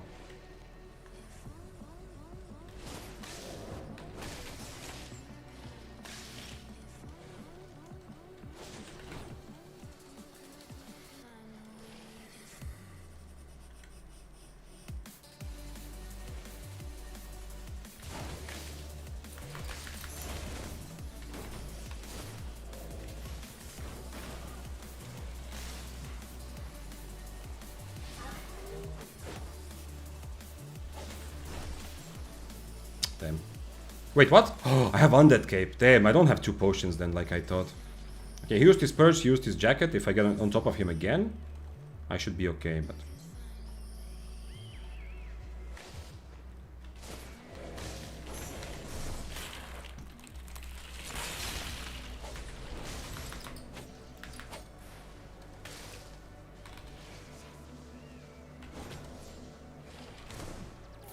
Ooh! Thank God I remembered earlier that I had my Undead Cape, you know? If I did not, if I was not ready for my Undead Cape then, that would have been sad. And what a nice play from him to use the stun ring in the end, right? Nice. But you can see, like, this is a... You can see, this side of build, this is not a beginner playing. So, it is... this is a very, very experienced player indeed. Thank you for the fight. He was tier 8, right? So I did have an interior 1 tier advantage, yeah? Yeah. The IP is similar, but you know, I'm 4-0 cape. He is 4-3, so there's a bit of difference there. I don't know about his specs. So we have finally one actually good fight that we won, one good fight against Brawler Gloves that I lost, and then that Badon fight which wasn't satisfying. And I also had good food for this. Nice. Kind of, that last time he hit his E, I was ready with my E again, but I didn't actually, you know, didn't have a chance to use it. So I still got frozen. Wait, let's put this and that. I'm gonna deal with redeem request. I didn't have a chance to actually use my E, you know, he did, I don't know if I was global cooldown there for some reason that time. I wasn't able to E as quickly as before, but unfortunately I also didn't Inferno, which is annoying because, you know, in general, if I don't have E, for example, and he E's me, I need to Inferno. I always have time for that. Okay, so let's put here all the things that, wait, let's drop all the loot first of all. This goes here for future. We are gonna drop everything else. And the reason we're doing this, we are going back to Spear in half an hour. Don't worry. But what we are gonna do is we are going to play something weird. Because if you're watching this on Twitch, it's available on YouTube and Twitch. If you have enough challenge points, you can make me play your build for half an hour, or until I die. And Vitus just used that to redeem. I'm gonna buy it in tier 7 and play it. So let's see what Vitus redeemed. I'm gonna play that. That's the song that I found through Shazam with your help. Oh, nice Nutmeg. Yeah, I don't know if this is my like legal education. You know, I studied law. I don't know if it's because of that or just my nature of being. I don't know. I don't feel good because I know most streamers do it. And it's normal, but I don't feel good about using music that I don't have copyrights to, you know, because it's not actually legal. So that's why the music you see here, it's not like the most popular song of the 2025, right? It's very much it's the things that I pay a little bit every month to be able to access and use this music in my content as well. Just so we're clear. So that's why also some of the songs you might need to Shazam if you love it, because it might not be like the most popular regular YouTube song. Thanks for following, by the way. Vichite or Vikite. Is there a brawling bow? Anything relevant? Hemareso, the regular bow. The closest one you're gonna get to brawling is regular bow. Bow of Badon has some, because you can use your E to zone a little bit and keep brawling while your E is going, so you have a little bit of brawling, but not enough. Well, it Facecare Rope Flame pushes only once. Yes, Zod, yeah, as you saw. I ran through it after that. Thanks for following. Average Dude 99. Okay, let's see. Hi, nice fight. Do you have some key binding tips for solo PvP? Key binding tips. I 100% suggest that you have a button. I don't have it here. You know, I have a button to change. Wait. No, this. Okay, I do have it here. To remove your the whole of your UI. That's a very important button.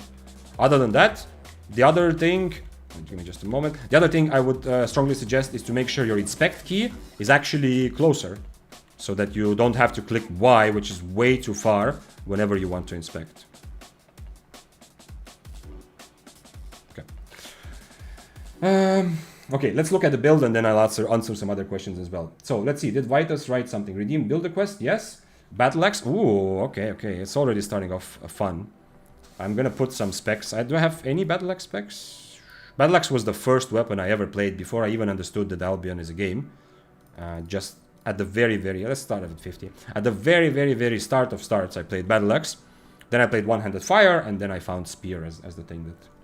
But Well, I mean, I played Battle Axe back when I didn't even understand that what it means to have PvP in this game. I was just hitting mobs, essentially. Okay, Battle Axe, yep. Nice. Now we're gonna buy, let's buy something like 5.2. Maybe outstanding quality, because I am outstanding. I have actually access to Rending Rage, because I think I already unlocked it for some other challenge. And I'm guessing I'm doing Bleed.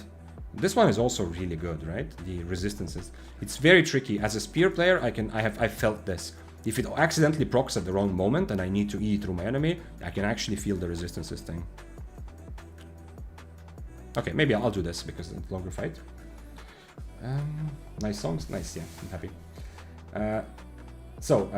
Then Muizak. So yeah, the thing with songs is actually like, you will see a lot of streamers that don't actually, because obviously nobody's gonna, you're not gonna pay to actually use like copyrighted popular music usually. What a lot of streamers do is there's like a plugin, you play it live, but then it doesn't get saved on VOD, and then Twitch doesn't care. They're not gonna really like look at it. Yeah, if it's not on VOD, essentially the copyright infringement seems a bit weaker. But actually playing it live also is not legal, you know, if I don't have the copyright.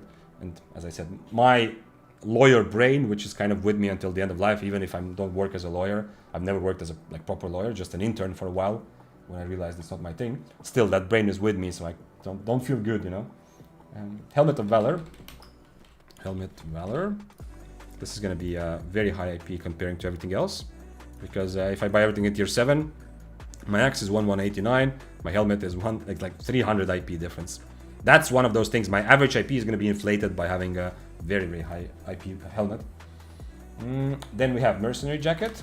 Okay, so this is, so far it's like a very basic Battle Axe build. Something like this. Let's go excellent. Any sandals, okay.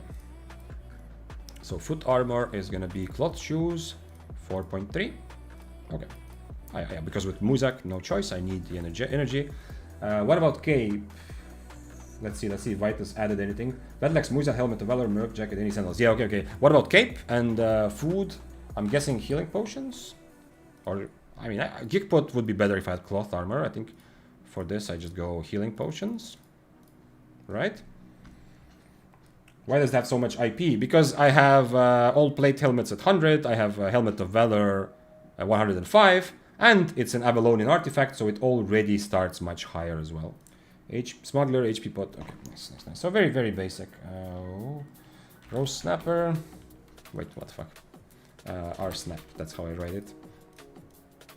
I just need one food, right? I'm not gonna reset anyway, I think. Smart Cape.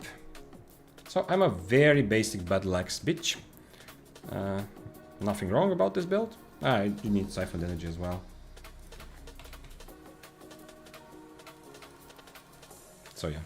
Okay, so for half an hour I'm gonna play this. And I'm gonna try to lean heavily into brawling, although my weapon being so low IP is gonna be a little bit... it's gonna mess it up the plan a little bit. I've always said this, you've probably heard me talk about this already. Brawling matters more, IP matters more when you're brawling. I wish I could put some in Halberd, but okay, whatever. Let's do this. I don't have anything else to do with these points anyway, so I have at least a little bit.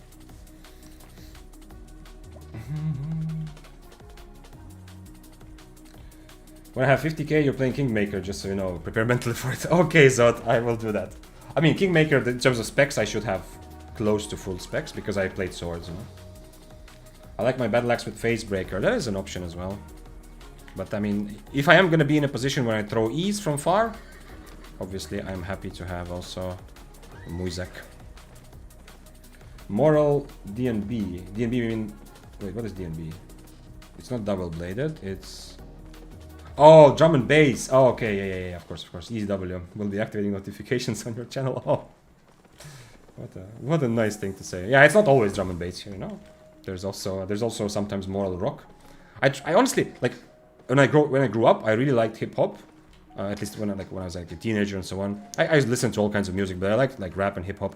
But now I don't know. I kind of still enjoy, especially rap. I enjoy it for the lyrics, you know, like some genius bars get me excited, even if I don't understand all of it.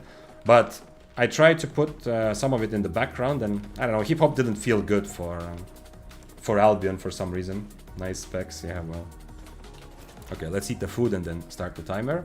Wait, someone is mounting somewhere. No, sir. Wait, I need to talk to you about our Lord Battle Axe.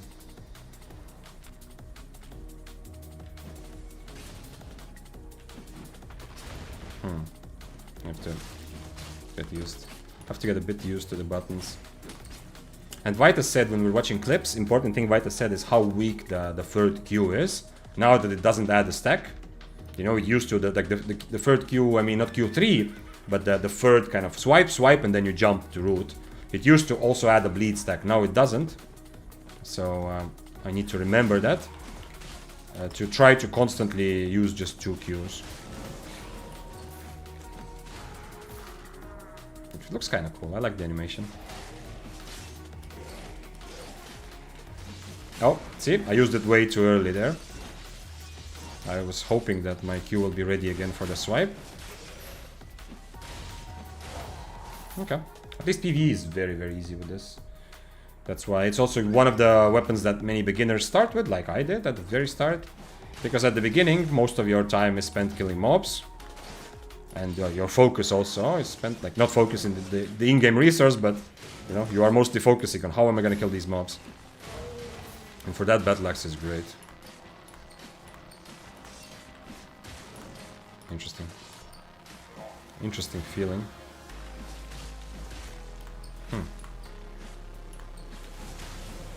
I wonder if... Do I want to be on Mercenary as a preset or not? I guess Mercenary is fine. Both seem pretty good. Maybe we need to change mists, I don't know, nobody's... I'm in the camp, I have not seen anyone yet. I mean, it's normal, you know, it's just for... It's normal to just, like, the redemption is for half an hour. But, it's also, like... It gives me a bit of a taste of this weapon. But I often don't find, like, enough fights to really test it out in a PvP situation. If that's an 8.3, I'm running into him and he's dead, and he's killing me, but... There was someone on my screen. What happened to you, sir?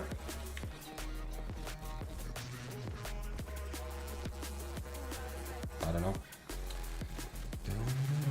Was it for the ChatGPT GigaChat build? Was it? I don't remember when I put specs in Axe. I think so. Yeah, it was the GigaChat. You're right. Yeah, it was the GigaChat build, yeah. It was the Great Axe build when the ChatGPT told me is the best GigaChat build.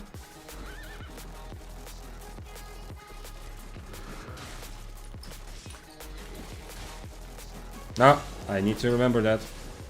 I just need to always queue twice at the beginning, not queue then wait. Queue twice and then start waiting.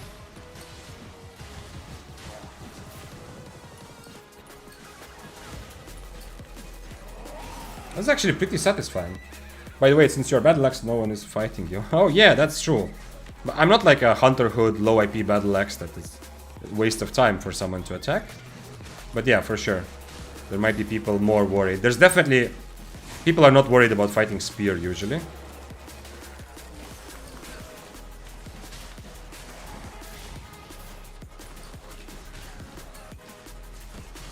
Come on, die.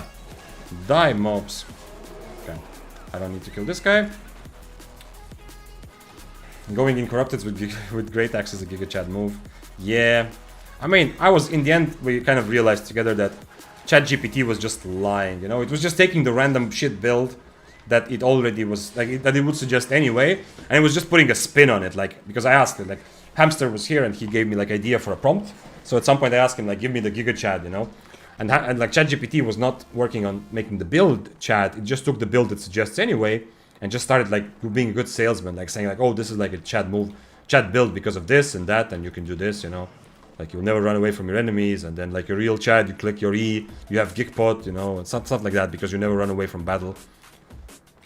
Essentially, it was just selling the build as GigaChat build, not compiling or putting together a build, which would make a good chat. Yeah, people don't want to fight me. I'm tier 7, so, like, the low IP guys see me as a threat anyway. As I said, my IP is deceptively high because my helmet. Having high tier helmet doesn't really doesn't make me that much stronger. Especially a helmet that doesn't do damage. You know, like a Call of Purity, higher tier is more damage. But not here. Honestly, the ChatGPT challenge was very fun to watch. Yeah, it was. I'm happy to hear that, yeah. From my own perspective, or like from my experience, from all the challenges I've done in this 1.5 month, almost actually probably like 2 months streaming almost. My own perspective, the most fun was actually the first one, the first Monday, where I went into Mist and I was not allowed to leave the Mist until I have 10 times more money. So if I bought the 100k set, I had to fight and survive until I have 1 million. If I went in with 1 million, I had to fight and survive until I have 10 million total. That was probably the most intense challenge from like for me to actually play.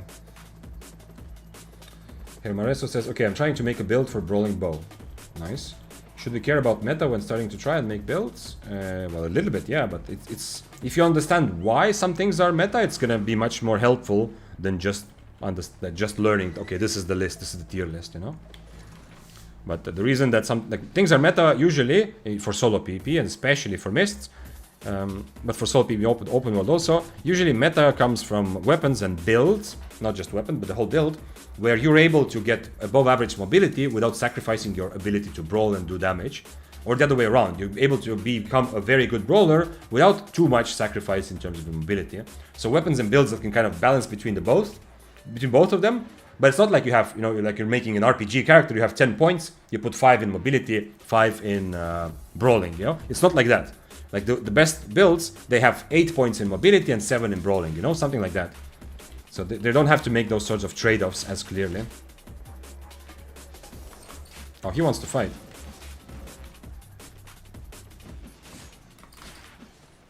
Oh, come on. It looks like he wants to fight, but I don't have Geekpot. I don't know how I'm gonna survive his E, but he also has he has plate armor anyway, right?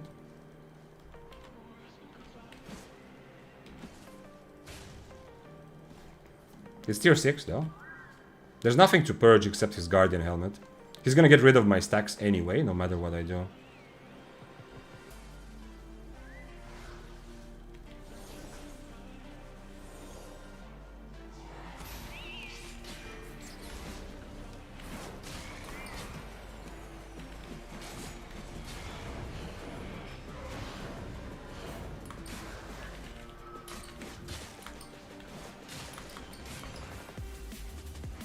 Fuck, that guy is charging up boots.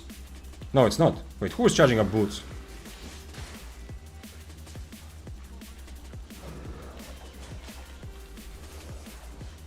Okay, maybe I fight the Death Givers then. I still have Mercenary and Healing, so since he's on plate armor, I'm not that worried about his damage. Against Death Givers, luckily I have the helmet to actually remove stacks, you know.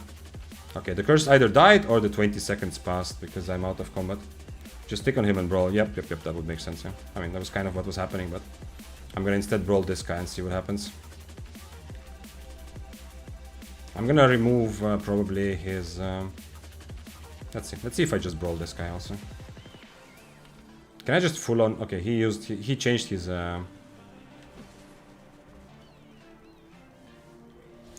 He changed his W to Chain Slash.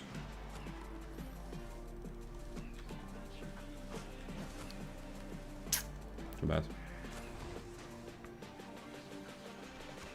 I don't know what happens if I just stand and brawl. I feel like I should die, but I'm not sure. Wish I had the Geek Pot as well. He has Geek Pot, it's definitely better for this. I have 2 healing potions though. I'm gonna have to use my healing right away.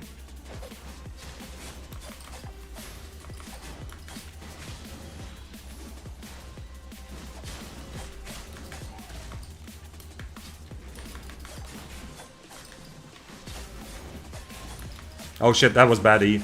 I E'd way too early there.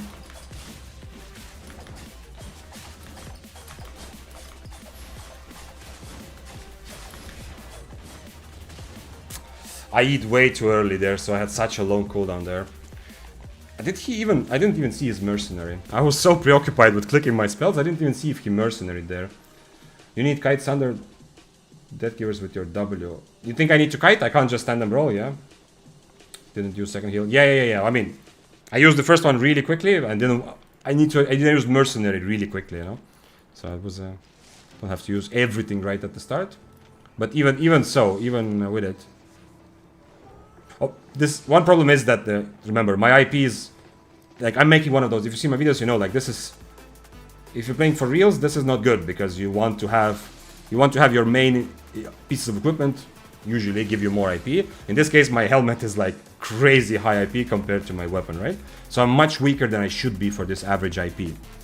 And if it was the other way around, if my axe was 1490 and helmet was 1200, right? I would be so much stronger. But other than that, you're saying Vitas I can't just stand and brawl him? I was kind of wanted to try. Too bad that I didn't have Gigpot myself, but I mean with this cape it's fine, yeah? He didn't even have his the proper cape as well. And I was waiting for his mercenary to remove it, but in the end I kind of felt like I'm losing, so I kind of just need to remove stacks, and I didn't remove them anyway, right? So he got double E. He also changed his W just for brawl. Oh, never mind. No, he didn't. He changed back to Shadow Age. Oh, shit.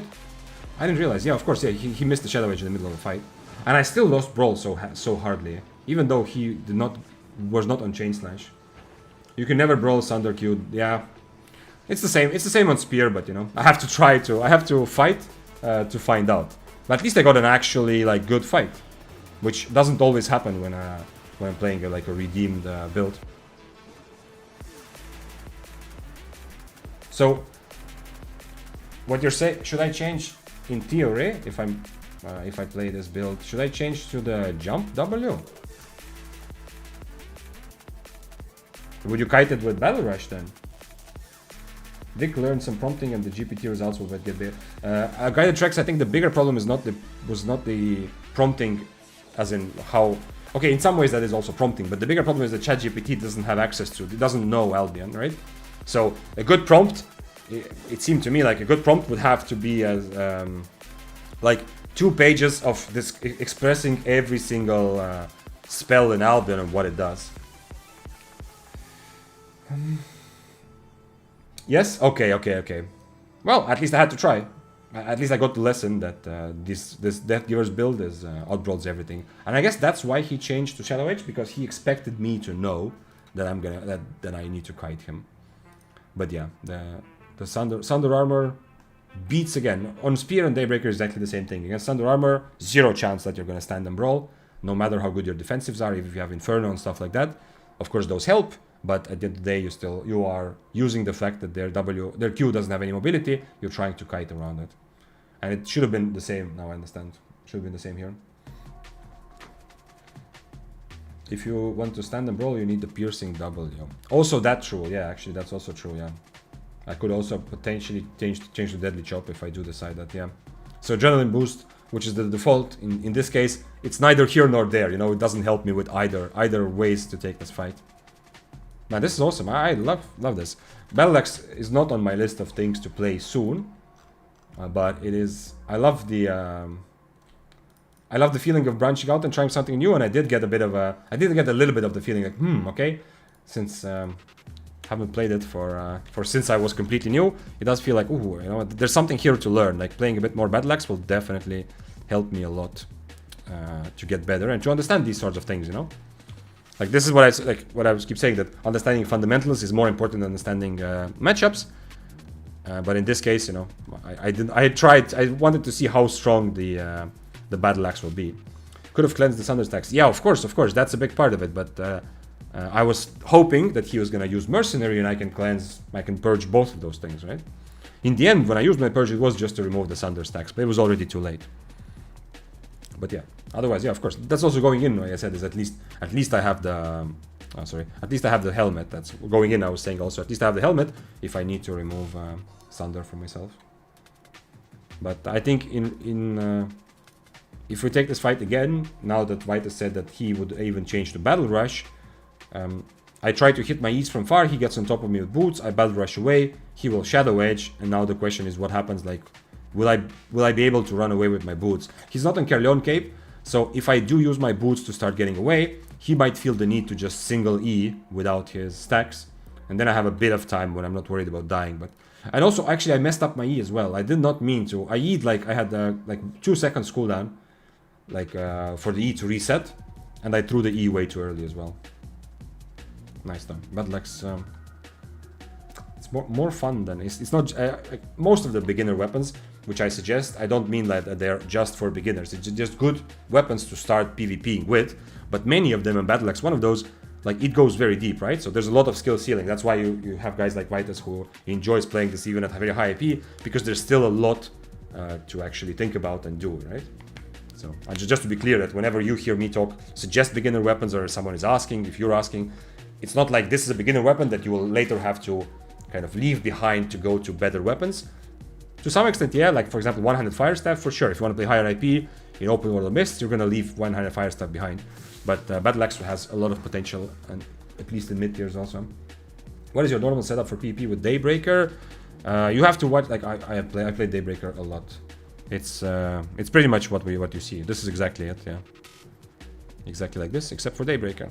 Everything else is the same, and not really. I've tried other things, but not really too much variety there.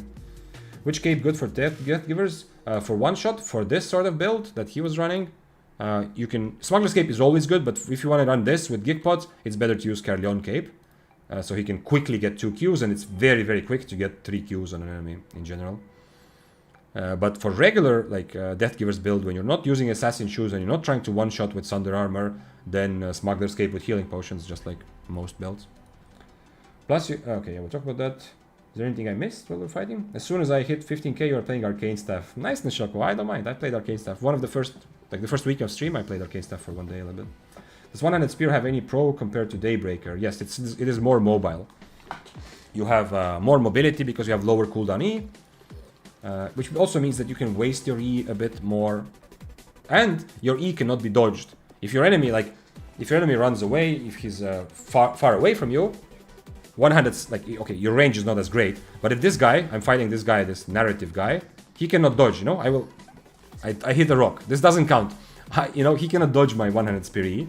Whereas if I E with my Daybreaker from far, it's very easy for the enemy to use their defensive to react. Although only a couple defensives are good against Daybreaker, which are like Deflecting Spin, Mistwalker Jacket, Soldier, Helmet. But still, he can use defensive, or they can sidestep or react to it, you know. How long have you been playing Albion? I think it's fair, like, I'm trying to put it together, and I think I have about 2,500 hours. Somewhere between 2,500 and 3,000 hours. I think it's kind of reasonable and fair to say now. So, definitely not as long as like some veteran players who've been here from the beginning. I started a couple years ago, like maybe 2.5, 3 years ago, something like that. But my playing Albion, usually I play a lot, then I take a break for a couple months, then I play, then I take a break, you know. It's more like that, it's not like constantly playing. But now when I stream, I play more, of course. Okay, let's go. Let's go continue with the spear.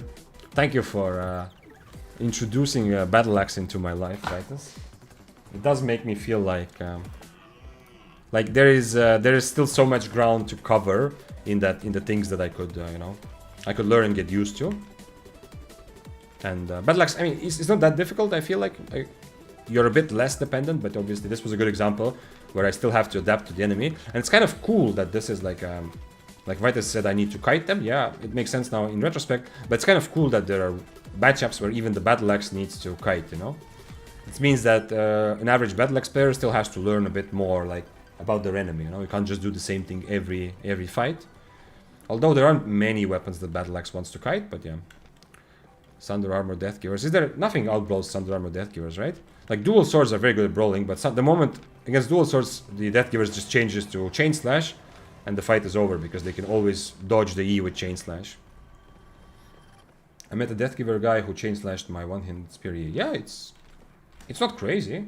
Haven't recovered since. No, it's not crazy. I mean, it depends, but it's the same. Like the Death Givers also sometimes Chain Slash Carving E, you know? If you're fighting a Carving or Spear and they are walking towards you... okay, I guess I'll take it then. Fine. Like, if you're fighting from a distance and the Spear or Carving are walking towards you, and like, you know they want to get close for whatever reason, it's not that difficult because you click Chain Slash on them, and as they are in the animation, so let's say if the enemy, if I click my E, so let's say if I walk and I'm ready to get E'd, and he already clicked his Chain Slash on me, as I'm E'ing, the moment I'm in range during my E, his character will Chain Slash, yeah? So, it's... I'm not saying that, I'm not underplaying the skill of the guy you fought against, but it's also not like super duper rare to do that. Is there any specific scenarios to kite with Spear? Yes, you very often kite with Spear. There is, Spear is is a weapon where usually, it depends, there's different matchups, but against melee weapons, usually you gain a bit of an advantage by kiting them, and then you capitalize on that advantage by brawling them when you already have like an HP advantage. But across all different matchups in the game, I feel like Spear has more kiting matchups than brawling matchups. Well, obviously, like if you're fighting against like Frost or a Bow, then you are kind of you are the kiter.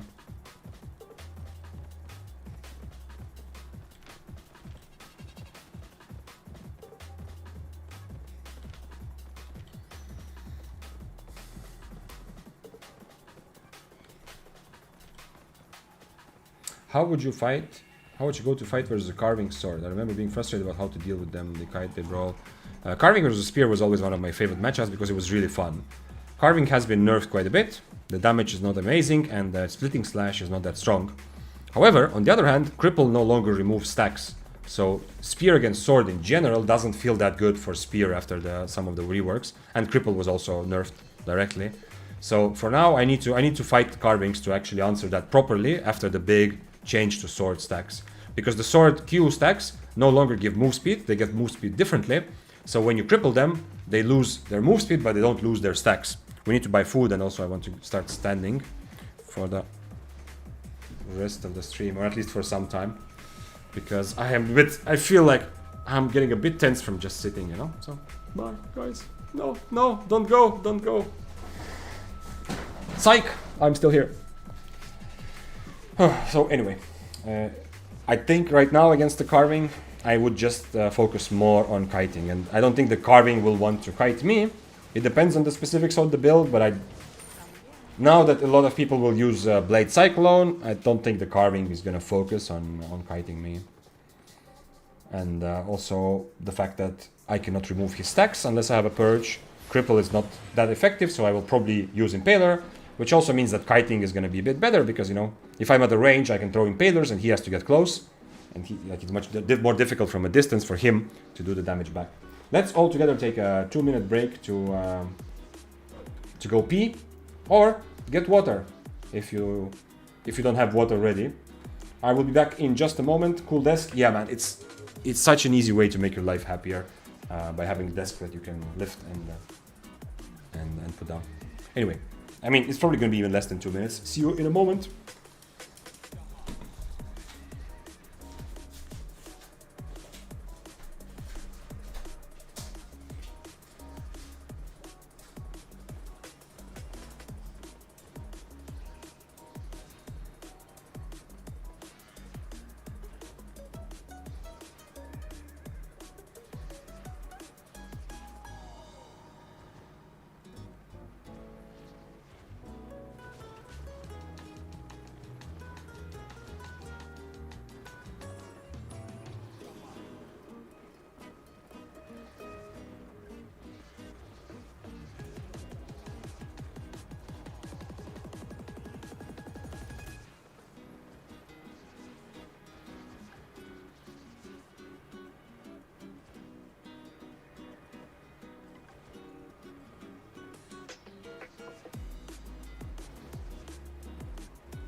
What's up?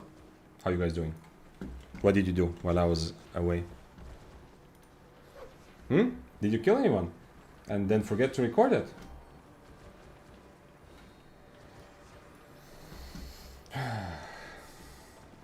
Thanks for following. Sidirak. I hope my stream stuff. There's a bit of a delay. I hope it works fine. I see the thanks for following in chat, but the actual thing where all activity should show up. Give me a moment.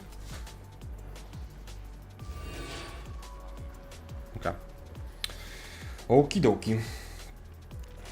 Do you go CDR and armor against kite heavy matchups? Yes. Is it worth not?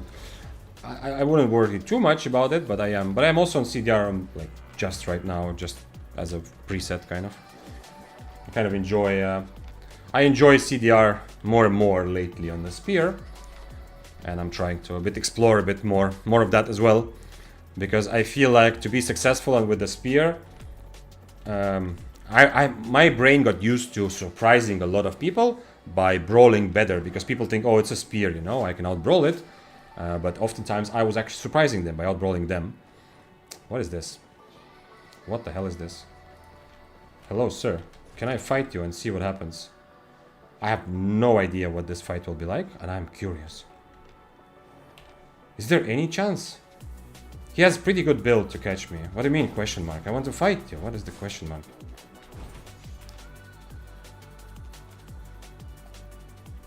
What is this question mark? It's like surprising, like to him it's like, what the fuck, like what is this? He's baiting, right? He has to be baiting. I'm not gonna I'm not gonna give him free money, but...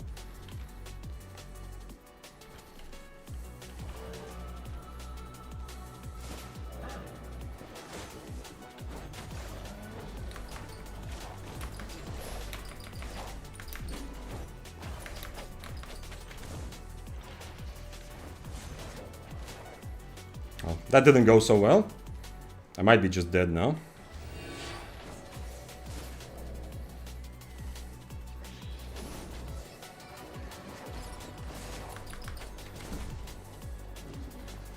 What is his move speed?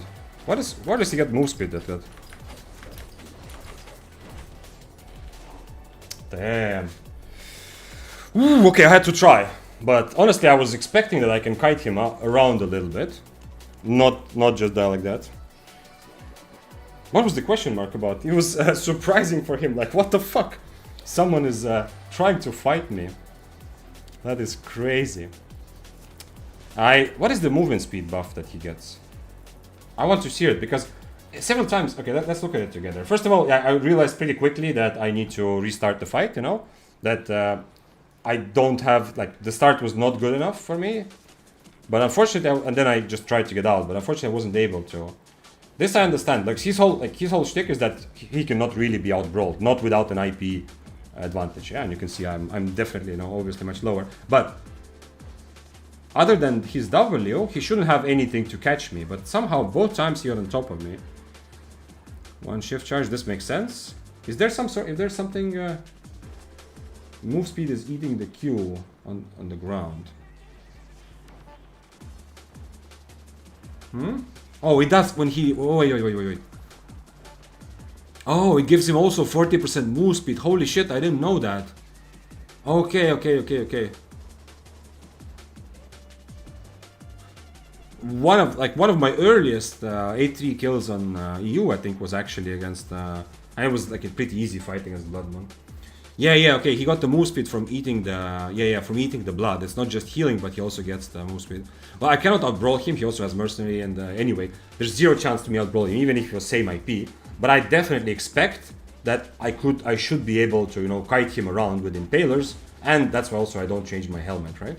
So I was very much surprised that it felt like he was able to stick on top of me and not worry about it. Am I the only one that think that spear with pure mist and passive lifesteal is too strong on brawling? No, it's not, Sidirak. It's not anymore. I really don't feel there's too many good brawlers around you in the mist. You cannot remove stacks from the sword, right? You cannot. Let's do the same, but let's try just helmet of valor now. I think it makes sense.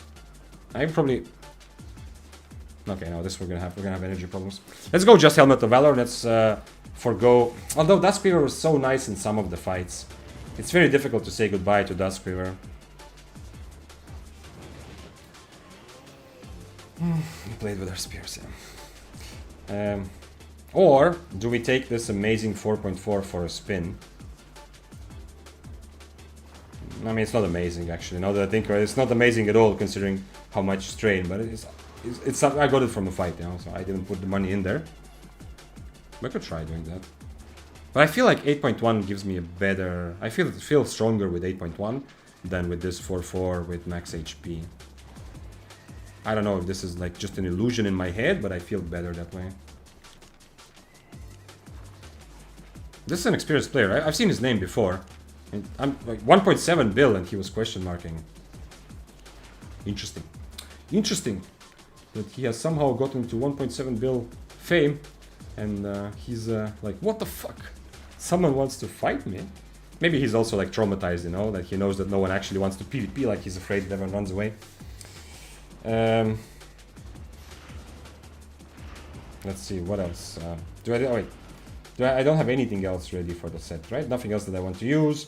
I'm gonna go for Duskroot again, it just feels too strong. I could use this torch also, but let's go with regular 6-3 torch. Okay. Learn something every day. Yeah, I don't... It's been a while since I fought against Blood Moons, so... And as I said, like, one of the fights against Blood Moons is one of my... It was Daybreaker, but it felt like... I went to fight just like here, you know, I kind of went to fight expecting that I'm probably gonna die, but to see what happens, because it was an 8.3, and it ended up being, like, relatively easy win, so... My understanding of Blood Moons has always been that it's very, very limited, because it's so easy to kite it around. Obviously, back then, the human form spells that people used were different. So his Q and W are different than usually in human form. Than it used to be back then. But this W is kind of like, this I see a lot. It's a shield for 2 seconds, and this is a shield for also for 2 seconds. So he's constantly shielded, that's why he doesn't take a lot of damage. Too bad. I wish the fight was longer. I could definitely like learn much more from it. If the fight took like a couple minutes, so that I could see what the first trade is like am I winning or losing, and then try again and come back. That's cool though. So essentially, the moment I see him use his to create the lava pool or whatever it's called, not the lava but the blood pool, I need to go in the other direction, because he's gonna go behind me, which Blood Moon will do that anyway. That's not the surprise here, but the surprise is that he's gonna go behind me just to be able to catch up later, because of how much move speed it will give him. That it's worth it for him to go behind me and then follow me later. This costs a lot, but not the choice really. Cultist Cow. I don't think. I mean, I'm 6-3 overcharge, right? So. Even if I overcharge, I mean, I overcharge not at the beginning, but even if I overcharge right away, I think that could I change to Cultist and try to brawl him? It's unlikely, you know? I think, you can see also with IP difference, and this is like from specs as well, even if I overcharge right away, I don't think I can just Cultist Cull and just stand and brawl him. I think he's just gonna destroy me anyway, if I don't use my mobility, but who knows? Maybe. By the way, what does... Let's see. Because being 400 AP lower is a 99% loss against... Marvin, what you were asking he was, what was that about? What did I say that you were reacting to? The fight I had earlier, like at the beginning of EU server, didn't seem that difficult for some reason, because it was kiteable. But I understand like this W that he's using, and that is a popular W right now, that makes it instantly much less kiteable. He can kind of stick on me, like he did. Like I thought I would have time to keep kiting him around if I wanted to, but apparently I did not. Wait, what I wanted to see. I wanted to see also the... So he gets shift charges. Oh, it does do damage as well. Yeah, okay. So it does damage and shield. He used this, and I kind of thought that it's already the tether shield because of the shield, but when I'm standing on top of him, he can also use his Q for both of us. So yeah. He was question mark because being 400 IP lower isn't... Oh, okay. So he was question marking because he was like... he didn't even think like... Yeah, that's what I'm saying. Like it's just surprising because like usually like someone who plays that much Albion, you know, maybe he doesn't personally, but for most people, you know, when you play that much, at some point you also try fights, right? You also try limit testing. You also attack people who are much stronger to see what happens, you know. But yeah, okay. Your answer makes sense. Yeah. So for him. For his experience, the fight was so hopeless for me that he like... It's like when it's just like, you see, if I'm playing right now 6-3 and like a tier, like let's say 4.1 attacks me, I mean, I don't think they can actually kill me in any set on 4.1, obviously, but I'm not gonna question mark, you know, I'm gonna I'm gonna have some respect or say like, okay, this guy is crazy, he's trying to learn something new, right? You know, I hope your reaction is the same. Like if someone who can't really beat, like if you know that they don't have any chance to kill you, it's like, oh, okay, you're an adorable little guy trying to attack me at 4.1, but you know, it's not a question mark moment.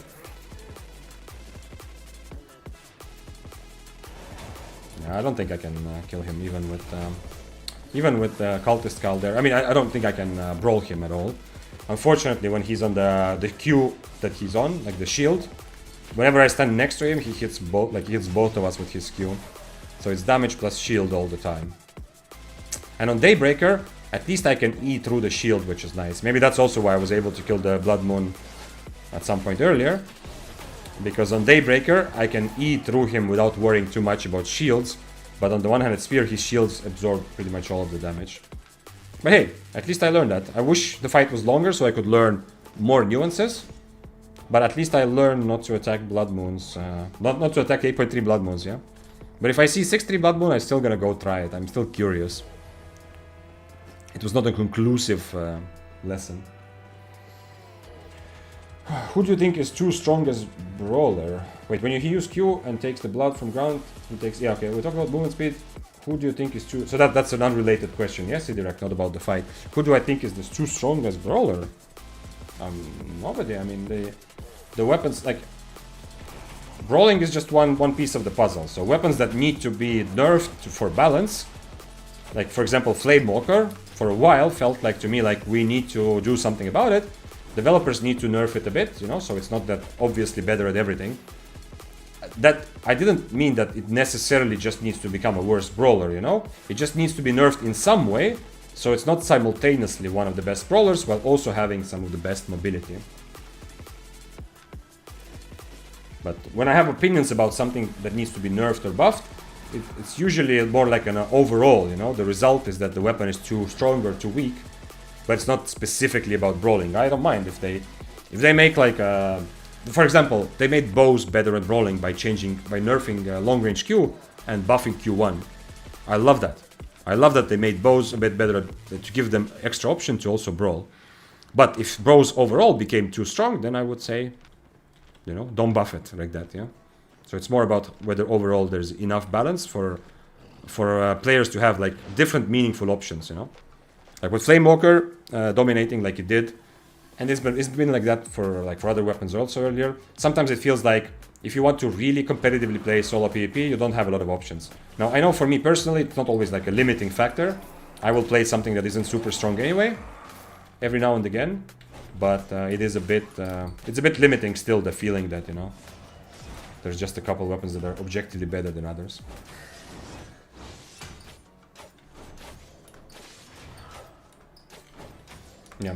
Yeah, thanks Marvin. I understand now. I understand your explanation about the question mark, and yeah, like your point is kind of correct, yeah. Maybe for him this was just so obviously hopeless from me, like from his experience. He's more experienced than me probably, right? With the almost 2 bill PvP fame on Europe, right?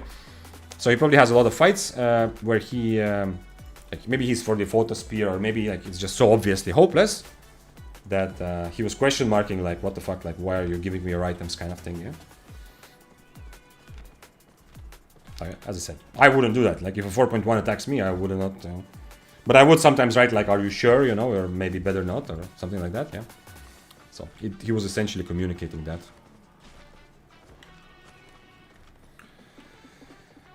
Hey Vic, with spears being a little bit weaker spot, what weapon line would you recommend leveling as an alternative? First of all, Daybreaker is in a great spot, and one-handed spear is good for open world. But what I suggest leveling, depends on what you're having fun with.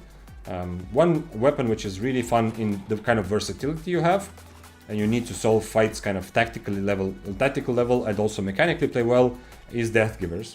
So going for daggers can give you access to Death Givers.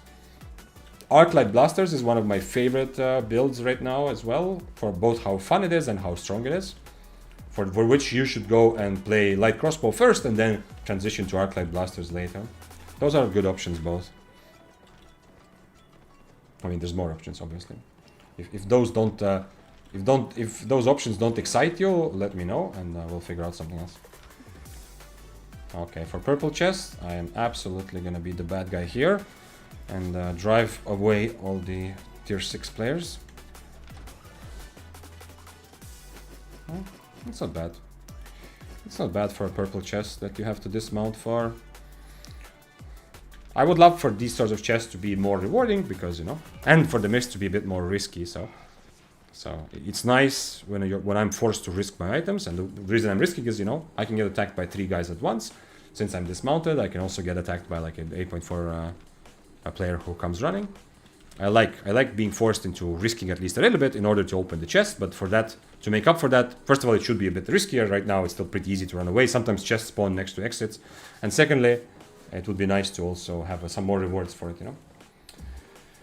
Too strong as a brawler as a class. Too strong, I don't mean OP, I mean brawl is their strong part. So which weapon tree as a whole is the best at brawling? Kind of difficult. I guess curse staffs maybe, because curse staffs don't have a lot of other options. So curse staffs.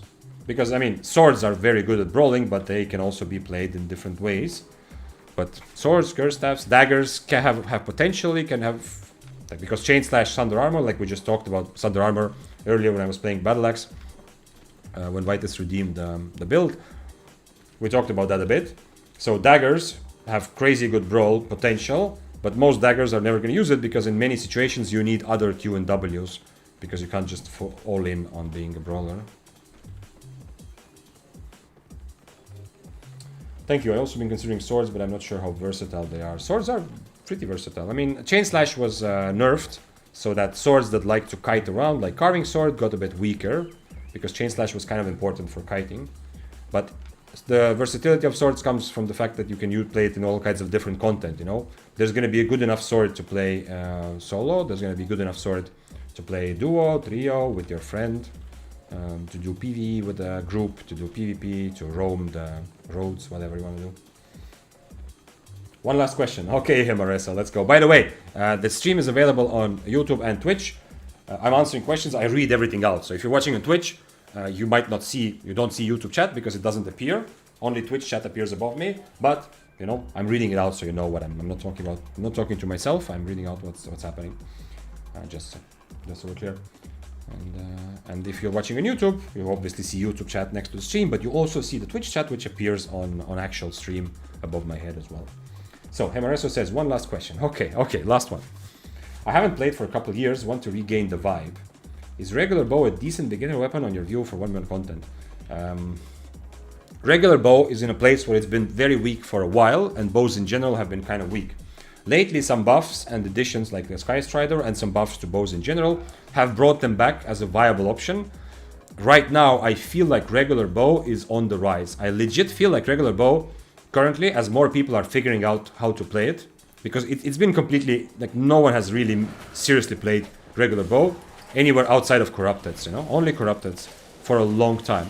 But I feel that lately, because the big update did buff Q1, and regular bow is one of the few ones that is pretty happy with Q1 and playing more close range, I feel like people are more and more figuring out that, regular bow is actually pretty, like, has a good potential. So my prediction is that regular bow stocks have already started rising, and over the course of next month, it's going to, unless they make big changes, it's going to rise further, and more people are going to try it out and have some success with it, also in mists and open world, not just Corrupteds. Whether it's good beginner weapon, it's so-so. It's not bad. It's relatively simple conceptually. Since you play around auto attacks, it's a bit simpler to understand than some other weapons. So I think it's pretty nice. Twitch chat not on stream, by the way. Oh, okay, it's not. Okay. Usually it is. I feel like Stream Elements has experienced some sort of crash. I don't really want to... Can I restart Stream Elements somehow?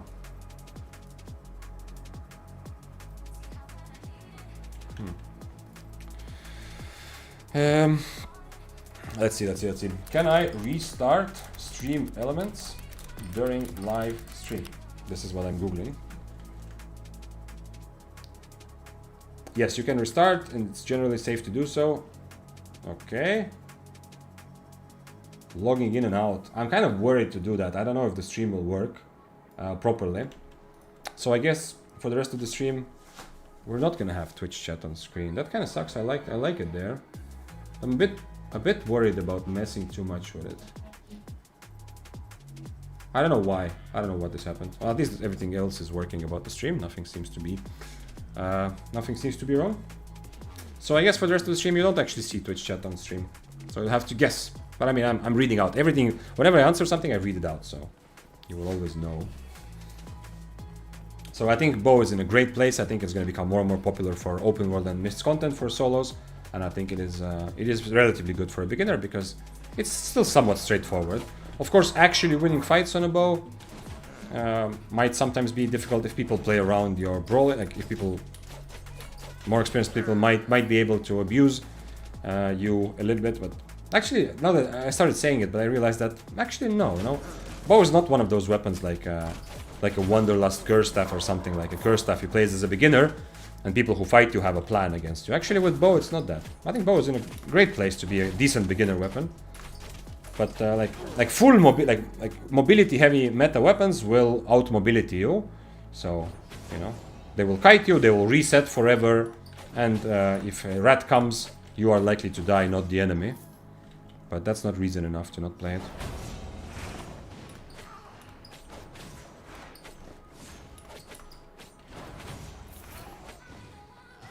The chat was there, it's a recent crash. Yeah. It also... It's like during the last hour. Because I noticed also that I didn't... Last time when Theorycrafting followed, I only saw the message in chat. I didn't see it like pop up on the feed of things that happens. So I already realized that Stream Elements is doing something wrong because for some reason... and this was just like half an hour ago. Before that, everything was showing up. Thanks a lot for your time and answers. Well, that's what I'm here for, And thank you also for your time being here, making Albion more fun for me. If the camera seems like it's shaking a bit, it's because I'm standing up. So, the desk is a bit higher. So, any kind of movement I make on the desk, like moving my mouse, it's a bit like the camera feels it a bit more. I'll go back to sitting in a while, but kind of enjoy for a while to stand also. It's very, very... Instantly makes me feel a bit better. A bit easier to also... Like the mechanical skill is more difficult when I'm standing because I'm not like my body's not used to like aiming, clicking and stuff. So everything to do with the game mechanics is a bit more difficult, but my head is a bit clearer. So the tactical part, I think, is it's good to have a break, to stand up, sit down, stand up, sit down. Would be nice to have another good fight. By the way, again, to properly actually get fights, sometimes I have to. I have to take like fights like this. I have to attack a dude, and it turns out I have no hope, I guess. But I just want to point out that once again, you see this guy who is willing to take the fight without having any advantages. He's tier 8 here. I'm 6'3". You saw this fight was like it was close, but it was not that like. He did not play for advantages, and of course, it turns out to be not just a regular guy playing, but like he's a content creator. I'm pretty sure I've seen his stream as well, like an experienced good player. So. I mean, it's not a coincidence, but there is a bit of that. Like, I feel like,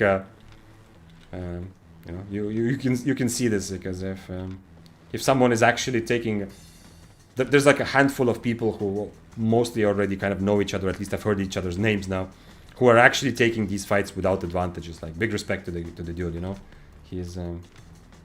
He's kind of like me, running around. He doesn't bother him that he's one tier lower. He's gonna take the fight and see what happens. But if we don't run into players like that and like other content creators, then oftentimes I have to be the one who attacks an 8.3 to see what happens. But if you're here and if you're thinking more about being profitable and making money, then of course that strategy is not the optimal one. But I have a whole video about making money through PvP, which you can access also. !silver will bring it up also in Twitch chat. Oh shit, that guy is fearless, but I think he just didn't notice me. Do you think they will update the mist? Yes, they will, 100%. They have talked about this, and it remains to be seen what sort of changes they will make. There are so many different opinions. I hope, for the love of everything, I'm not obsessed about them making an update that is specifically good for me. Of course, I have pretty strong opinions about some like game design elements, and how it's the potential of the game developer to make the game more fun, to incentivize more high-risk play to put people in a situation where you get a bit of a reward for being a Chad who PvPs, attacks and stuff like that, right? That's awesome. But at the end of the day, even more so, like if developers go a different direction, if they want to cater to casual, beginner, whatever, simpler kind of way of life, and they don't want to make this, they don't want to like further kind of encourage the very competitive hardcore PvP style, whatever. I'm fine with that. But what I really, really hope is that whatever changes they make come from a vision and are not just random changes, yeah? Because I've heard a lot of good random changes that I agree with and I disagree with, but I think like for the developer, I really hope SBI, if they make something to Mist, it starts with like a, I don't know, like 1 hour like meeting where people who have decisions over this actually discuss, okay, let's go from the very, very first basic thing ever. What do we want Mist to be and feel like for our players? To create like an actual vision, and then other changes are based on that, and not just change like random shit, you know? Not start adding random cooldowns, random rewards and stuff like that. Even though some of those changes might be great, I would like the developer to come out and kind of decide and say, you know what? Mists should be the high risk, high reward. That's how I would love to see Mists. But if they have a different vision, that's fine, you know? Play like, it's up to them, I don't mind. But then I would still love for the changes to start from a vision. Like one example of vision would be that we would like Mists to be the place in Albion Online for the highest risk and highest reward, you know? For solo players and duo players, like the place where you get rewarded a lot, but in order to reach those big rewards, you risk more than anywhere else, you know? And it is kind of like that, right? It's the only place where a solo player is going to play at 8.3. Like you will never see a solo player play 8.3 or 8.4 outside of Mists unless they're a content creator and they're doing it specifically for like content, yeah? Like a regular player, never. Like open world, roads, whatever, like full loot, obviously, yeah, okay. You can play Yellow Zone with 8.4, yeah. So anyway, what I wanted to, what I hope that they, and from then they can start changing Mists based on that vision. If their vision is different, if they say that we want Mists to be like a kind of a all welcoming and accessible solo PvP ground, you know? Corrupted dungeons are very heavily like around meta, you know? You can't play Slayer Corrupted Dungeon if you don't play some of the meta builds, and if you don't game the system a little bit by occasionally skipping, you know? Because the people play like 10 hours a day of just Corrupted are really good and are just gonna play the most efficient build. And because of the way Corrupted Dungeon is set up, the kind of range of different builds you can play is much narrower. In Mists, you can play a shit build, but you just don't take bad fights, yeah? You just wait for an advantage. Anyway, that's another example, you know? The developer could say, we want Mists to be as accessible as possible, so we're gonna design them, and we're gonna make design choices and changes from a perspective that as many different people as possible could enter and have fun, you know? In that case, they could, like, maybe, like buffing Demon Boots was an example like that, yeah? Like, they could nerf mobility by giving everyone mobility, essentially, right? Let's say they gave everyone, like, second life or something, yeah? Or whatever. You know that you don't lose your items right away. Then it's not a high risk, high reward place, but then it has a different purpose. Anyway, like, this is like me just kind of spitballing or saying like random shit, a little bit like random ideas, but I hope that they rework Mist from a perspective of what is our vision for this content. What do we want people to feel like when they're in the Mist? And if you have some ideas, of course, share. As I said before, I've heard a lot of good ideas about specific things that could change in the Mist to reduce the amount of ratting, to increase the motivation to risk your items, stuff like that, to make it more fun. But because otherwise it will be forever like a collection of random shit. Thanks for following, by the way, Blue Kiwi. Right now, Mist became the safe haven for gatherers. That's another thing, yeah. Gathering is another thing altogether, which is a little bit... Oh, by the way, the chat is back. I don't know how, but Stream Elements seems like it worked itself out. I think so. What is this button? Okay. I also got the follow notification. Nice. Another thing is the gathering thing. Like, I don't mind gatherers in the Mist are not harming anyone, but it's not like super efficient, but it is super safe, yeah. But it is kind of like it seems a bit redundant now that there are specifically separate gathering Mists. It seems a bit redundant to also have gatherers take up slots in the Mist that could be given, like, you know, every time there's a gatherer in my Mist, it means that there's one less person I can actually potentially do gaming with, yeah. Nice title. Against your mom, I'd use Gigaboots mid-impaler W. What? How are you? You're gonna use Gigaboots against my mom? How? How does that make sense? So that you're just complimenting my mom, which is nice. I love my mom, even though we've had a difficult relationship throughout my life. the more I grow, the more I have sympathy or empathy for my mom, and I realize how difficult, like how she tried her best, like, you know, obviously throughout time, and I think we all have those things with our parents. If there's something you don't like about your life, it's very easy to kind of trace it back. Oh, you know, like I lost the fight against Blood Moon because my mom raised me wrong, yeah, or something like that. It's very easy, but the more time goes by, the more I understand like how amazing it is that she did like her best, and then she was really awesome. Is the game pay to win? Not like from anyone who plays a lot and plays PvP, everyone will say no. Everyone who's actually played a lot of Albion PvP will say there's absolutely no pay to win, because that is because of what winning means. In the classical sense of an MMORPG, yes, there is pay to win in the sense that you can just buy progress. You know, you can level up your character by just buying real money.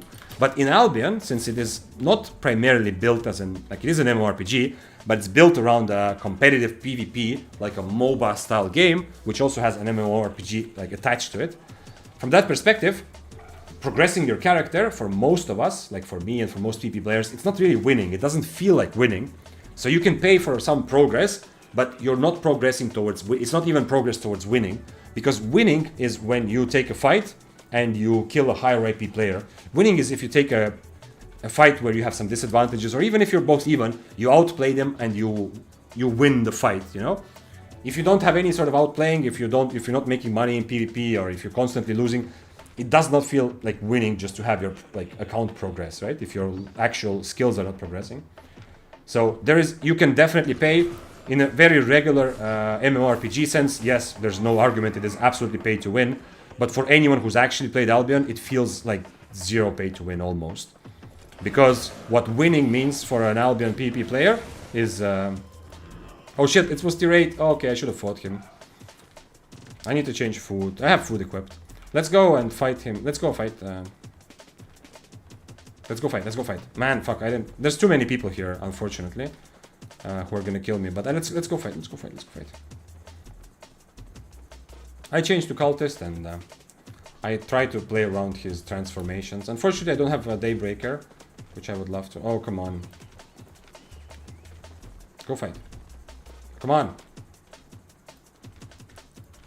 Well, okay, whatever. I do this. He's also afraid. Obviously, I'm gonna die. If I take any sort of actual 1v1 fight here, I'm going to die. I think that is clear. But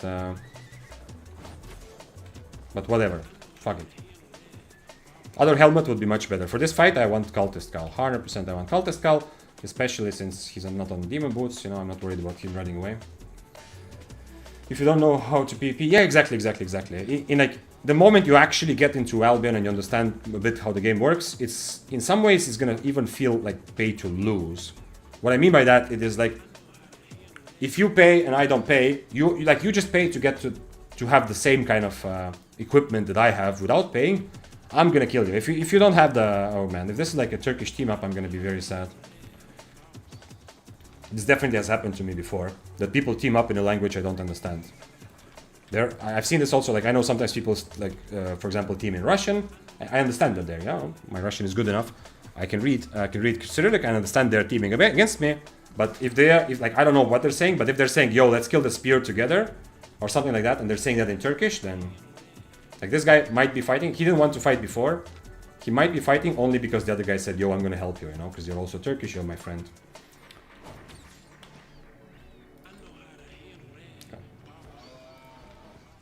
Oh yeah, that's true actually. Yo, they're actually trying to... It's actually a Turkish gangbang, yo.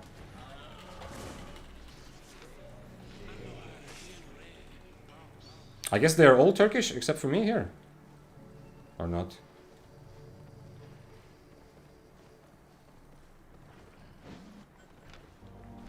I still have Inferno and 2 healing potions, so even if the Death Givers doesn't let me E, I can still run away with my next boots here.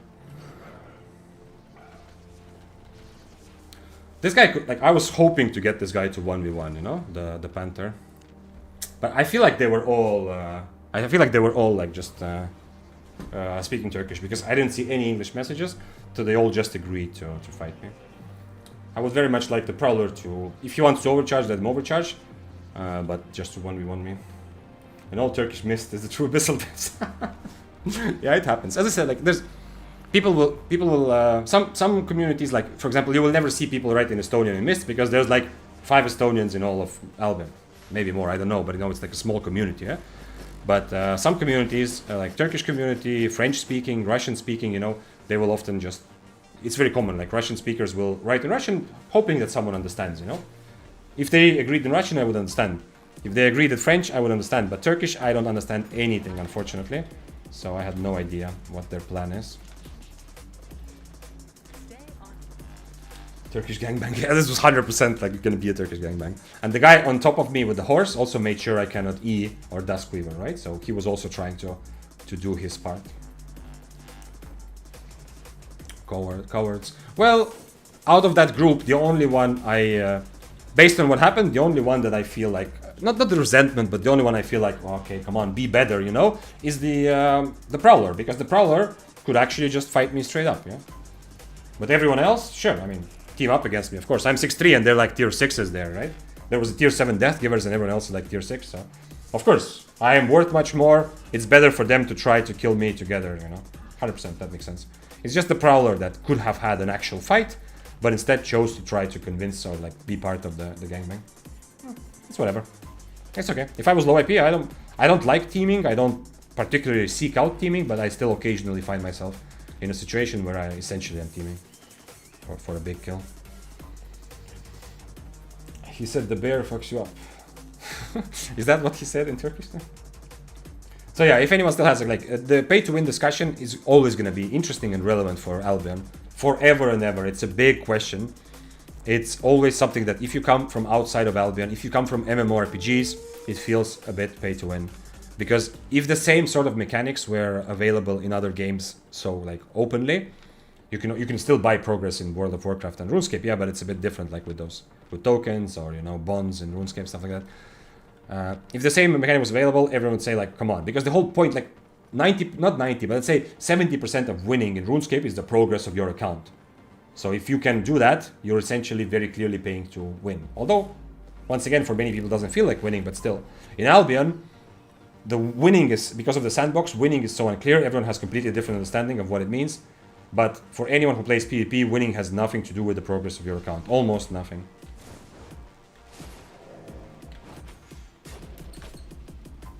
Now he's gonna have boots because I used mine to get close. Yeah. So I'm not actually catching him probably, but who knows. I don't know why he's not bootsing now.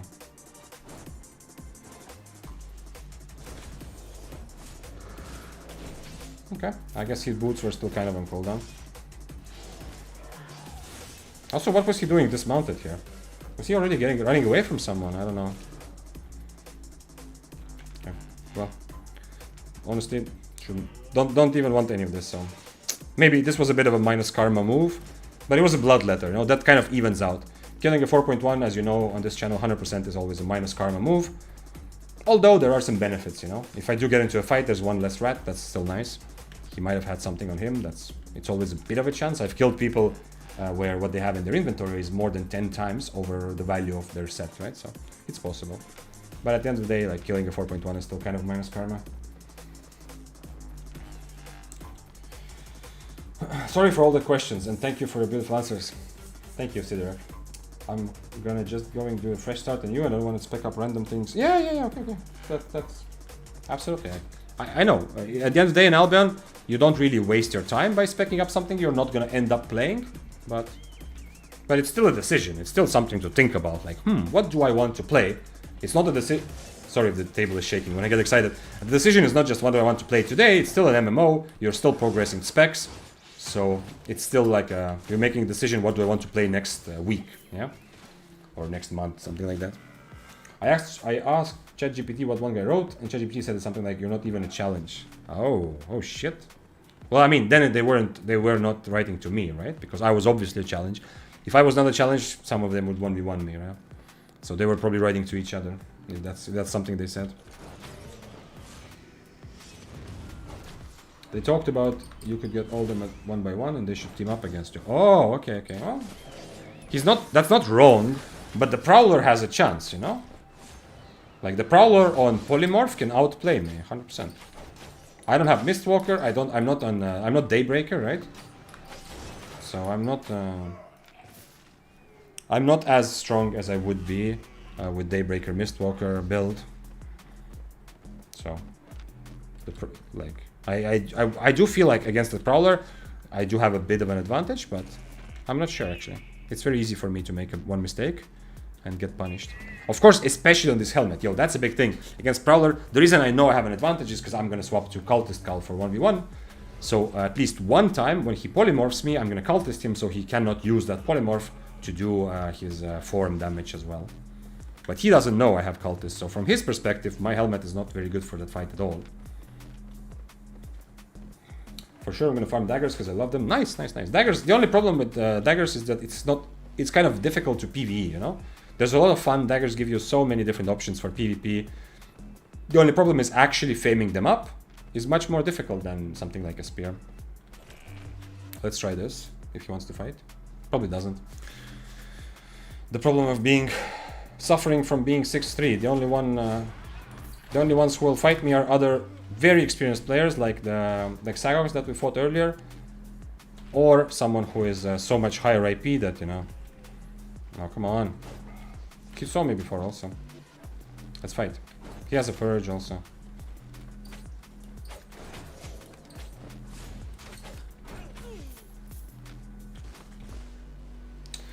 So yeah. The only ones who are gonna fight me are either very experienced players or like content creators who want to just get to fight, or people who are 8.3, right? Like the tier 8 Brawling, he doesn't think like me, right? He doesn't think like, oh, okay, you know what? I'm just one tier lower. Let's try the fight. Maybe overcharge, maybe not. He's just thinking, holy shit, you know, how can I get like people to go to team up? This guy might be just learning new weapons, so it's okay. You know, I also run away from some fights, that's fine. But also, I don't think he's also thinking like, yo, maybe I can actually kill the spear. If I completely ignore him, if I fight him when his E is ready, he's winning that, I think, on the Forge Hammers, right? I mean, I am one tier higher, but I still need to at least somewhat consider the fact that... Okay. Is the other one? Oh, it's a Flame Walker. Okay, let's fight the Flame Walker. Nice, nice, nice, nice, nice.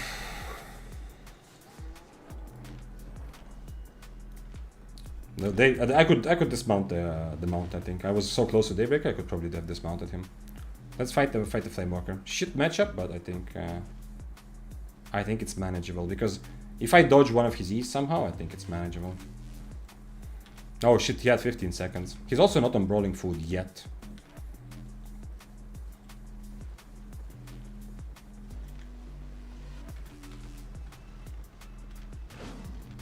I think I do this though. I mean, maybe actually the shield would be the best. Yeah, probably let's go for the shield. Yeah, I will keep myself a Duskweaver so I can change back and forth later. And then I'm going to change the shield.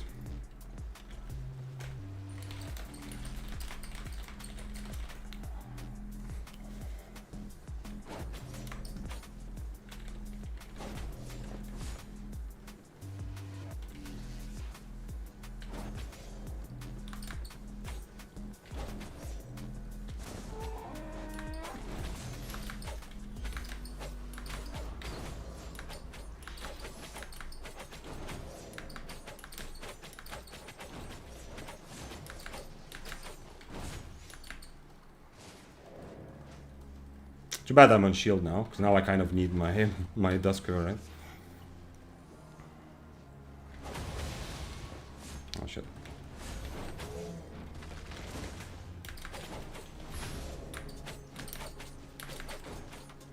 Nice dodging. He's waiting for his boots. That dodge was nice. Oh shit, that's actually nice money. Holy shit. I don't know what happened to the Flame Walker there.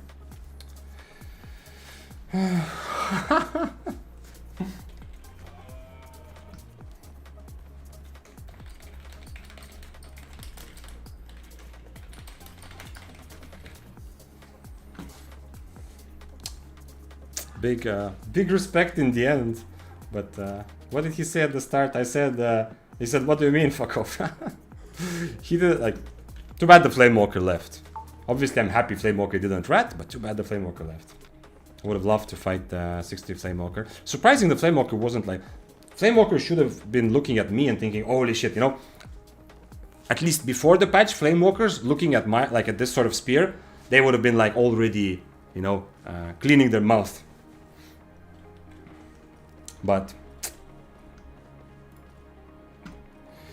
yeah, it ended up being tier 7 versus tier 60. Like, it's a very good matchup for Daybreaker, but not good enough to kill 2 IP difference. And it ended up actually working for me that I changed to shield for Flamewalker, because you saw, yeah, I blocked one of his impalers completely just with my shield. No bag strats. Yeah, it is. Okay. I will equip. Thank you, TK. Zmek, I will equip a bag. So I would have wanted this because I want to see what it's like. Because now, yes, Flamewalker still has an advantage against Spear and one-handed Spear, in my opinion. I cannot just full-on brawl. On Daybreaker, there's some chance, yeah.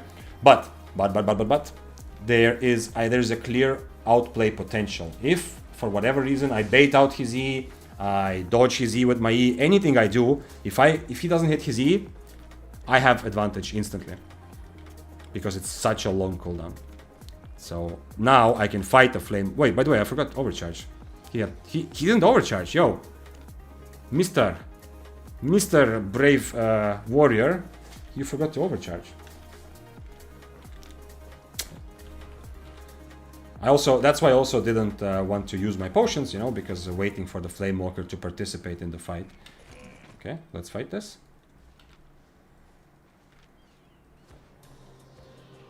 Let's fight. Oh, shit. Let's PvP.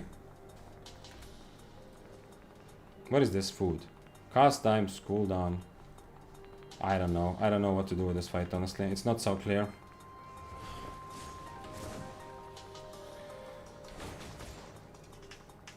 I have a kind of a wrong helmet for this, but okay. Why did he drink a potion? What? Why did he drink a potion?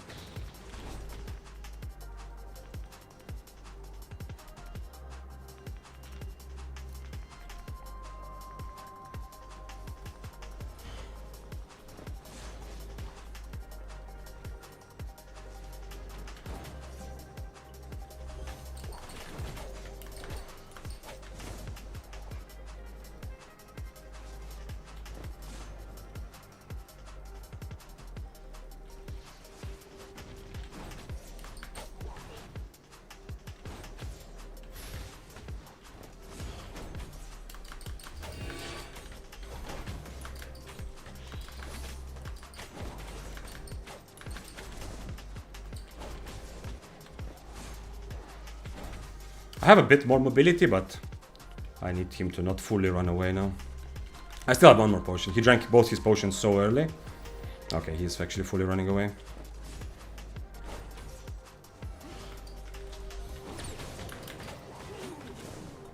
Okay, ended up being much easier than... 5 million for that! Holy shit! Well, thanks for fighting, man. Once again, big respect. This is a dude who probably has not fought a lot of this matchup, you know? So he's taking the fight to learn. I didn't even need to use my second potion. I mean, maybe couldn't even have gone without potions, but that fight looked very nice. Yeah, it was kind of a fine, peaceful, like, relaxed, peaceful fight. I was a bit sad that I had on shield, but it ended up being okay. And with the other one, I'm more happy to be at the distance. But the one-handed spear has good enough mobility, so I'm a bit less worried. If I was doing same fight on Daybreaker, I would be a bit more worried when he's at a distance that I might not be able to catch up in the end. I don't know what is worth 130. Oh, the axe probably. Yeah, okay, nice. Impaler looks very nice against his W. Well, because he's standing in one place? Yes. But I cannot cancel his W with my Impaler, yeah? And if he hits 3, like, I need to be very careful. I was, as you saw, also. I'm very careful about brawling him, because he's a very good brawler, right? The helmet doesn't make sense for that logic, but everything else, he has... Okay, he didn't have actually any perks, yeah, but Gale Dance, plus his Q, plus his E, plus his Mercenary Jacket. I don't want to be close to him for too long. Did the weapon survive? Yeah, it did, okay. I mean, I can just remove ability damage and sell it, or I can play Quarterstaff one of these days. I've been meaning to do that anyway. I need to, I don't know, I want to write something good against. The guy earlier from Daybreaker, he wrote something like, I was just taking most fights, I was baiting, yeah? Because I wrote to him like, oh, I thought you're just, you know, here to rat the Flamewalker. And he said big fan, so yeah, he sent some good energy. I want him to feel good, because at the end of the day, I kind of misunderstood his like whole idea, right? I thought he's just, he's doing the thing where you just follow the enemy until they get into a fight with someone else. I thought he was doing that. And he's saying that he wasn't. He's sending good energy, so I'm happy for that. I put something here that I didn't mean to. Oh, cake. I want to eat cake, I remember. Put some stuff here. But I don't know what to write to him to make him feel happy. At the end of the day, after I did dismount him there, he did fight back, you know? He wasn't just full trying to run, he did fight back. Why did he have... What is this? Why did Quarterstaff use Crab Omelette? Cost, speed, cooldown rate, energy costs. Is that an actual thing? Is that a... I'm kind of legit asking, because I don't think I've ever seen top players play any PvP build in solo with Crab Omelette. I don't know. I saw a Curse Staff with Guardian Mercenary Jacket. What's that build? With Guardian Helmet and Mercenary Jacket. Not some specific build. Curse Staffs do sometimes use Mercenary. Because they're anyway trying to take the fight by standing next to enemy and just brawling, because if the enemy cannot remove the stacks, Curse Staff is very good at brawling, but I don't think it's some sort of specific build. Like, people who play a lot of Curse usually don't end up playing Mercenary Jacket on most builds. They prefer to play Assassin Jacket occasionally, just with Inferno, some other jacket with Inferno, or Plate Armor if you're going for the stun, the root plus stun plus Cursed Puddle, then Plate Armor. Maybe there's something I'm missing, but it's not like some sort of specific build shop.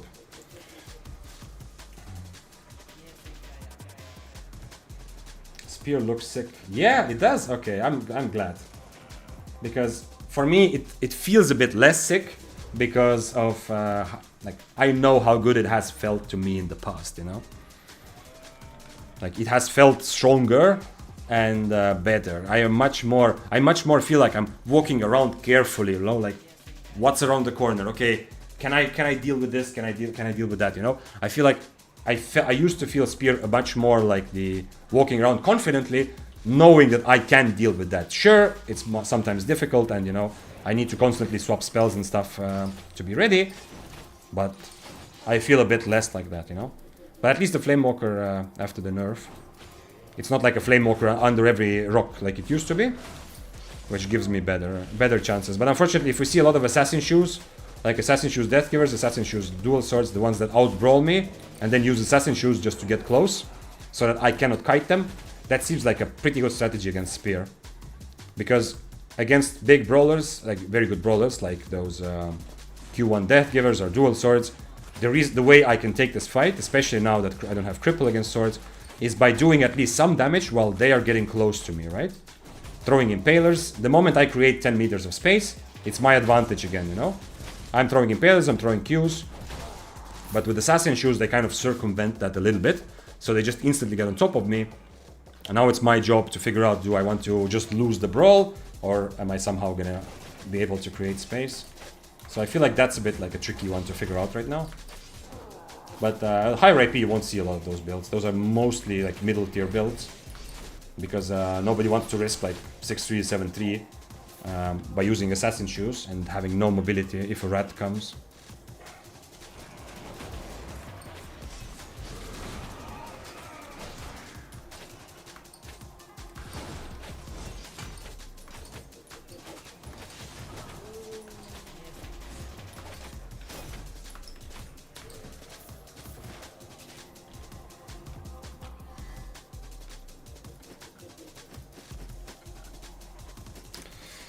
Okie dokie.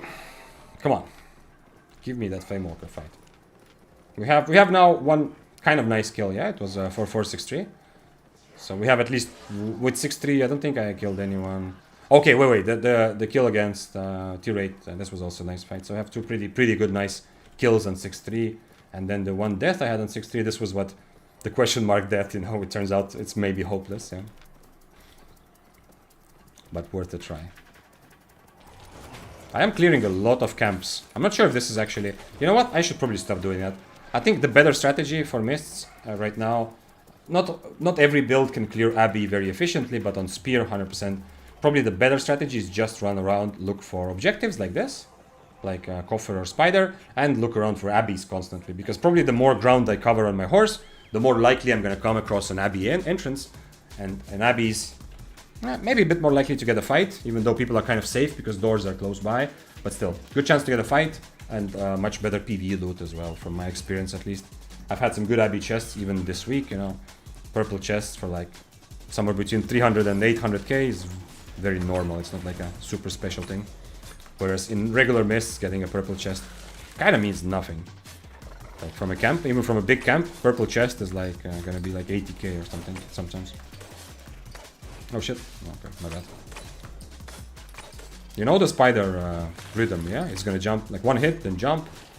Now it's gonna hit me 4 times and then jump. This is number 3. After this, he's jumping. Now 2 hits, and he's gonna do the pull on the ground. After this, 1 hit and jump, and we're back where we started, yeah? 1 hit and jump. So, you actually don't have to take any spider damage. If you just constantly move around based on what the spider is gonna do next. But if you play a lot of Mist, you know this, of course, the pattern anyway. Okay, let's just run around looking for Abbeys. I feel like that will be the best, the most fun per hour strategy.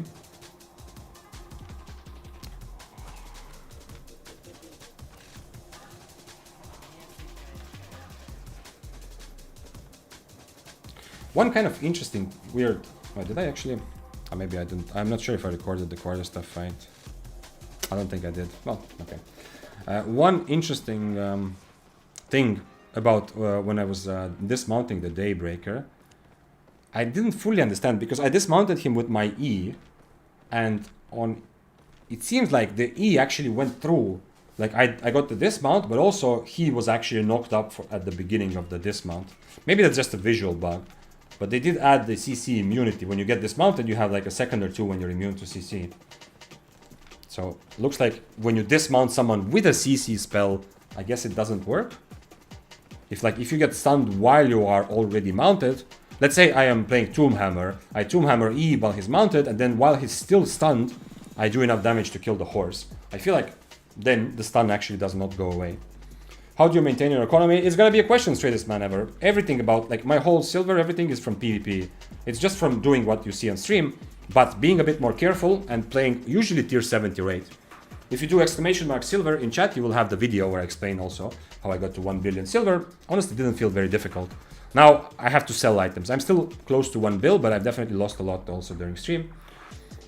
So essentially, I do everything I do here. I open chests, I kill mobs, I kill players, I rat, I get ratted and somehow survive, you know. All of that together amounts for very nice profits in my experience.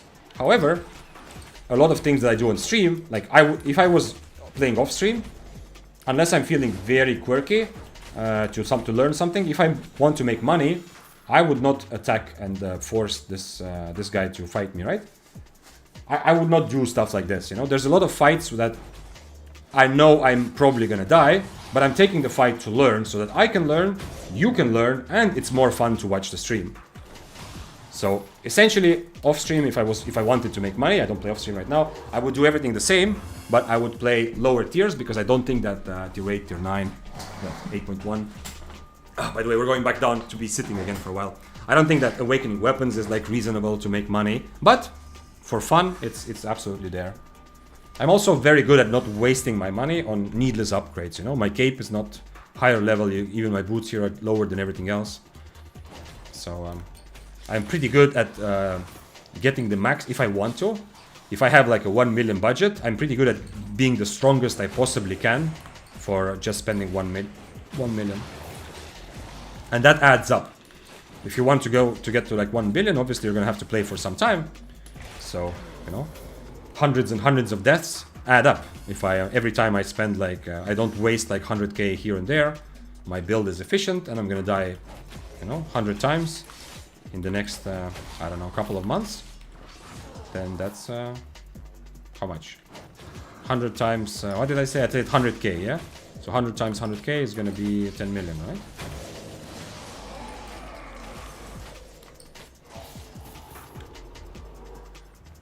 the only thing, so everything in terms of economy, everything is, it's like it's a regular. I'm a regular person, just doing my best in PvP, and it's easy. The only thing to keep in mind, the one advantage I have, and I had already before I started streaming, that you do not have, unless you're using real money. The one advantage is that for a while already, not at the very beginning when I started making videos, but for a while already, since I'm member of the Albion Online creator program, I don't pay for my premium, right?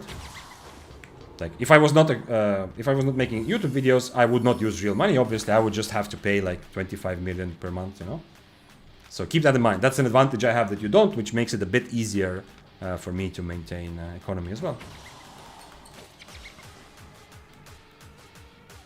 But I'm saving up favor actually. That's like the favor points I have is like 2 months of premium also right now. Like because I used to actually always use my favor to get also extra money. Now I'm saving up favor, so I actually have some saved up there as well.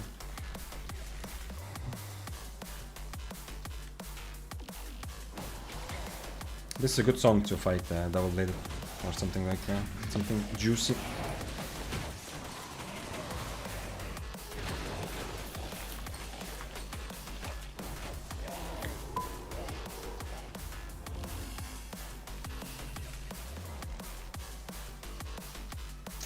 Saving to one. Yeah, I am. I'm trying to get 1 million favor. Yeah, I don't know what I'll do when I get there. We have to figure this out together somehow. We have to. I don't really need books, although I do have a lot of weapons still to level up. So maybe actually books are good. So, I mean, leveling up weapons and having fame credits is very valuable because next time, when next time Vitas asks me to play Battle Axe, I will feel stronger with it. Yeah. Obviously, that's not. Open 1,000 chests. Yeah, I mean, after you said that for sure that someone can have a mammoth in the chest, yeah. It's probably the most attractive one is just to... But it's not going to be wait. One chest is 5,500 favor, yeah? So if I have 1.1 million, that's 200 chests, is it? Right? 2 chests are 11,000. 20 chests are 110,000. 200 chests are 1.1 million, yeah? So I can get 200 chests, like not at 1 million, but at 1.1 million favor. What? I accidentally misclicked my food. Well, okay, I guess I am on Roast Snapper now. Not bad, but it's gonna be annoying if I run into a tier 7 that doesn't want to fight. It's gonna be more difficult for me to catch them. There's a red buff up here. I kinda wanna clear the other rooms and then take the red buff last.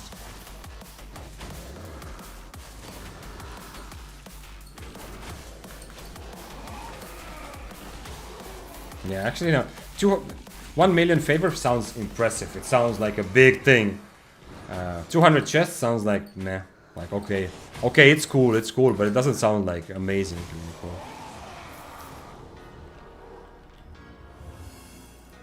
When I was starting with Albion, I used to constantly misclick my potions. I remember that. It definitely happened many times. At the beginning of a fight, I wanted to click my Q and I clicked my number 1. I don't know how, why. Something about my brain, because obviously with thousands and thousands of hours of clearing MOBAs, like using all kinds of like these keys for skills, like using QWERTY and numbers and stuff. It's not weird for my hand, yeah. I'm not new to gaming when I started Albion, but I just remember how many times I accidentally clicked my number 1 when trying to do something else. I guess it's just being a bit more nervous and anxious about the situation, where stakes are higher. Okay, let's go towards the chest and hopefully find some more red buffs on the way.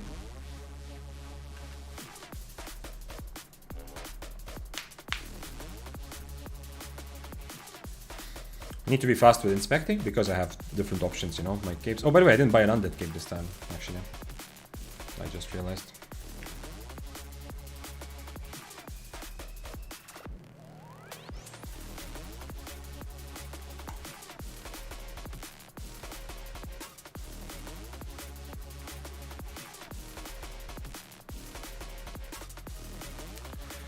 Was this red? Yeah, it's red. Okay, nice.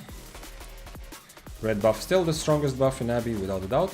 I comment on this almost every single day. I really hope I didn't really get I just asked in the creator Discord, not really. I mean, it's not like asking developers or something like that, yeah. But I feel like they really should by the way, if you don't know, if you haven't played Depths like last 2 days, they made a very significant change to Depths with the last little update, which is that just like in an Abyss, you know, you can get buffs or you can get chests. But they did it so that if you get a chest, if you take it, when you open the chest, everyone gets a buff stack. Like your team, I mean. I would love to see that same change implemented for Abyss. I really can't really instantly figure out why not. Maybe there's a reason I'm not thinking about. But I really hope they do that in Abyss. So at least remove a little bit of the RNG, you know? Because I can very easily just, right now, I can run against like a 6-3 Flamewalker who has 15 stacks. And that seems fair, like, you know, I had 11 stacks because I was not as fast at clearing mobs, yeah? He was good at clearing mobs, he deserves to have more stacks. But I can also run into someone who has maybe 5 stacks, not because they didn't clear mobs as well as I did, but because they just constantly get chests and not actual buffs. And that seems like unfair advantages are okay, you know, the game is not supposed to be about a fair fight, but that seems like a bit too much RNG, and it definitely sucks to be the guy who ends up having to take the fight, because as you know, as I've always said, like 6 stacks is roughly equatable to 1 tier difference.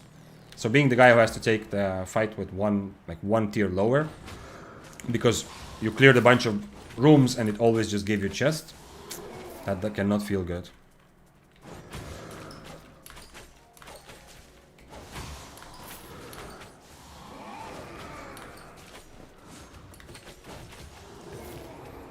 Okay, we are close to the chest. It's 2 minutes. Okay, so you see, if this was Depths, I would get, instead of 11, I would have 12 stacks now. Exactly the same thing. I don't know. Is there any sort of reason that maybe there's something I'm not thinking of why specifically they made that change for trios or duos, but not for solos? The only thing I can think of is just they forgot, you know? It's like that meme, you know, where this mother is like propping up someone like a child, or playing with the child in the pool, and then the other child is like, oh, barely, and they're barely drowning, and there's one child like dead in the bottom of the ocean, you know? You know what meme I'm talking about. It feels a bit like that, like after this change, it feels like, oh, you know, something about depths. We figured out an interesting improvement to change, to make depths better, like depths are up there, and then you show like Nightfall Abbeys are like dead at the bottom of the ocean, forgotten by the matter, yeah? I hope it's not like that, but that's my first impression, like they forgot that Abbeys also actually suffer from exactly the same problem, that because that's why they changed it in depths, right? To make it a bit more fair and to not have like a situation where a team is constantly PvEing but still doesn't have a lot of stacks. Let's see what this Abbey brings us. Something juicy? Juicy Lucy? Or some sort of 4.1? If it's tier 7, I'm gonna be a bit unhappy that I don't have that I ate my roast snapper, because many tier 7 builds will just run away from me.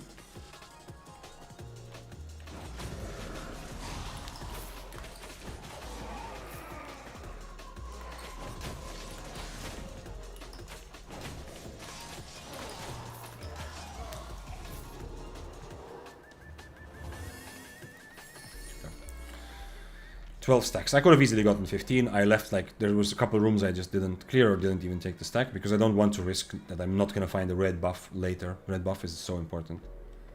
But I can easily run into someone who has 15 stacks. It's also cool, like the stacks are also a cool way, like to reward those who risk more, because if you come into Abbey with a higher IP set, you're gonna have more stacks because you clear it faster. Nobody, really nobody. If that's the case, I'm changing to Cripple and seeing if there's a... I don't have invis spots, I could actually. That would... And only 65k. This is low risk, low reward right now. Like, the risk is pretty low because there are exits at every corner. So if I do get jumped by an 8.4, I'm almost always getting away. If I attack as tier 7, he's almost always getting away. Unless like a very good build to catch people, which is true for Daybreaker, maybe for Hand Spear also. And it's also low reward, as you saw, you know. This chest was announced to everyone on the map. Everyone is coming, in theory knows where you're going to be, at what time. Can come and kill you, but only getting like 60 or 70k from it. Look at this, my estimated market value is 1,000. My bag items. It's not a 1 mil, it's 1,000. I think that just means that it was rounded up. Yeah, you see it's almost 1 mil, but for some reason the game doesn't want to show me. Like, it could also just round up to 1 mil, but the game feels like that's not fair. There's some sort of PvE player who has been clearing these chests and clearing these rooms. I'm gonna try to catch him just quickly here. Not gonna spend too much time on this. I mean, to be honest, like some PvE players I've seen in Mists are actually super juicy.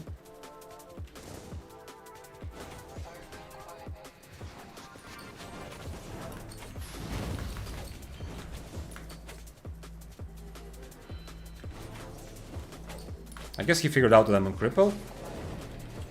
That's why he's not using boots before. Let's hope he's very juicy from some loot. Okay, he's better than the chest, by the way. He legit, the chest that was announced to everyone in the middle of the Abbey is worth less than this player. Okay, I guess I can take tier 6 items. So it's something. But I've also had a situation. One time I was playing 4-4 Death Givers, and I had the same logic. Like, nobody came for the chest, or maybe there was some sort of very low IPs on the chest. So I went looking around. I thought, okay, I was gonna find someone PvEing maybe. And what do you know? At the edge of the Abbey, I found an 8-4 Fire Staff, like regular Fire Staff. It was before Flamewalker was in the game. I found an 8-4 Fire Staff who just destroyed my ass. Because just like here, you know, I see a player PvEing who didn't even come to contest the chest. I thought, okay, well, this must be lower. I was playing 4-4-6-3, so I thought, okay, for sure I can, you know, fight them. I ran on top of him, and it was a 8.4 Fire Staff. I guess he was... my only explanation is that he was attuning his weapon for some other non-PvP activity or something. I don't know.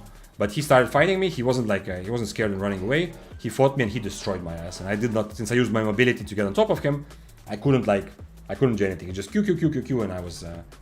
I lost the fight. Which was interesting. Interesting situation, So when I look around for, like, at the end of the Abbeys, sometimes if I, like I did right now, I look around. Usually I do it when I have Invis potions. And only when I have Daybreaker or Spear, because then you can cripple the boots. Otherwise, it's... I mean, with a Purge you can do it, but it's a bit more difficult. So yeah.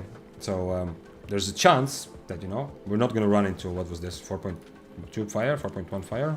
5.1, yeah. There's a chance we're going to run into a legit juicy player that is just a tuning or something. So it is kind of worth it. But on most builds, it's a bit of a waste of time. To be honest, even like that, right now, it was a bit of a waste of time. At least I knew which way to go, because he was clearing rooms and leaving the buffs, yeah? So I kind of guessed he's somewhere over there. But I was still very lucky. I could have very easily just completely missed him. Never seen him at all. Let's take a couple of Invis potions, since I'm talking about potentially killing a PvE player in an Abbey. I think that's reasonable. And then we're ready to go. Just need one more food.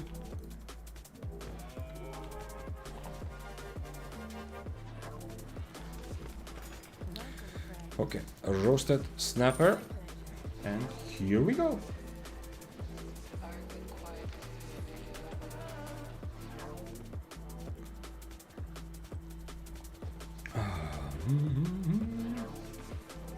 Yo, Vitus, are you still here? Mr. Axe of the Battle. Not only.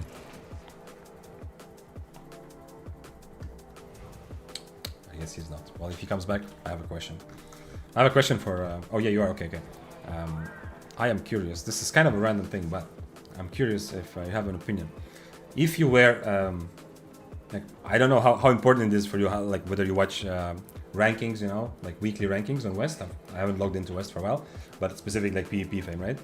But if you were to go for like, I don't know, do you commonly find yourself there? I'm pretty sure you do, right? It depends, I guess, how active you are, but because you're playing at least extreme most of the time.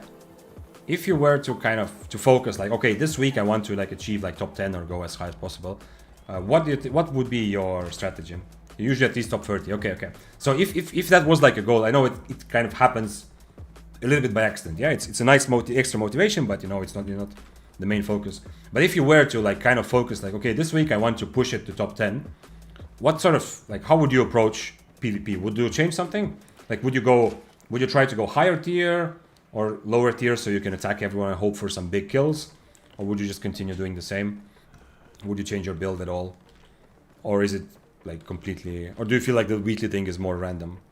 I mean, obviously top 30 is gonna have a lot more. He's gonna PvP a lot more than top 300, but the difference between like top 30 and top 10 is maybe a bit more random also, like who got a couple good kills and that's it.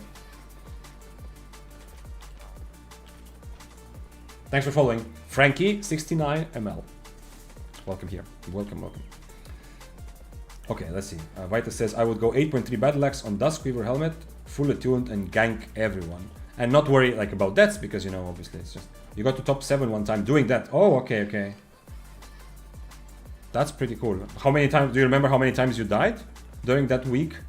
Or how often did you die? Because, I mean, Duskweaver helmet does give you some extra, but it feels like overall, like Battle Axe, you know, it's not like a double bladed. It's not like the moment that you see a problem, you're just running away.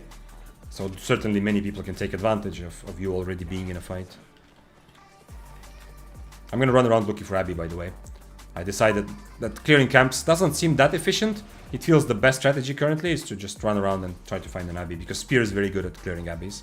And then also taking fights in Abbey, because my PV is pretty good, I get many stacks. Same for Daybreaker, of course. Top 7 doing that, that's...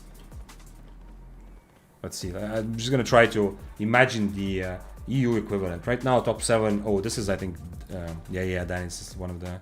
Probably one of the best players of all of Albion, from what I've heard, you know. I have not seen him, because his content is usually in Spanish. I have not really watched him that much, but I've heard amazing things. The Greater Mists. Oh, okay, yo, this is another thing, yo. Vitas and everyone else thinking along. This is another option that you have, right?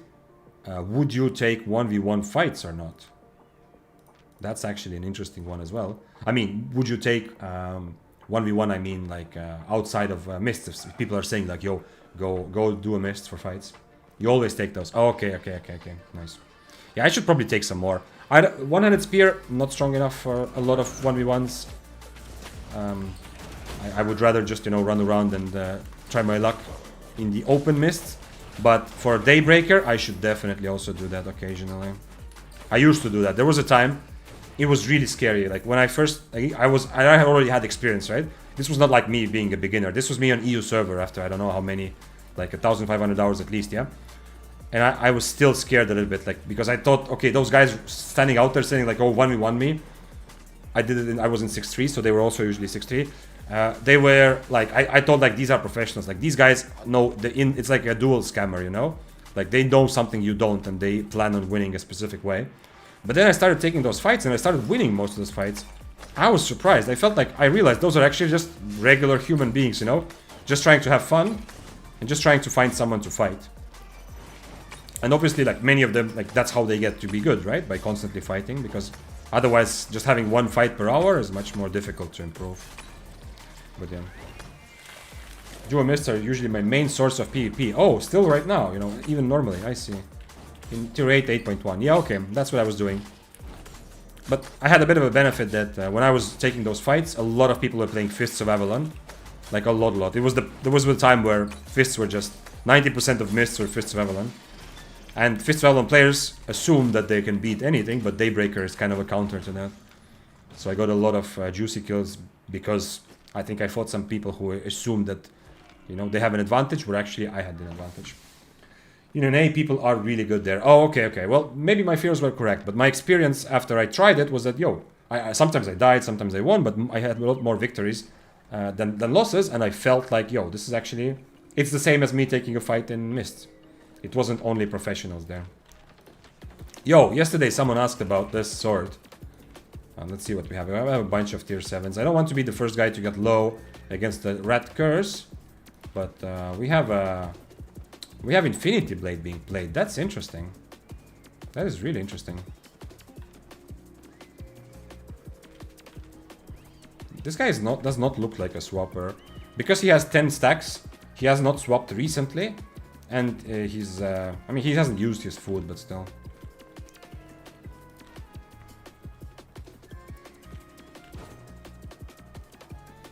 By the way, you heard of Jackson Tactical? I have heard, yes. One time we were discussing like rankings, and I was saying how there isn't like actually a leaderboard, you know, like the weekly rankings are awesome, but it isn't like an actual leaderboard, you know, like a rank-based leaderboard. And someone said, no, you know what? There's actually a very obvious answer. Jackson Tactical is the best player in Albion. It was semi-joke, but you know, I heard about him there. And I think I've seen him also recommended on YouTube. But you know, I get recommended so much Albion stuff that, you know, if I just see someone's name a couple times on my like YouTube page, it doesn't mean that, you know, it doesn't mean anything in my head. But I've definitely came across him, like some of his compilation of like good kills or something like that. He's really good at Infinity, and he's still playing it, you're saying, yeah? Because we had that discussion, and someone was asking yesterday. He's #1 copyright striker, not PvPer, really? On YouTube? Oh shit. You mean when people post like clips when he dies, or how? What kind of, when people analyze his clips? I mean, what kind of copyright can he possibly have? I mean, I guess some compilation videos. Yeah, there's a couple like channels that do like weekly or daily Albion compilations. One of the newest ones I saw, like one of my clips, also like when I started streaming, was like my second day of streaming or something, and he also like the compilation put my clip there. I had no idea before someone told me, but obviously I don't care, right? It's whatever. You can use my clips any way you want. I don't feel bad, but just his #1 copyright. No, his music, like every song is copyrighted. Oh, I didn't know. Okay, so you're saying he's a musician then? Okay, okay. Interesting. Okay, okay, didn't know. Okay, so I'm getting conflicting. Like he is actually like playing 8.3 and, you know, like successful also in Maestro. It's not just only #1 copywriter. Yeah. You had 50 also. Yeah, I saw that earlier, but I didn't register it in my brain that the week you were doing that you had 58 mil. So for example, today is Friday, so you know obviously it's gonna go higher still, and weekend is pretty active. But oh, we can check last week on EU. 58 mil would have gotten you 12th spot. Interesting. Holy shit, this is the same guy. Yo, last week top. This is the guy that on Werewolf, yeah. Yeah, this is the Werewolf guy. Okay, okay. Interesting. Very interesting.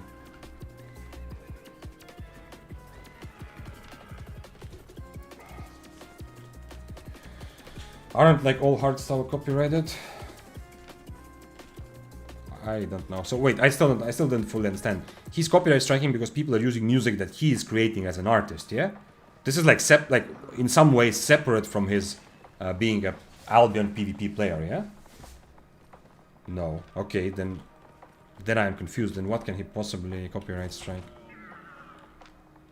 I am curious now. You know, usually on this channel I'm not super like into talking about other people because, as I've said earlier, like it's a bit like whatever, you know. I like to have first-hand experience with people, but there's still a bit of that curiosity in me to find out.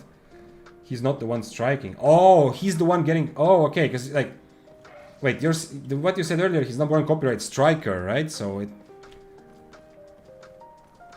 he's being struck. So what you're saying is he's not like he gets copyright struck then.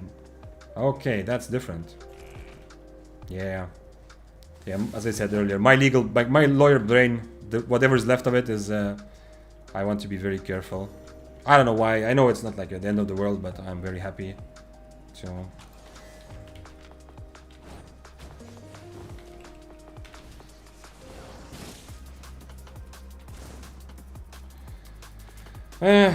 I really cannot take this fight on cripple, so we are going to change our spells and then take the fight, obviously. Hopefully.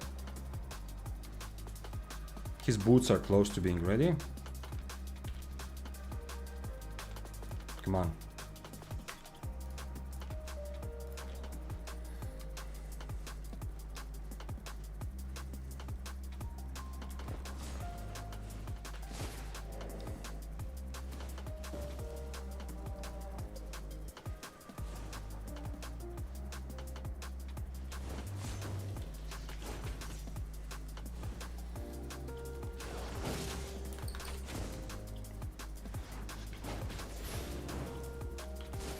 That was a mistake from me, but he's letting me do a lot of damage at least.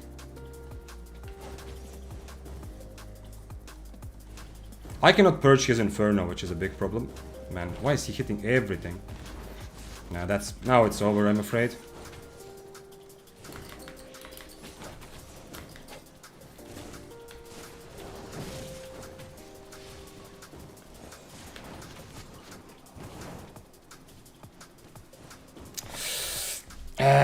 I need to change helmet also. I forgot. I need to change helmet also. I don't need Duskweaver. I just I brawl him. He hit good E's, so it wasn't like the nerf didn't really affect him here. But still, this is my fight. This is my winning fight. I mean, okay, I missed more spells. He did hit enough Qs, you know. They're like, it was at least it was a skill-based fight, yeah. Probably like Flamewalker in a 1v1 fight when you don't have to, like when your E is not, it is missable. He could still miss, you know.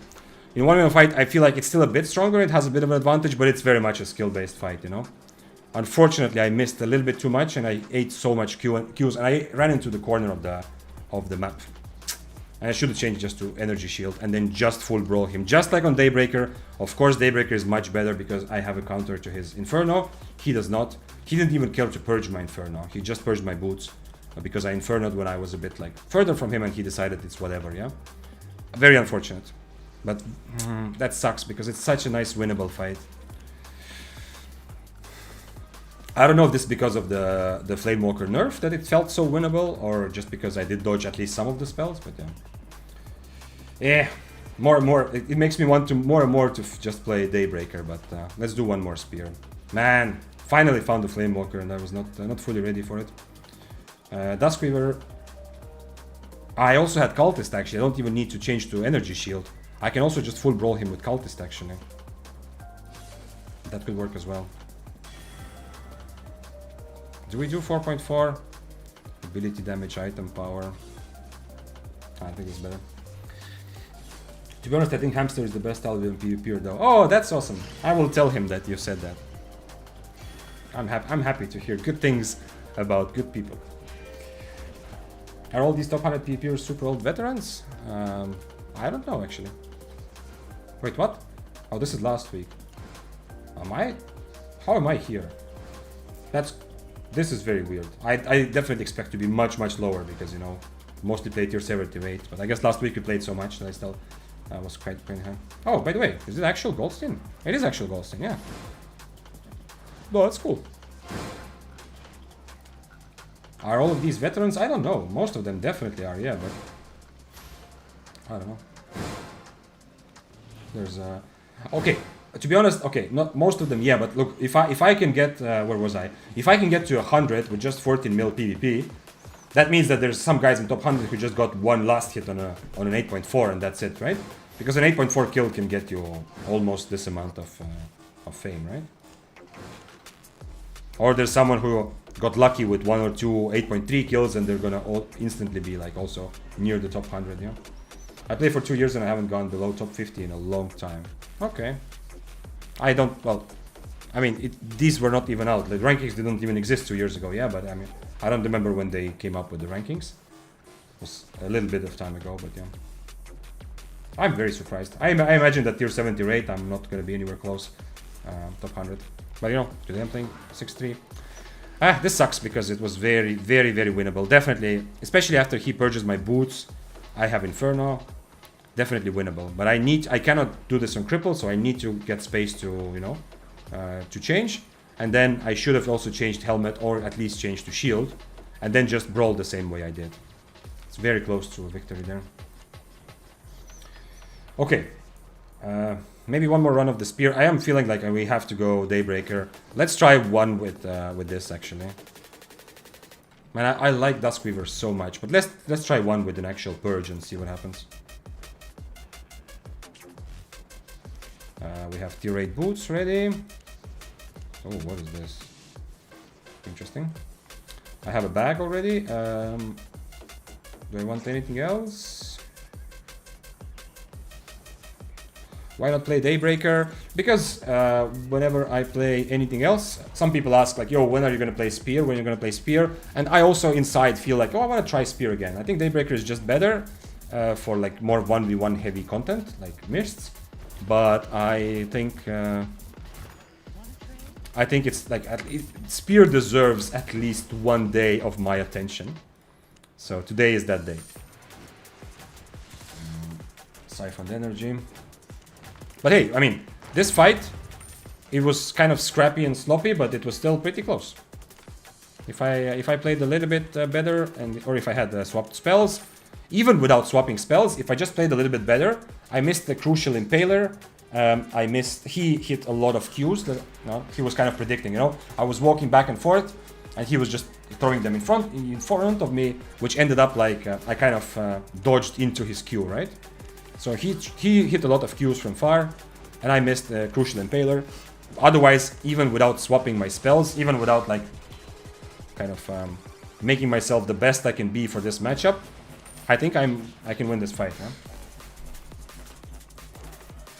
So, I mean, if that's the case, then one-handed spear feels even better, you know, if I can win this sort of fight. Am I missing something? I guess cabbage soup, but I'm not actually really using cabbage soup usually, but you know, why not just have it with me? Gig and Invis. 2 gig pots, 2 Invis pots, and I'll take the cape as well. I need to get a bit more focused, selecting correct spells and items, because generally that's what I always do. I have swaps, like you see with the cape. I have different helmets. I like that sort of approach, especially on spear, where I can handle many situations. If I just have one more swap, I can, you know, like if I just have the right cape or helmet, some situations I can fight, otherwise I couldn't. But you know, when my attention is a bit more divided, then it's a bit more difficult. And I kind of forgot there to change my helmet, which I should have done. Like 4 months having go below top 50. Okay, that's cool. That's I like that the feeling of consistency. It makes me feel like this leaderboard is more meaningful. It's not just randomness. Obviously, week to week, anyone can kind of be in top 100. But as we just said, you know, it's just a couple of good fights. But seeing the same names over and over there, that's awesome. Yeah, kind of want to be there. Kind of want to think. That's my question was because I'm kind of wondering to challenge myself a little bit for like a week or two to see what happens if I try. But I don't even know exactly how to approach it. Like, would it be better to play 8.3 and kill people like you said you would do on Battle Axe, you know? Because then with 8.3 you get a lot of 6-3 kills that, you know, guys like me, you know, who are 6-3, who want to fight back, but you still have a big advantage, you know, because people will try to kill you for your expensive items.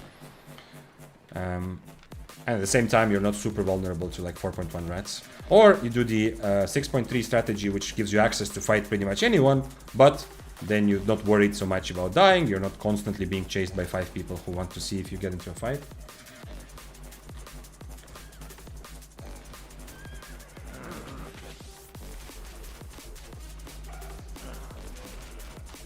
Let's eat cooldown reduction food and slowly but surely try to kill everyone here. Or die trying. There was another guy somewhere north. Oh shit, this guy can definitely fight me.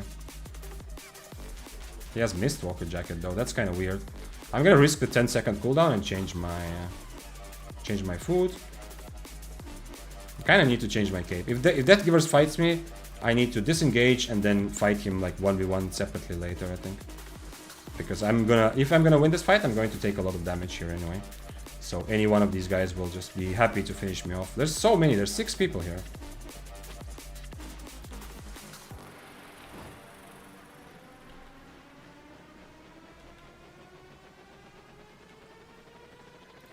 Too bad that I should be in combat with someone. No one came close enough.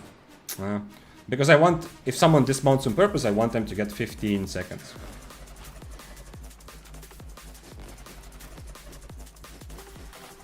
Asian server, oh wait, I see even better than the Asian server. Wait, what was that about? I can expect to see 1 8.3 in 8 hours of mist. Think about an 8 though, it's very hard to get good kills. I don't know why earlier I thought you said that it's easy to get good kills. I remember now, I was curious to read, but I had to read what you're gonna follow up with. I heard the American server died out after Europe server came out. That's not true, Sparkly. If you look at the Killboard 1, which tracks all PvP kills and how many kills there are, how many people actually participate in PvP, I know that's not just mist, you know, that also counts all kinds of group kills, but still, NA server is very much active. It's less active than EU, but it's still very much active. Mostly only very experienced players in tier 8, 8.1. Yeah, okay, that makes sense. Definitely the amount of veterans is like the percentage of people who are experienced players in an A must be very, very high because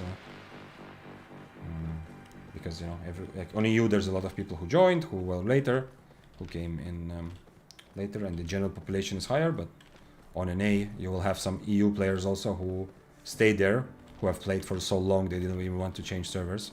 So the people who actually do play on the EU, they're a bit fewer because not all EU veterans play on EU. Chests have been so shit. Yeah, chests are not amazing, and the chests are much better in depths. I am full 6-3 now, yeah? Well, boots are not, but... Did they fight each other and this guy just mounted up when he saw me or not? I really want to fight the Death Givers. I need to be a bit careful. I do have Undead Cape, so at least I can... I mean, he does have Stalker Hood, but I can kind of play around that. You see, once again, you know, if I was the Death Givers, you know, I think many of you in chat, if you were the Death Givers, you would take this fight, right? So what if you're one tier lower? It's whatever. I don't even have an awakened weapon, yeah? It's one tier lower, you can overcharge, you have a good build to kill specifically, to punish people who make mistakes regardless of their IP. There's... It smells of chicken. He dismounted now. Go, let's go 1v1 me. We need to get rid of the fire stuff. He wants to fight the lower IP fire staff for no reason. For what? The fire staff is worth almost nothing. Come on, bro. Chests are better in depths indeed, but I think they will nerf the loot. Of course they will, yeah. Sooner or later, 100% they will, yeah. They always do that. I don't know how to play Death Givers, so no. Okay, that's fair, that's fair. Maybe he doesn't know how to play Death Givers, but the number one way to actually get better at Death Givers is to die with Death Givers. Asian server just full of 8.4 whales? Is that true? Is it actually a thing that there's more? Like, whale refers to someone who has paid, yeah? Real money, yeah? Because I know in some games, like, whales are, or like in casinos, for example, whales are just people who spend more money, yeah? Is that, when you say a whale in Albion, you mean someone who is trying to pay to win, yeah? Who spend real money to buy good items, but they don't actually know how to play it yet, yeah? They haven't learned. So what you're saying is that you think on Asian server there are more whale is a swipe. Okay, yeah. So essentially, yeah, it's just people who use real money. You think on Asian server there's more people using real money? That would make sense because I've heard this. Asian has more whale culture. I've heard this from a lot of when I used to watch like more YouTubers who talked about MMORPGs. You know, there was about a lot of discussion about pay to win and how oftentimes in Asian societies, I don't know how if this applies, like. Being from Europe, I don't want to be like the idiot who says like, oh, all Asia is the same, right? Because, you know, all Europe is not the same and Europe is very small, yeah? So I imagine it's even bigger differences. But I did hear that there are like more Asian cultures where it's kind of very norm, like it's accepted. It's not like, oh, you are paid to win, what a sucker, yeah? But it's like respect for the guy who actually works real life work to earn extra income in order to then afford like something in the game, yeah? I don't know, I just heard about that from about other games. We had the discussion earlier, you're not really paying to win in Albion. Once you play it, you know it's not paid to win, but yeah. Legendary. Dante says I'm not. What's up? Yeah, Dante, what's up with that? Why are you not just Saint Dante? What is the meaning behind this? Why are you Dante Whale? Are you trying to bait people into thinking that you spent real money? It's a status thing. Yeah, something like that. Like it's, as I said, it's like it's kind of respected, more respected and honorable on average, from what I've heard, like from those MMORPG YouTubers, at least in many Asian cultures, that you actually went to work. Like the lazy son of a bitch who was grinding silver in the game, fuck that guy. You actually went to work. You worked like an extra day or whatever, extra 10 hours, so that you can afford to buy the best items, yeah? As opposed to like. From my experience, you know, in European like multiplayer games, usually anyone who spends a considerable amount of real money on any sort of game feels like, what a little bitch, you know? You could have had the same by just grinding for 500 hours, you know? Something like that. It's funny both ways, you know? There's a point to both of those. In China, there's limited screen time, so if you want good progress, you need to buy silver. Oh, okay. Interesting point, yeah. Interesting point, yeah. I mean, it doesn't apply to Albion that much, you know, because in Albion, I mean, if you play for a profit, you can guaranteed make silver. The moment you get a bit more experience in the game, I've said this before, like, you know, it's any experienced player you see, if you give them a challenge, like, can you actually be profitable in whatever content you play? 100% they can, you know. It's just you just play a bit differently. You're maybe a bit more careful, but it's not a problem. I understand. There was a character called Dante Vale. didn't want to just yoink his name fully. Valev or Vale sounds like whale. I don't know that character. I don't know where it's from. Dante Vale or Dante Vale. Added Saint in front for DMC.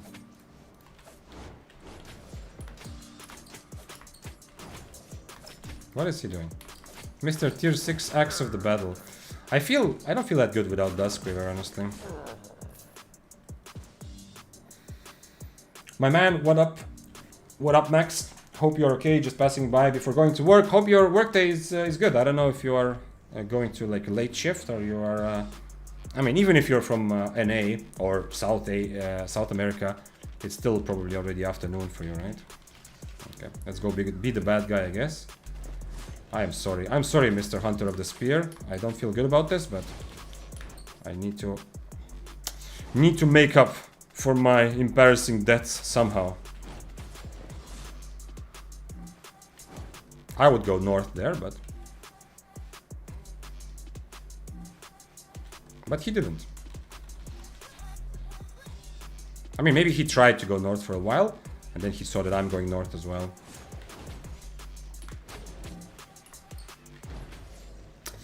Feel a bit bad. This is a bit of a minus karma move. But hey, we got some... Who did we kill? We killed one very low tier guy for good monies earlier. I don't remember. Was this the guy? I mean, yeah, we got more money from him than was worth it. This was a higher tier kill. Okay, I don't remember, but anyway. Enough. Don't need justifications. Hope the Spirit Hunter guy is feeling okay. So yeah, I hope you have a good day, Max. Thank you for stopping by to say hello. What a way by companies to make people pay. To limit screen time, yeah. I mean, I guess there's bigger societal implications to that, you know. It's not just. I mean, I guess the main idea is probably just to make people more productive and maybe even more happy at work, you know, because it's definitely like the dopamine seesaw is definitely a thing, you know. If you spend a lot of time with very stimulating activities like video games, you know, like porn, gambling, stuff like that, you definitely have a bit of a period where after that you drop down and you don't feel like doing anything. I mean, it depends on how excited you are, you know, probably about the things, but still, limiting people's ability to like just be online definitely makes them not just more productive because they say it saves some time, but also like when I am being more kind of limiting with my screen time, you know, I'm kind of I don't just play all day or watch YouTube or whatever. Everything in life suddenly becomes more interesting. So there's some like work projects that I've been meaning to do for a while. Suddenly they seem more attractive. So it probably works that way as well. If reduced screen time was not there in China, they wouldn't charge gas. Okay. So you also think that it's not just a nice solution, but the actual problem there is also deeper. So it's more necessary. Yeah. I don't know why. I don't know much about China's culture. I've never been to China, and I've never really kind of immersed myself with understanding the specificities of like. Obviously, it's kind of a stereotypical thing that community in general is more important. Not just China, but some other Southeastern Asian countries as well. That people are less individualistic, but these are all things that, you know, random dude on the internet has told me. It's nothing I really actually know anything about. Ah, shit. What is this? Why is you doing this?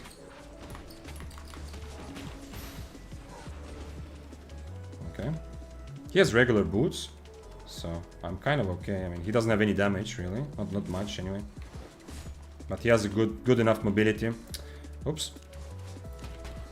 That I'm not actually gonna catch him, right? He's worth 600k, so it's kind of worth it. Worth it to try.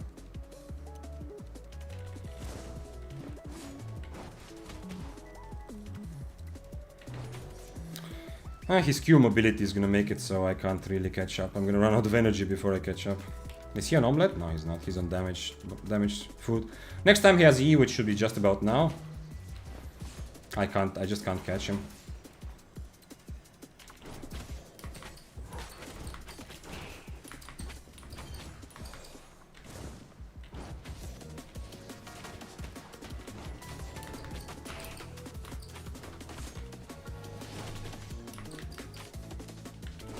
Alright, nice try from him, I guess. I don't suggest bringing Undead Cape with tier 6. but luckily didn't have to use my potion, so I'm still ready.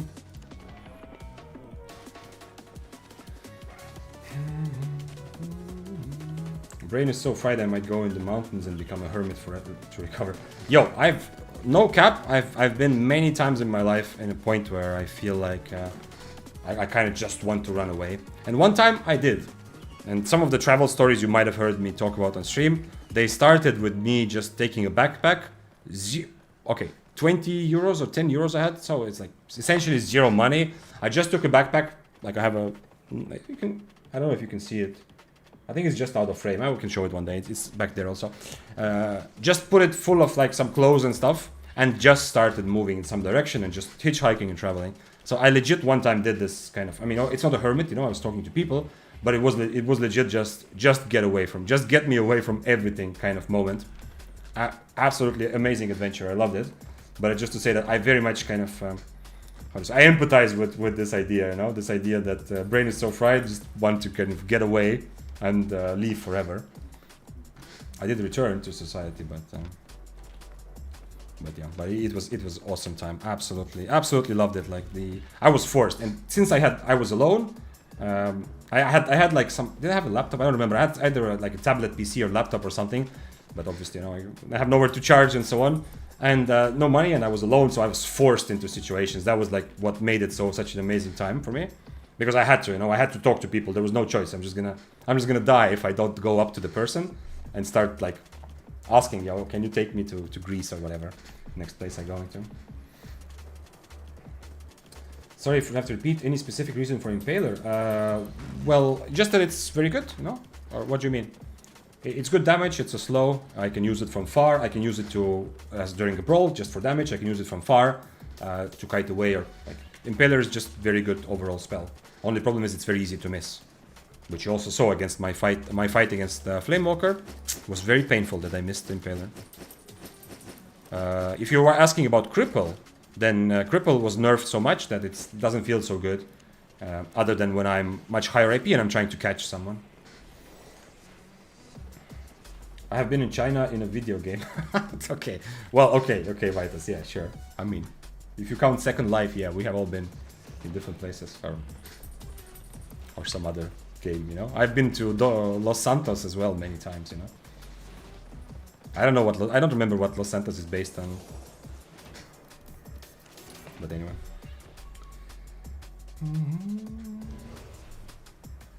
How long did it take? If you were asking about my travels, how long did it take? I don't remember exactly. You know, like a couple.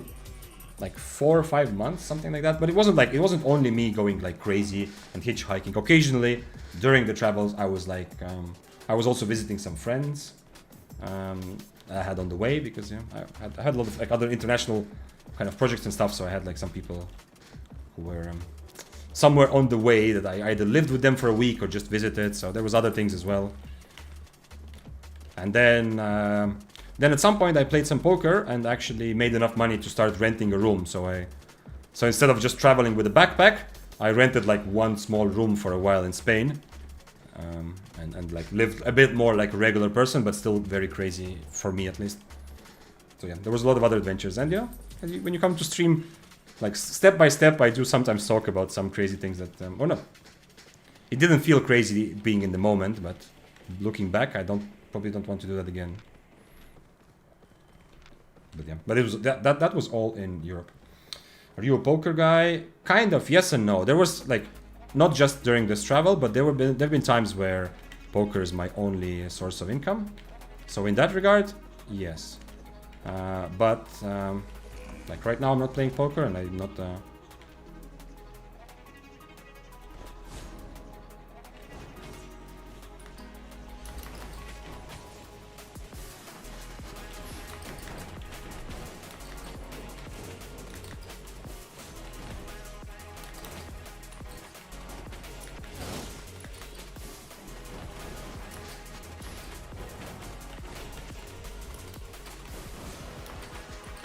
Man, these are doing so much. Oh shit, I only have one potion. Fuck. I didn't realize I only have one potion to work with. Interesting, this is cool. I fought one Flamewalker one time who was using this thing on the ground. And I have to brawl him, I feel like. So I'm kind of surprised that I'm kind of surprised, but I mean, it worked. One time against me, it already kind of worked. I mean, the ground Q. Because I kind of have to be on top of him. I forgot I don't have a second potion, yeah. I was happy that we both used our potion. He's dead. Well, so. If I had second potion, it's still close, but I don't know. Might not be dead. I took so much damage from the Qs on the ground. How much? I have 1.5 minutes, yeah. So yeah, so with poker, I mean, it used to be one of my favorite activities for a while. It was my only way to, like, as income for a while also.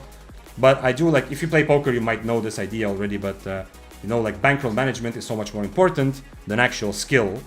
And I feel like I'm good at this with Albion, but in poker, like, bankroll management several times got me fucked, you know. I definitely was happy when I felt like I'm really getting better and I was, like, outplaying players. I felt like, you know, you never know. You cannot decide you're outplaying based on one day, you know. But I felt like I'm doing very well. I was very eager to go up in stakes way too early. Now I might have 2 potions and he will have 1. So, but I need to wait for this. 50-second cooldown. Can I bait him in long enough for this? Actually, wait. Oh, I changed cape. That's why he's baiting? Yeah, what? Man, the puddle... Oh, he's changed to artillery and demon boots. Okay, fuck that shit.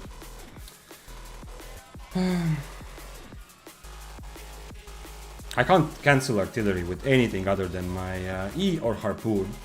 If I change to harpoon, I think I just GG. Like, close range, he's just gonna GG me. He's just gonna outbrawl me, right? Let's see if he wants. Okay, he changed back, so we can go like this.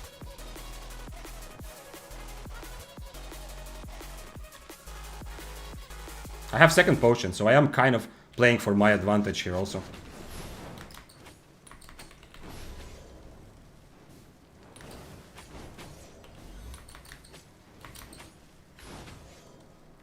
Still demon boots though.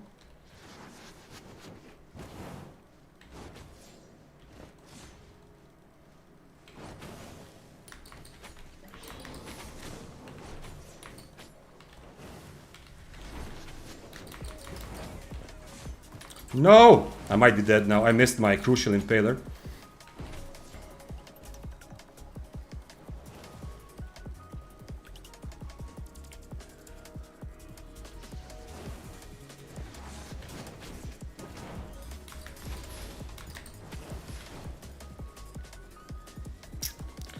I hate demon boots still.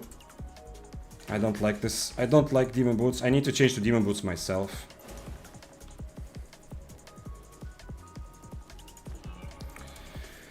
I need to change to demon boots myself, otherwise he's just free to... Like, he could have probably killed me there. When he procced his demon boots, he could have probably killed me there also. Did you play cash or tournament? Cash mostly. I played, like, that one time where I said, like, I started renting a room because I was able to go from, like, from 0 to 50 and from 50 to, like, whatever, like, a couple thousand euros. That was tournaments, yeah. Can't really grind up like that in cash, but generally cash, yeah.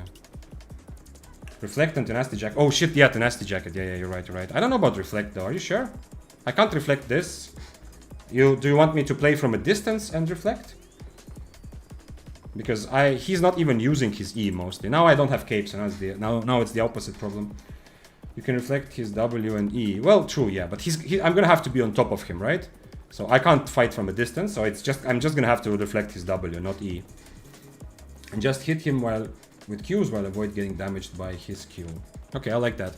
I don't think he's gonna... If he waits for 2.5 minutes, we can try with both having potions. Kind of sucks that I did not... Even with 2 potions against 1, I was not able to finish the fight.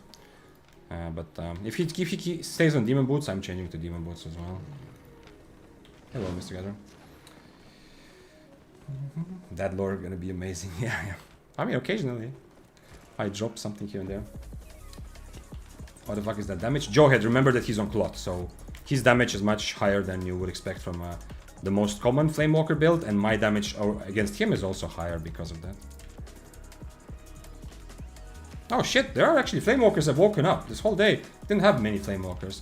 Now they have actually woken up. I see many of them. Man, I really wish I had that fight I missed Impaler I didn't change my helmet. I really wish that. I want this fight back. This was so much easier and more manageable fight than, for example, this guy here. I can't forget about his Guardian helmet, which is super strong as well. Already surprised me once. Oh shit, he only has 1 potion. Okay, so he's actually fighting me without the second potion. Right? Or can he add another potion here? I don't know. I mean, he can add, but I don't know if what's happening here.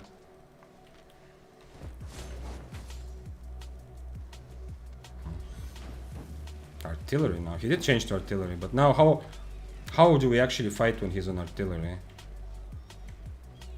I don't have a plan for this. I mean, how does this fight even happen? It doesn't at all. Because I'm not gonna change to harpoon just to cancel the artillery.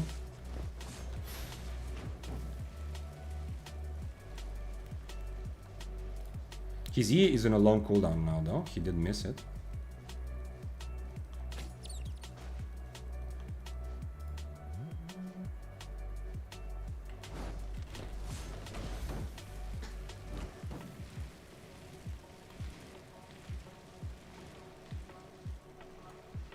He can also robe. When I'm fighting from that far, he can also robe, which sucks.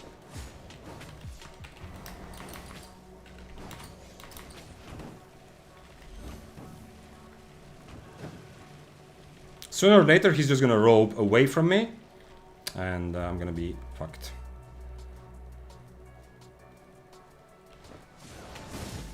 I still got hit by that. That sucks.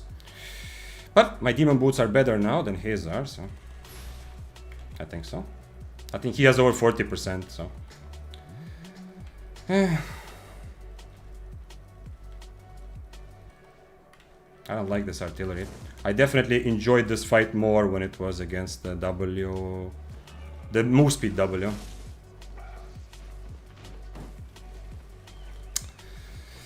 Yeah, it's okay. I mean, it's awesome to have so many fights, because I get to learn... Wait, what? Who is this? Oh shit! I accidentally just avoided being murdered by an 8.4. Oh, he's on demon boots. Yes, guy, go away. I know that on this channel we don't usually have very positive feelings about flamewalkers, but this guy is actually like, he's taking a fight. He's risking a fight and he's playing well, so man, I need to help him somehow. Probably just gonna die against the 8.4, but I need to try.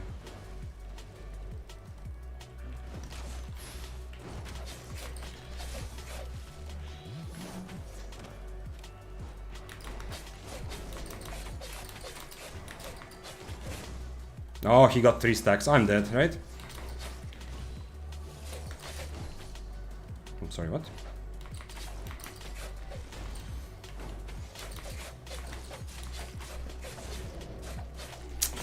Too bad. I let him get 3 stacks. I was trying to E out of his 3rd stack. I had to try it, yeah. But, oh shit, OC. Yeah, I keep forgetting about OC. Yeah, definitely an OC moment. Damn. Yeah, I messed up a bit there. Pretty badly in the end. I was trying to 5-head that when I wait, I'm not gonna just E out, but I'm gonna wait for his Q animation when I predict it, then I'm going to E. But I was just a bit too late there. Help him. Yeah, I should have helped him.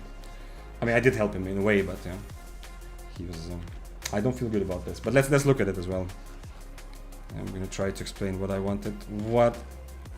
What in my head, what I was hoping to do. Where is it? Display capture. Here we go. Okay, so...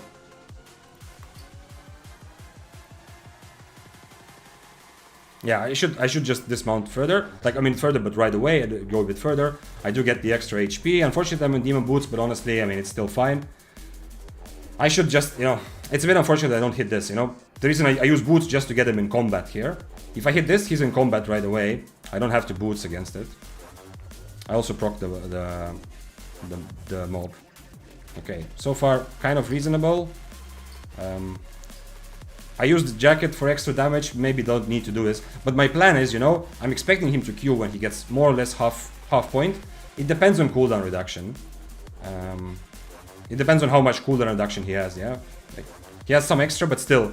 So my plan is here, is to E to cancel this. But unfortunately, you know, it registers before. You can see he got an extra stack. I'm Eing here just to make sure I don't give him 3 stacks, because otherwise, you know, well, you saw what happened otherwise. Unfortunately though, my boots are on cooldown since I used them to get close. And you had half-second mob aggro, so he got more regen. Maybe that's true, that's also, yeah. I went too close to the mob here, yeah. But if I hit this Impaler, I'm still not full as well, so... Yeah, even more reason I should 100% overcharge, yeah. It's not like I'm fighting 6-3 against 8-4, and it's not like, ooh, you know, I take advantage of the fact that I have HP advantage, you know. I don't actually have. You can see we start from more or less the same HP. Percentage-wise, a little bit better for me, but, you know, we both have 2 potions, and he has 200 HP more. So, unfortunately, it's not like really that much advantage. Man, I need some sort of sound effect or something for the chat to be able to tell me to overcharge, you know, with like a channel point redemption. His helmet is very random because I'm not... Okay, it's not really that random. I did E. Maybe he predicts that I'm trying to E out. Yeah, okay. I don't know why he helmets when I'm close to him. But this is so painful because my idea is to cancel his Q. And now if he comes after me, it's likely that his Q is going to time out. And then I can... then hopefully I can actually keep brawling him. Your shield is a troll. I'd cleanse Merc Hood with Valor. Cleanse Merc Hood with Valor. Oh shit. Why Merc Hood? The minus damage? Just because, I mean... I'm not sure I follow why Merc Hood. If I don't E, do I really care that much about Merc Hood? Wouldn't I just rather remove his stacks if I was on Valor? My helmet was like that against because I was fighting the Flamewalker, right? That's why my helmet was not on Purge. And the Flamewalker was not on Inferno. The Flamewalker was in Cloth Armor. At the point he used Merc Hood, he had 2 stacks and Hood. Oh, okay, yeah. So what you mean is that I would just purge the stacks there. Yeah. I understand. So it's not just I critically need to purge the Hood, but since he's using Merc Hood and he has stacks, it's a good time to just purge both of us. Yeah, I understand. So you get big purge value. Yeah, that makes sense. I understand. You forgot to wear 8-4, that's why he won. Well, I mean, I can do this, I think.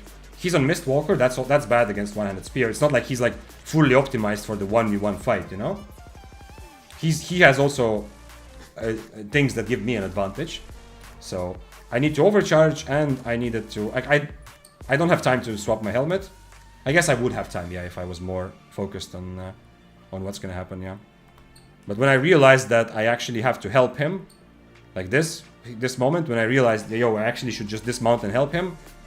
Unfortunately, I don't have soup equipped. Here, I would have time to change my helmet, yeah. I go out of range to not get the 15%. Yeah, that sucks. Sucks for me, yeah. I fucked up there, for sure. For not dismounting earlier, and...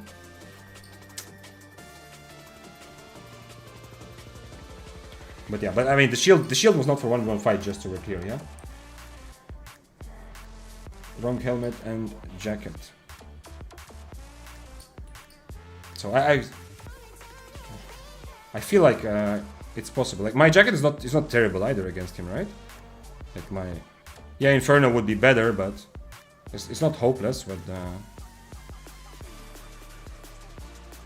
yeah, it's not hopeless with my tenacity jacket, yeah. But I changed them earlier for a different fight, so I did not change in time.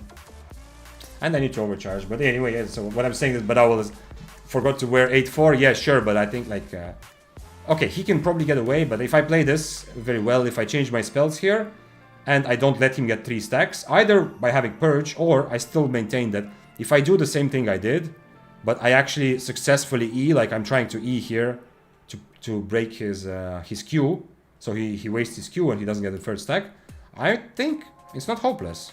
I think I have a chance. Maybe not. Maybe the IP difference is too big and I don't have boots to kite for a while, but I don't know.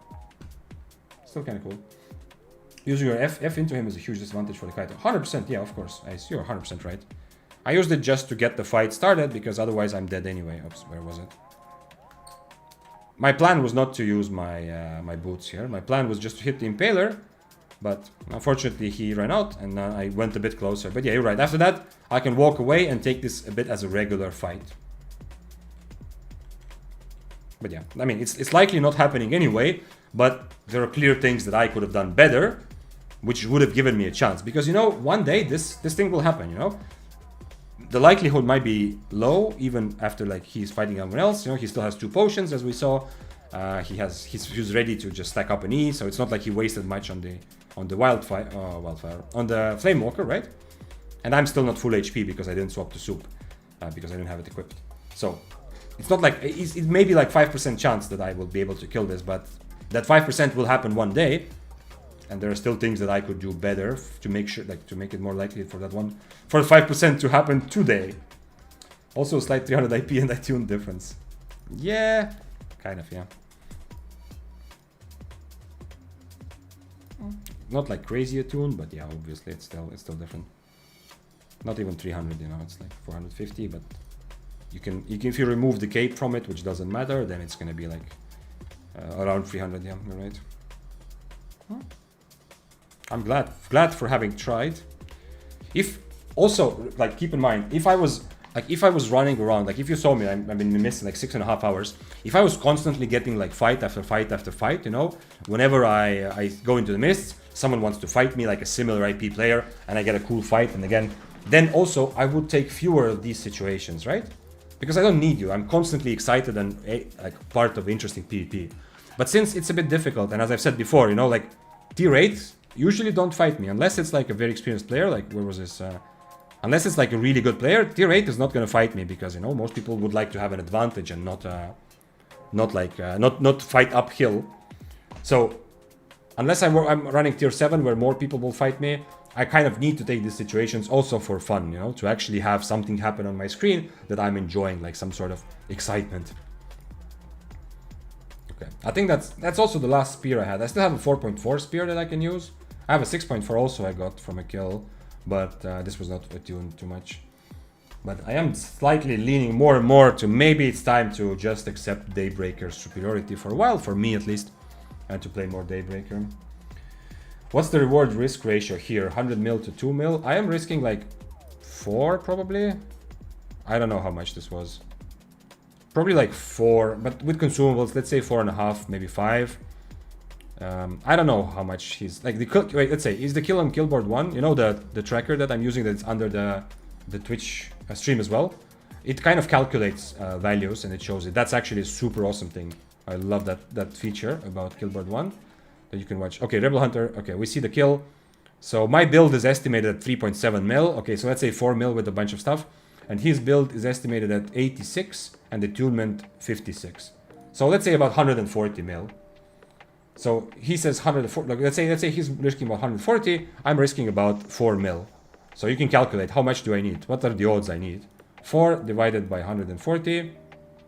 I need 2.8% chance. Yeah, I need 2.8% chance. If we disregard trash rate, the moment you enter trash rate into this, I need a much higher like chance.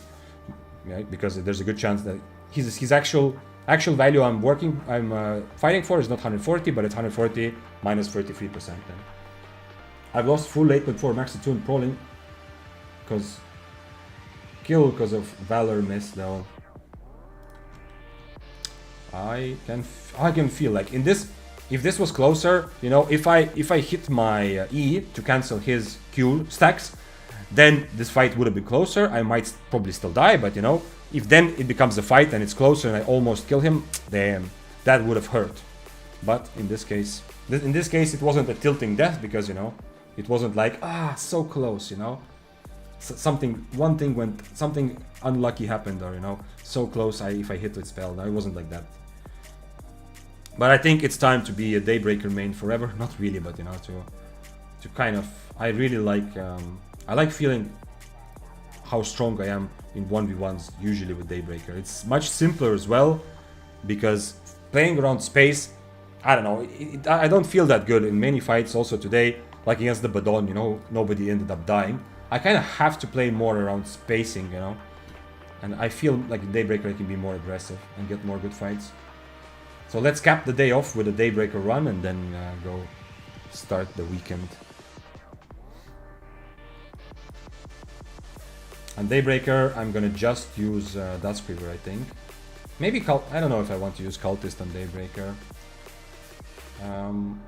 Smuggler's Cape, I don't have any Smuggler's Capes. Is there anything else I can take from here? Okay, we can take this, whatever, because I have it already, so let's use it.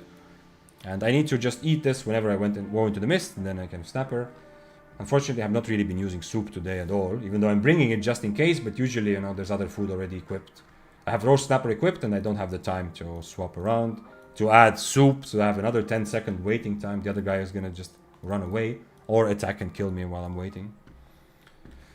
And the overcharge thing, man, I need something. We need something. You need to figure out. You, everyone in chat, you've helped me go to the gym yesterday. I'm gonna go again tomorrow and, you know, get into the rhythm.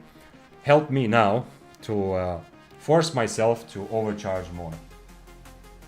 What am I looking for? Smuggler's Cape, first of all. And we want Daybreaker. Can I go 6-3? Just I kind of like the 6-3 more than, as I said, than a tuning. 1.7. This doesn't even exist. This was also 1.7, so we can might as well buy this one, right? Get text to speech. Yeah, I had it at the beginning, but it didn't fully work, so I kind of removed it. But yeah, it could be. But I think text to speech. I don't like the idea of like random bullshit messages in the middle of a fight. It would be better if it was like a specific soundbite that I need to add a specific soundbite that that then procs the overcharge that I can hear also on my screen, like overcharge, or like some short sound effect. Vadius, thank you for tipping. Nice number. And Vadius's message with the tip was overcharge more. Okay, that works. I need to maybe I just overcharge here. Yo, let's do it. Let's just overcharge at home, yeah? I have nothing to overcharge. Will it even work? Actually, wait. No, I can't overcharge anything, yeah. Okay, I can't overcharge here. But yeah.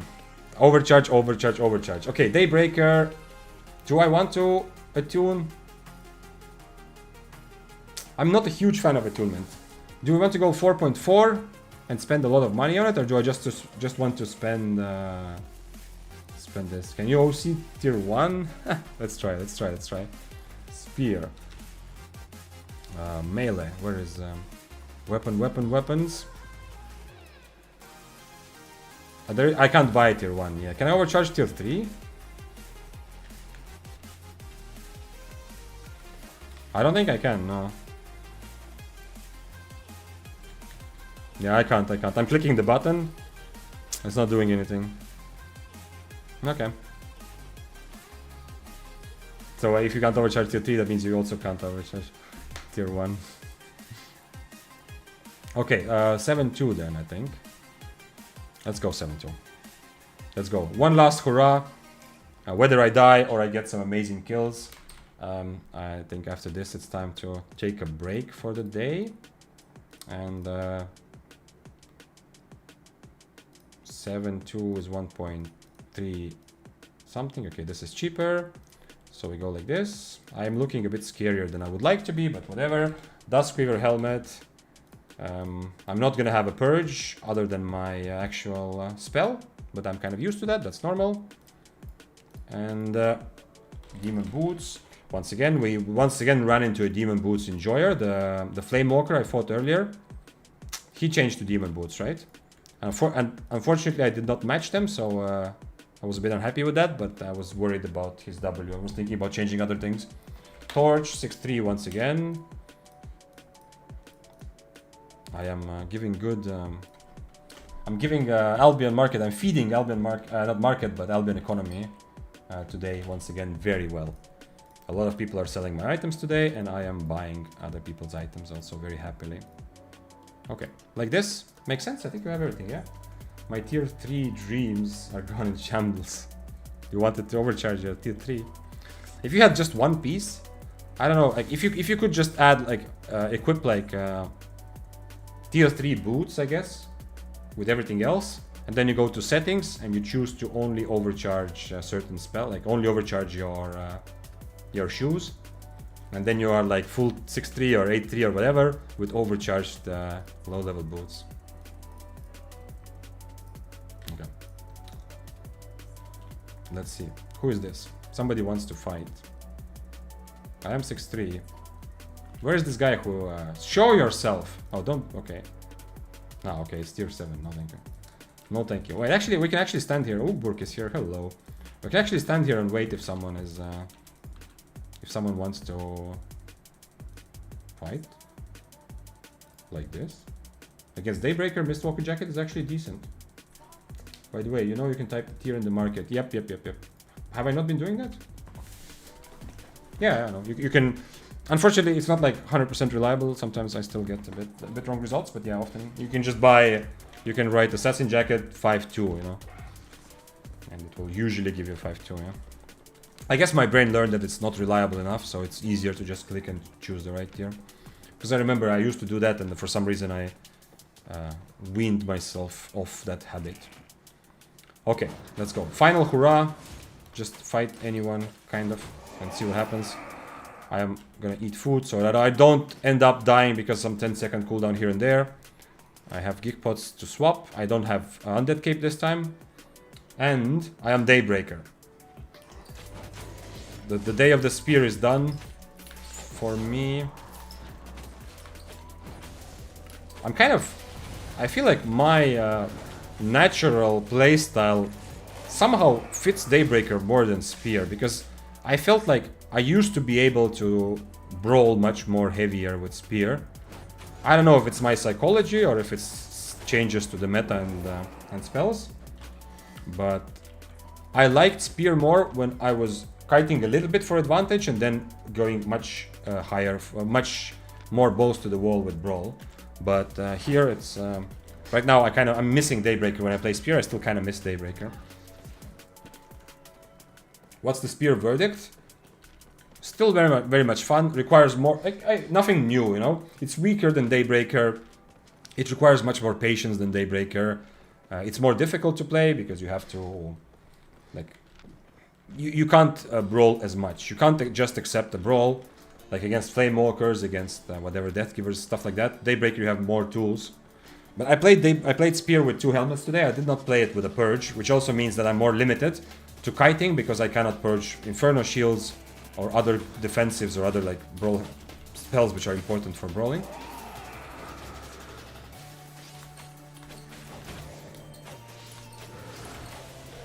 I don't know. Nothing really changed in my view of how Spear feels like.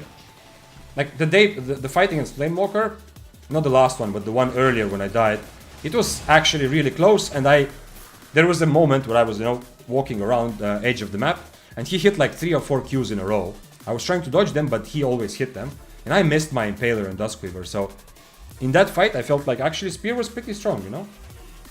I don't know, Spear actually I feel like is decent. It is, just like I said, it's like a B+ tier. So, I think so, I think it's, I looked up, by the way, it's working, Vadius,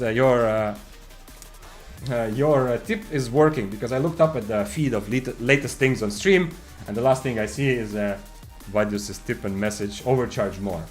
So it is working and reminding me again and again to overcharge.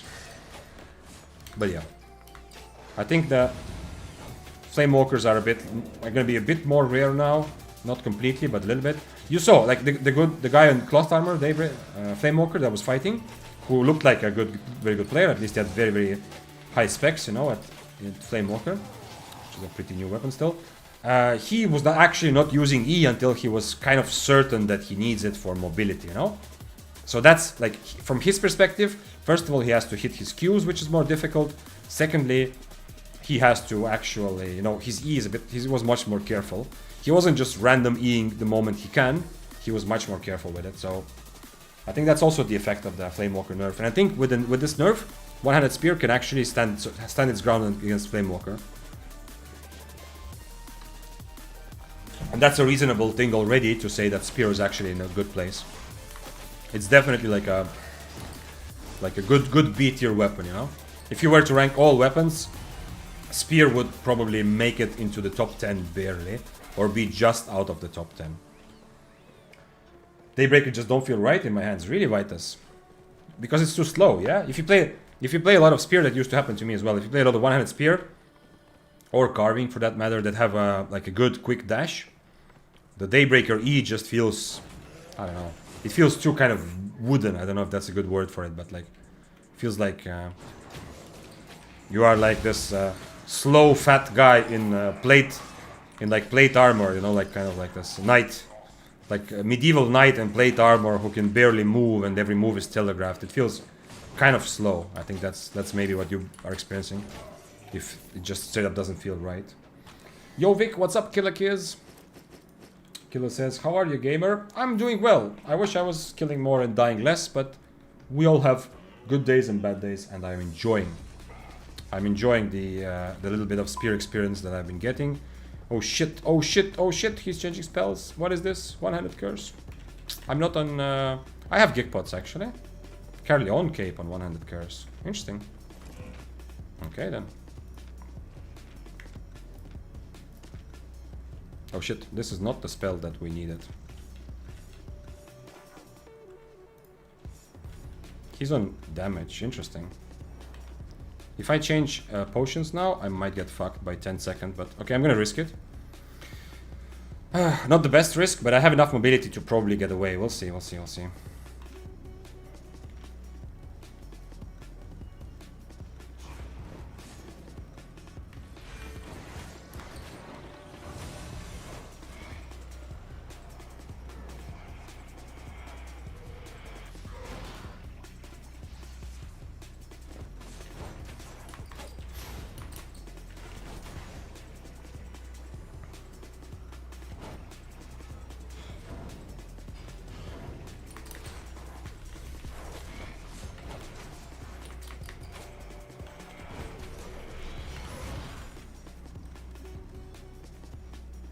I don't like this, honestly. I'm gonna have another gig pot later, but I still don't like this.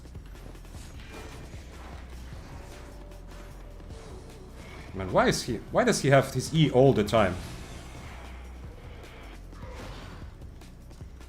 I have another gig pot and Inferno, but I really don't like this. He's gonna have another cultist as well.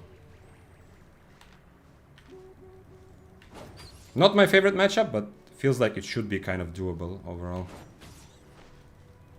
I might need to just kite it out now. I don't have cape now, he has. Interesting. I guess he decided he's doesn't want to like run after me.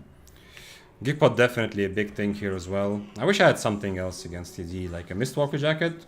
I could dodge one of his E's with Mistwalker, and the second one I would just Gigpot.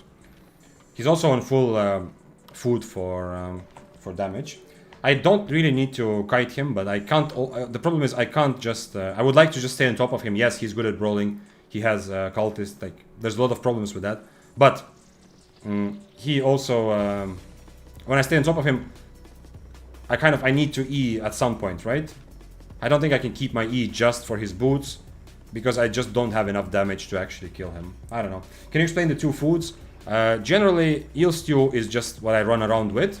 Because when I'm just running around, I don't know what the situation is like. Who am I going to fight? Like, am I going to be attacked by 8.3? Am I going to be attacking some tier 7s? Then I would rather have eel stew for more cooldown reduction and damage. But when an actual serious fight happens, there's few fights where eel stew is still good. Against kiters, to have the cooldown reduction to catch them, like a bow or frost. But most actual proper fights, like against this guy, or like swords or death grips, whatever, I need the roast snapper to actually be able to brawl. Go reflect. Reflect is not bad against curses in general, yeah. I can definitely do it with reflect as well, yeah. It's possible. But, you know, for reflect, I need to actually eat the stacks. Then I am full on just gonna be on top of him, right? And just remove his boots and hope. But if I only E for boots, I don't think I can out-brawl him, unfortunately. I can also reflect against cultist. Yeah, we can try reflect. If he does come back, we can try reflect.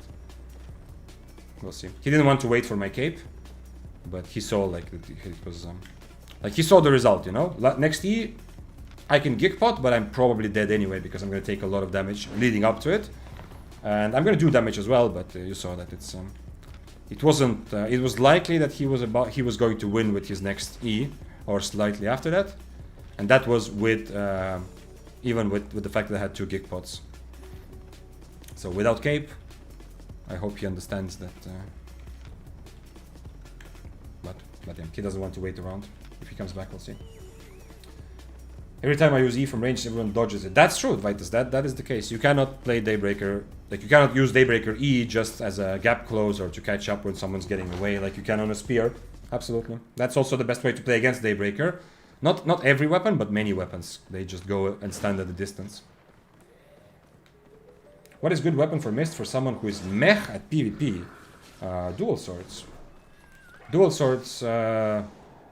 Battle axe is kind of simple at the beginning. You have battle bracers. What, like the weapons that I usually, when someone asks for beginner weapons, to learn PvP with. And you know, dual swords, battle axe. As you go higher, you will have decisions to make. It's not like, it's not limited. You can still play it at higher IP at some point, and potentially outplay people. But it's not that difficult to start with.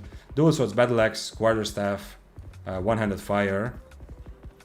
He's opening the chest. Let's go try again. Let's try reflect, yeah. You're right, it's not a bad idea. Let's try. That's how we learn. And I still have 2 kick pots, so I can still dodge some of his stuff with my potions as well. But I kind of have to use my... Like, the problem is, it's kind of committal now, because I can't do damage from 15 meters away. So, and if I use my boots to get close, I cannot... The only thing I can kind of do is use my E to get close. He's gonna dodge it though. So yeah. With Impaler, I can already put at least some pressure on him from this distance, you know?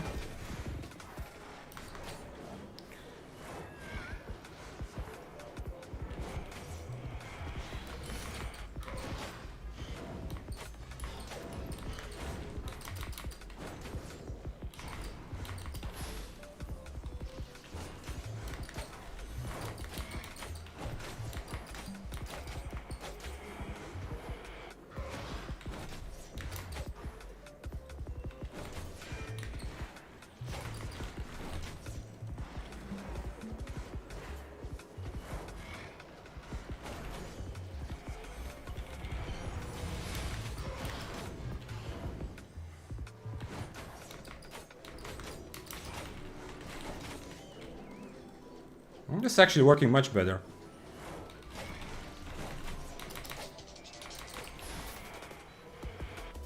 This was a lot better.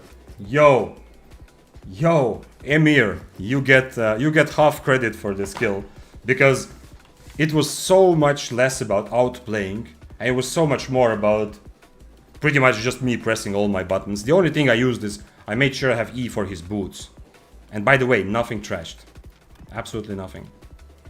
Big thing about reflect also is how nice it was against his cultist cowl. That against cultist cowl I just reflect, and that, like, I just reflect the whole time, you know. I just take one cultist cowl proc, but I kind of negate the advantage he would get from cultist cowl. And obviously the 2 gig pots were also very clutch. It was still kind of close. Trust me, bro, I am spear master. Emir, be careful. If you're new to this stream, you might not know this, but I've said this many times. One of the quickest way to lose trust of someone when you're trying to convince them or lose their belief in what you're saying is to say, trust me. I know you're kind of joking, you know, but it's a thing, you know. Like, thank you for pointing out that, yo, you know what, maybe I should play this on reflect. Very good job, we are playing together. But be careful, the moment you say trust me, a lot of the trust, you know, disappears. Like, it would be more powerful for you to just say, you're welcome, you know. It's half joking, but you get what I mean, yeah. I've tried reflect against curse staffs a lot in my life, and with moderate success. But in this case, I felt like it was actually much easier. So maybe it depends on specific builds, but reflect has always been something that I feel like you can use, but it limits you, because then you have to brawl, you know. Of course, I'm not here playing one-handed spear, meaning that I have my E for his boots, I can purge it at any time. I have a bit more options here, but I am kind of, with reflect, I'm kind of committing into it right away. But it was correct. It was correct to commit. You saw he didn't have anything to do. He didn't have an option to get out. Just kidding, bro. Of course it's you. No, man, I know you were kidding, but like legit, like you were, I was thinking about this fight, and I was trying to figure out like how to take it, and I did not think of reflect. and like you legit got like some nice street credit, you know, brownie points that don't lose them by saying trust me. But anyway, good job. And we learned all together how, because the problem is like the thing that I felt that I could, like, you could win or lose with either W. It's viable, but it felt so much simpler with on Reflect right now. I didn't have to worry. Of course, having 2 geek pods, I had the shield, you know, I had a lot of defensives against his like my everything about my build was just to not die from his ease and make sure I purge his boots. But it felt a lot easier because on Impaler I was much more stressed about figuring out what my next step is. On Reflect I played it kind of like a dual swords. I just kept pressing buttons, well, not exactly, but you know, I just making sure that I have something against his E ready. I say trust when I'm showing off a holy staff on full plate. Yes, I mean the thing, Vitus, you know, like when you play a lot, and like as you said, also you don't remember last time you were not on top 50. You have like extra, you have a bit of like extra credibility right away, you know. I was saying this about Hamster when he brought the Arclight Blasters build, that one of the reasons why it was very convincing to me to try it right away, because I mean Hamster, it was Hamster, yeah. If someone else came up with that Arclight Blasters build and told me, I would be more skeptical at first. Which kind of sucks, you know, because the build is the same, but you know, you get some credibility. But if you are in a position where you have some extra credibility and you say trust me, it's very easy to, you know, to lose it. So you have to be careful with that. But plate armor, yeah, if you have for 15,000 points you can see plate armor healing stuff also on this stream. By the way, and if you're watching on Twitch, channel points, you can make me play something for 1 life or until 30 minutes. Today I played Battle Axe by request of Vitus, and it was kind of cool. It reminded me that there is so much more to explore in the world still. Even if I get through all the weapons that I kind of want to play, there is more and more to play. And I got a good fight on Battle Axe, but I tried to brawl Deathgivers, and it was a very bad idea. Like, I tried to just full-on brawl Thunder Armor Deathgivers, thinking that, you know what? I cannot do this on Spear or Daybreaker, but I am Battle Axe, so maybe. And I could not do it at all. It was a bad idea. Vic, can you recommend a budget build for Battle Bracers? Assassin Jacket, any sort of cloth helmet, because you want to have option to change to the knockback.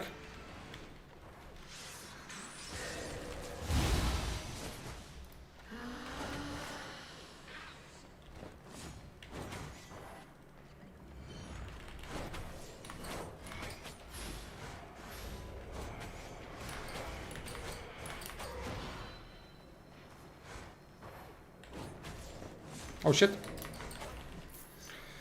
Okay. This is relatable experience. Has happened to me many times. I have a day. There was usually, you know, I don't survive that much, but you know, as you know, off stream, before streaming, I played a bit more carefully, not like super, but still. There was one tier 8 Daybreaker set that I survived for like 10 days, legit. But I was not attacking 8.3s. This I don't remember any, you know. But I was playing kind of normal without taking like huge risks, but still I survived for like 10 days. It was absolutely crazy.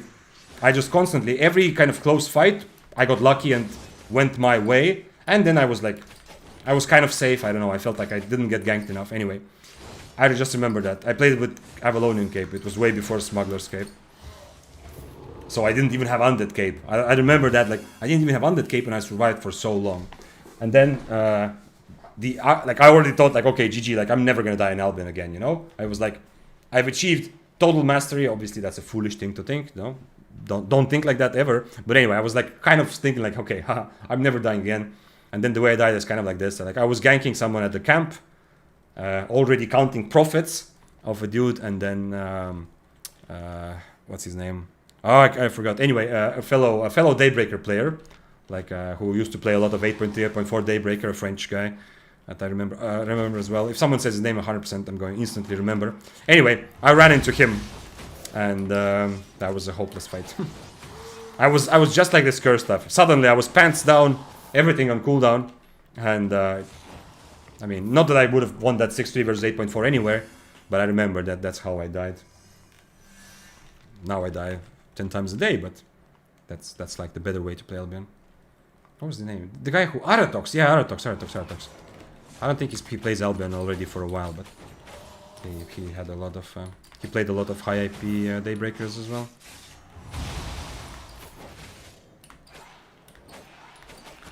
That deflecting spin like gaming actually excited me so much. I kind of want to see another curse staff. I want to take these sorts of fights again to see if this was like what a better player will do against me, you know? I'm curious because this win seemed a little bit too simple, and my memory of using deflecting spin was never that it's this easy. So I'm curious. I just saw that build from Scribbleloop's Asian server. Wait, which build are we talking about? Oh, wait, you said. So Yasmin said, Fiend Cowl, Assassin Jacket, any sandals on that cape. Yeah, okay, Fiend Cowl is probably the best. I was saying any cloth cowl because it's kind of fun on Battle Bracers to have the ability to switch to Force Field to push people into mobs. But yeah, Yasmin's build, like, yeah, the most basic Battle Bracers build, definitely good. I've been loving Sky Strider bow, not bringing it to Black Zone, but it's fun.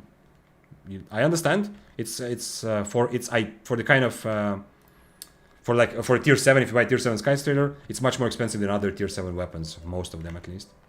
So I understand, but I suggest that you do get into a habit of buying some more cheap items and getting into Black Zone to get more reps, to get better at PvP, and then later you can decide what to do with that.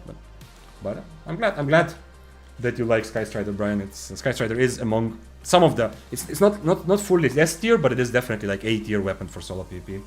It's fun, it's flexible, it has it's just strong overall right now. What's the strongest quarterstaff in Mists? Quarterstaff, no doubt. Double-bladed is okay if you just want to play high IP and never die, or try to never die. But as I've said before, even if you play super safe, unless you're playing like 8.4 plate armor, everything else, even if you try to be super safe, sooner or later you're gonna run into trouble. You're gonna run into a bunch of rats, you're gonna be caught out in an unfortunate situation, or you're gonna run into a Daybreaker who is pretty good at catching double-bladeds.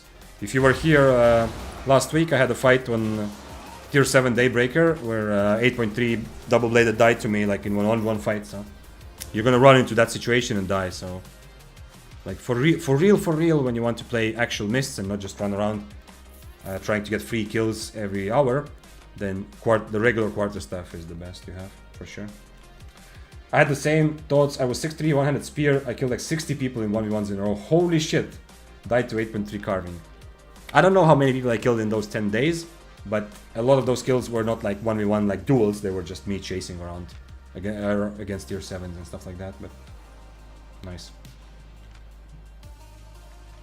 That's it's a bad feeling. It's not really something you want to achieve in Albion, because the moment you start adding any sort of extra pressure to not die, like it can be by risking more money, it can be by risking your pride, you know, like it's a bit more difficult to die if you kind of tell yourself, oh, I'm so good, I never die, you know.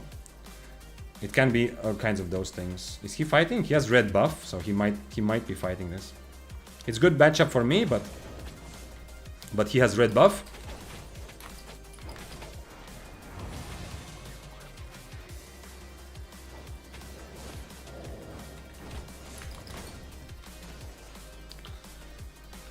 We have a tier 7 dual sword there as well. If I didn't have Duskweaver helmet, I would probably not E first as I wouldn't be as willing to E first like I just did. But since I have Duskweaver to catch him later, it's a bit less risky. He should change to Inferno. Even though I can purge it, at least he can bait and predict my E if he changes to Inferno, you know?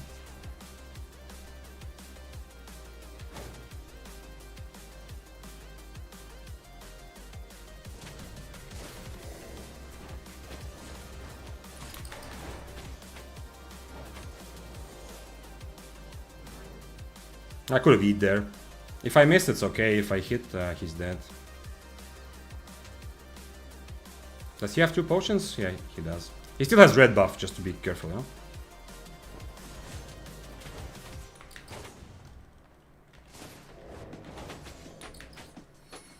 Now he might be dead.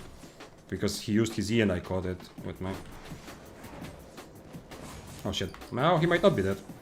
That was not a good miss. We still both have our potions as well, right? He still has 2 as well.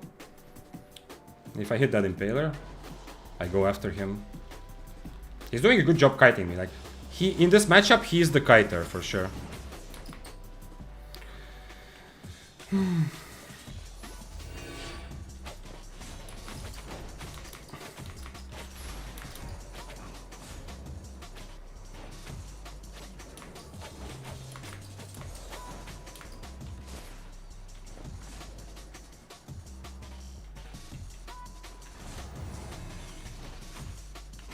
Now he should be dead. Nice though. He definitely did the best he could in this situation. Respect. Once again, you see a spear. Wait, he's tier 8. Yeah, not 8.1. Spear player, not worried, taking the fight. Bad matchup for him, but he has red buff to make up for some of it. And yeah, and that's why I'm not changing helmet, because he has to play like he played correctly. He's trying to leverage his mobility advantage into some sort of advantage. Yeah, he can't just brawl and hope to outplay me by hitting more impalers, because whenever we both E, it's a big advantage for me usually. But if he E's first, I might miss it. So that's why I didn't E, not to risk it too much. Although I probably could have. What happening? Oh, somebody else took the chest. Okay. At least we got a good fight.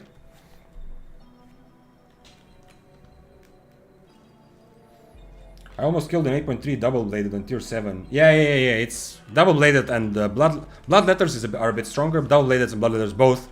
They are kind of like the best profit for a long time. Well, depends on what build, but for spears, some of my best profit days have usually been catching and killing people who try to abuse high IP advantage and mobility, which is double-bladed and bloodletter.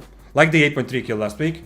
Like, he's hoping to win by having a lot more IP, but I'm a much better brawler. Then he still has a lot of advantage in terms of mobility, but some weapons can catch up with that. If you're able to do that with one-shot Deathgivers, that is awesome.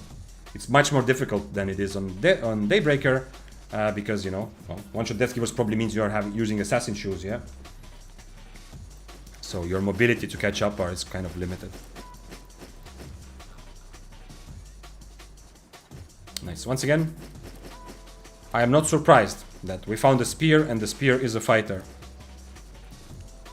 The spear propaganda will never end on this channel. But for real though, like, how many people have you seen today and every single day? If they don't feel like they have enough advantages, they run away, you know? I have to be the guy aggroing very often. But somehow, when we do run into someone who does take a fight when I have the advantage and they don't, it's either like some sort of content creator or something, or like a very experienced player, or it's someone who plays stuff like somewhat unconventional stuff, or a spear. No, not a spear is unconventional, but it's someone who plays like arcane staff or something interesting, or a spear. He has 12 buff stacks as well. True, but I also... Didn't I have good buff stacks as well? Did I have bad buffs? Or did I get the... Actually, I might not have recorded it from the start. Let's see. I did record it. Wait. I had 10 stacks. Okay, so he had 2 stacks more. Yeah, okay. You're right, Vanis, yeah. That's not such big a difference. The bigger thing is the fact that he has a red buff. And he ended up overcharging, but I don't think that's... He ended up overcharging halfway through the fight. And I still have higher IP because I have artifact items here in the important slots, but... Yeah, so 2 buff stack difference on that big, but the red buff makes up for the fact that the fight is much more difficult for him. But I still feel like he did the best with with the situation. I don't know. I'm so good. I never die against 4.1. Somebody mounted. Hello. Oh shit! Oh, give me your horse. Give me your tier 4 horse. Give horse.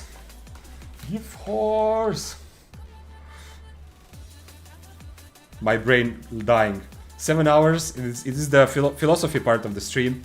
My brain slowly dying, as you can see.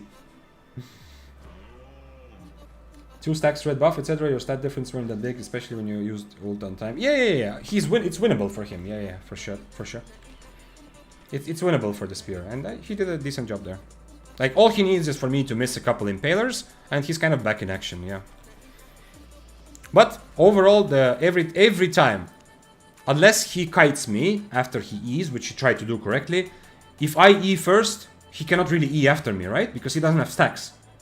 If I E first and he is after me, what happens now? We keep brawling. I have 3 stacks, he has 0 stacks, plus I did my full E damage, he didn't, because if he E's first and I E after him, if I do hit him, we are in the same situation. In this case, he did do good damage, if he E's first, but I also do good damage, plus I now play with stacks and he has no stacks.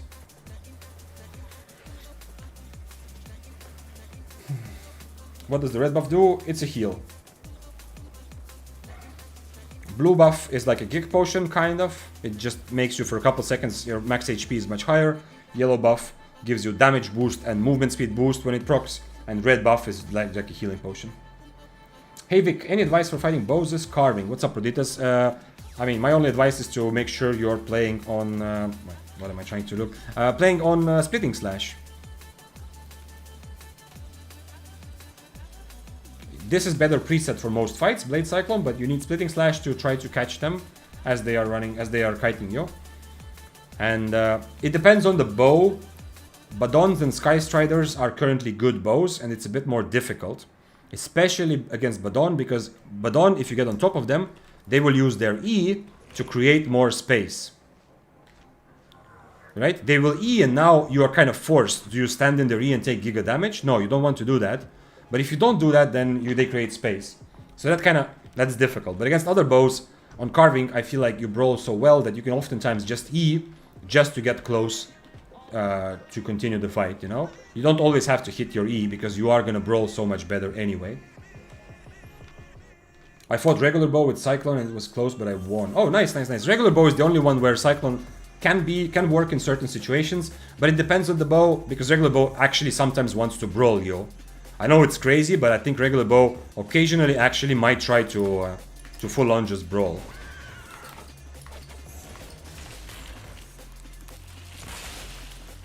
But usually, even regular bow against Carving, they will still keep themselves on Frost Shot.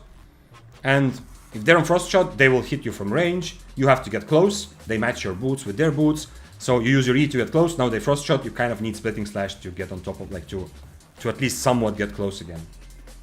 Which cape for Battle Bracers in Mist? In Mist, the same, Smuggler's Cape. For low IP, the cape doesn't matter, but tier 7 and higher, just go Smuggler's Cape. You can go Undead also. If you want to play like a kind of a more ratty and safe play, but then you are weaker at 1v1s, then you can go Undead Cape. But if you want to actually take some 1v1s, Smuggler's Cape. Whether you're using double poison or double healing, Smuggler's Cape.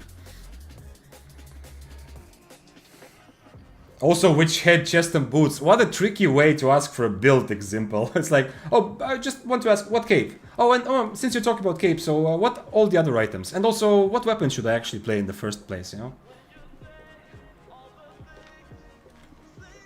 Nice try. Also, we just talked about Battle Bracers. Assassin Jacket, Fiend Cowl, and any sandals on Energetic Sprint. Start with that. You can get more creative later, but start with that on Battle Bracers. Start by playing like a burst, your E burst, then mobility to avoid your enemy while you're kiting, until next E, then E burst again. Start like that. And then you can work towards diversifying, because Battle Bracers, like all other gloves, you can use Rose Snapper, Inferno Shield, and you can set up your spells to actually brawl some people as well. But that comes later. That's a bit more high-level approach, in my opinion. Victor, you are my mentor. I want to learn everything from you. Oh, that is such a lovely sentiment. Who is this? Okay, we're not gonna kill the 4.1.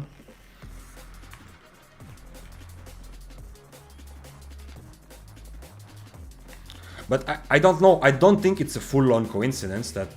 Okay, it was because he was like a Brave Spear player. But look, I've been playing Daybreaker for like 1 hour. This guy fought me. Okay, I mean, he was higher IP and same tier. This guy didn't have a choice. This guy fought me. I don't think it's a coincidence also that my Daybreaker spec is not 120. And the thing is, yeah, it's almost. It's the next thing, right? 115. It's the closest I can be without having the kind of shiny blue white star.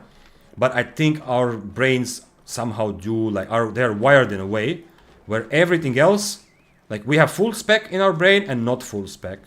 So when I'm not full spec right now, people, you know, people don't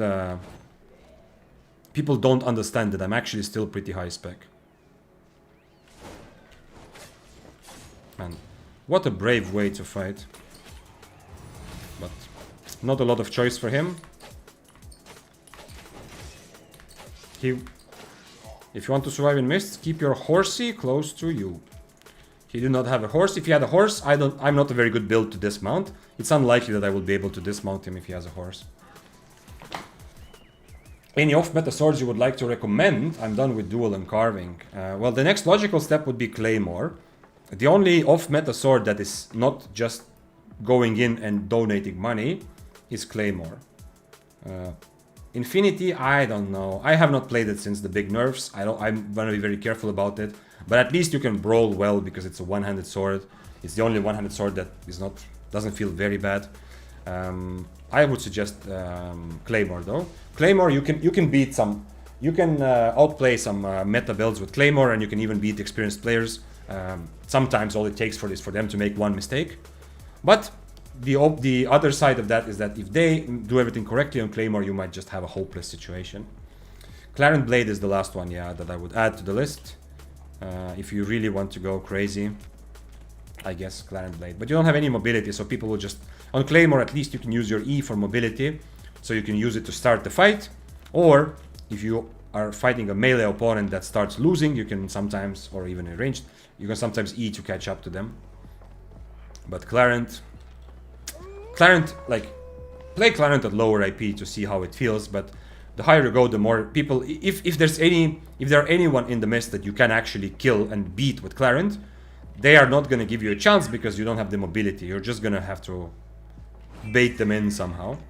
If you do play Clarent more seriously, I suggest trying out Royal Boots with it. And trying to be a good brawler with Clarent, like with Facebreaker, and just using Royal Boots to make up for the mobility problems. By the way, the new tutorial, can I skip? Yes, you can skip, Straightest Man, you can skip. You get the... so, the new experience now, you choose a journal path, and you need to do some journal tasks at the beginning. You can skip tutorial completely, but you need to do those journal tasks. And after you do some of the journal tasks, there will be... You will unlock like the whole journal, and one of the journal things is to sell items worth 50,000 silver to the marketplace. That is the task for which you get the 3-day premium token. So if you complete that task, you get an item which you can activate at any point to get 3 days of premium.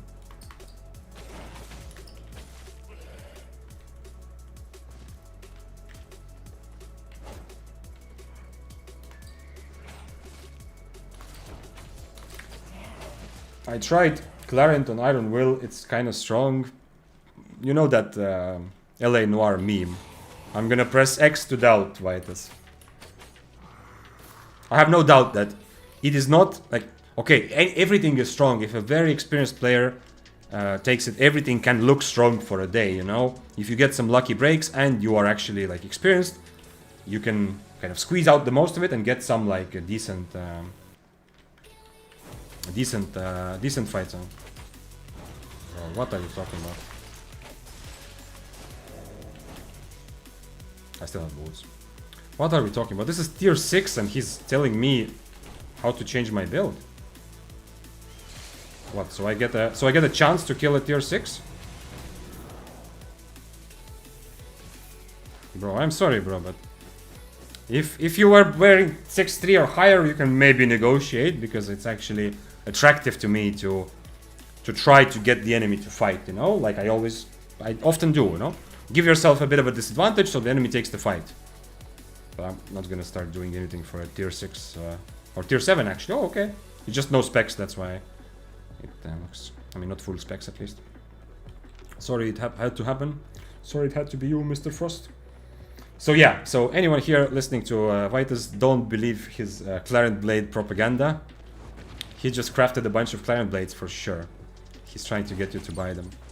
But as I said, like, a very good player can make most weapons kind of feel okay for a day. But long-term strategy, there's a reason why they're not there. And for many of them, the reason is just that they're having no mobility. You actually won't have control over fights, yeah? So That's why it might seem like if you show any 1v1 fight, it might seem like, holy shit, like this Claret Blade actually, like it was actually viable in this fight, you know, it felt kind of okay. But if you drag this along you kind of zoom out for a longer strategy, the kind of fights that you actually are going to be able to take on average, that's going to depend on your fight selection tools. You need to have some ability to get out of bad situations. If you mess up a trade, Clarent is dead. If I fight a Clarent, the 6-3 Clarent, if he fucks up, if he misses everything, misuses like his Inferno, he's dead. If I fuck up, if I miss all of my spells, miss up my Inferno, I'm probably not dead, you know? I'm getting away. So the fight selection tools become super important at the highest IP. And if there's someone who just, like, Death Givers who thinks, you know what, I can't kill this Clarent, they're just not gonna fight him, yeah? He's not gonna be able to catch the Death Givers and force them to fight. I mean, there's more examples, but I hope you understand a little bit, yeah? So while you might end up seeing some clips where, oh, this weapon actually worked well, like if you zoom this out as a kind of more of a long-term strategy, unfortunately, weapons that don't offer any mobility on their E are regularly not going to be competitive in mists unless they make up for it by being really, really, really good at out-brawling people who are attacking them. This is also why, you know, like some of the weapons are, you see only few players playing, like Battle Axe, very high tier. What are some weapons that don't have any mobility on E but can still kind of be viable? I play Duskweaver. Yeah, you have to start compensating by things like Duskweaver and potentially Royal Boots or Demon Boots. Yeah, that's your only choice then. But you know, if you play Duskweaver on Clarent Blade, once again, you know what's gonna happen if you come and fight me. If you come Duskweaver against me, I can do this and I can still feel good, right? I cannot just out-brawl you. Or maybe there's going to be another Daybreaker that has Cultist Cowl on their head. Sad for you. Because you need the Duskweaver to compensate for the mobility issues. If I'm making it sound like, yo, playing some builds is just impossible, I'm not trying to limit. I'm not trying to say, at the end of the day, of course, have fun. But just don't be under the illusion that there's like that this is a strong like strategy. It's more that you personally are having fun with it and you are able to make it work occasionally, which is awesome, yeah. But it's just so we're clear, because I kind of like keeping this illusion alive that, you know, you can make everything work. You can play any weapon and find at least some good fights and have fun. But yeah, but if you're looking for new weapons to learn which would give you a decent amount of fights that you can actually win, then I believe you said already, like dual swords and carving are already played, then I suggest Claymore for sure as the next option to learn what to try. Hi Vic, hi Fenrir. You are missing an R in your name, right? It should be Fenrir the wolf, yeah? So anyway, hi Fenrir. Which spear build can work in corrupted dungeons? Daybreaker? Daybreaker, Trinity? Trinity is the best and most popular spear. Daybreaker can work. If you want one-handed spear, then nothing too special. I mean, pretty much your basic. You probably need Royal Boots, because if you play Slayer level Corrupted, or a lot of other players will have Royal Boots, and if you don't have them, they might reset too much. Although, you do have at least a need to cancel their march. And for Helmet, it's gonna have to be probably just Helmet of Valor. Nothing too spicy. And whether it can actually work, I've seen some players have success with it. I died to a spear one time when I was playing Arclight Blasters, but it was a very, very long fight. And that spear was just reflecting from 10 meters away. He never came close to me. It was a very kind of special approach. But I mean, big respect that it kind of worked out in the end, but it's a bit like, it's gonna be tough. One-handed spear in the Corrupt is gonna be tough. More difficult than Mists. Hey bro, hey Kristen, what's up? Here again, hope you do this every day. I decided to play Badon. I am doing this, not every single day. Tomorrow I'm not streaming. Tomorrow all of us, not together as in one place, but all of us are going to go touch grass. If you are here right now, then tomorrow you also have to go and spend time outside. Not the whole day, but you know, whatever. I know for some people it's like a weird thing to say because you are outside every day, but if you're like me and you spend a bit too much time inside often, then tomorrow is the day to go out. But on Sunday it will be streaming. I will be streaming again, and next week we'll see. I post the schedule on Discord. Join Discord. It's It's both on YouTube. It's also on linked in under Twitch stream. The Discord link, I mean. There's a channel there which is called live streams where you get a ping every time I go live. On that channel also I post kind of my predicted schedule with some changes, but mostly. So next week I'm probably gonna find again 4 or 5 days it's gonna be, and we'll see which days exactly. You will know. So let's see what your question was, Kristen. I decided to play Badon, so I'd like to know what matchups shouldn't I take, or which weapons are direct counters on bows. Thanks from Colombia. Awesome that you're from Colombia. Thank you for being here from Estonia. But for the bow, like when I played Badon, I didn't feel that anything directly countered me except for weapons or builds that are really good at catching kiters. Daybreaker with Duskweaver helmet is one of those. It's not a counter matchup, but it's a difficult matchup. You know, you should still take the fight, but if you fight a Daybreaker like I am right now on Harpoon, if I change, if Daybreaker does everything right, you die. But it's difficult. They can miss one spell and then you can win. Daggers with Shadow Edge are also in that same kind of category. Oh shit. Daggers with Shadow Edge are in that same type of category where... Oh, this is 8.4. This is not even 8.3. This is the guy that's gonna fight from the edge of the screen again, yeah? Can I do this? I don't really want to, honestly. Some other time, 100%, but after 7 hours of gaming, we're gonna let him live. I don't want to die and be frustrated by him just staying off screen and helmeting me. But as you know, as you've seen, oftentimes when I'm more like freshly ready for PvP, this is the kind of lifeblood of playing something like middle tier Daybreaker, you know. I mean, I'm actually 6'3". The 8'3 guy I killed, I was tier 7 overcharged. Damn, this actually should be easier in terms of IP. Interesting. I need him to dismount me though. So what else is good against Badon? Daggers can be very dangerous because of Shadow Edge. Like Death Givers are potentially very dangerous because all of their spells have mobility and they will get close to you and you will have to fight close range at some point. Bloodletter is not that dangerous because even though it can also get close to you, you can kind of brawl it on Snapper still kind of decently. Let's see what else. Is there something I'm missing? Something that's really good against Badon? It's more about other items as well. Like Duskweaver is obviously good because you're trying to kite. Mistwalker Jacket is very good against Badon. Guardian Helmet is very good against Badon. If someone is using Mistwalker Jacket and Guardian Helmet, you can't really do anything, you know? They will just jacket your first E, then helmet your second E, then jacket your third E, so you can never really get value from your E. So even if you're able to keep decent distance between you and them, you're still likely to get to not have an advantage there. In fact, what is it? 7.5 hours? I think it's a good place to pick off again on Sunday with this build. We did get some decent kills to make up for a lot of dying on one-handed spear. I feel like I am very much... Like, I don't know why, but I feel so much better on Daybreaker. Not just because I'm stronger, but I don't know. Something about it right now.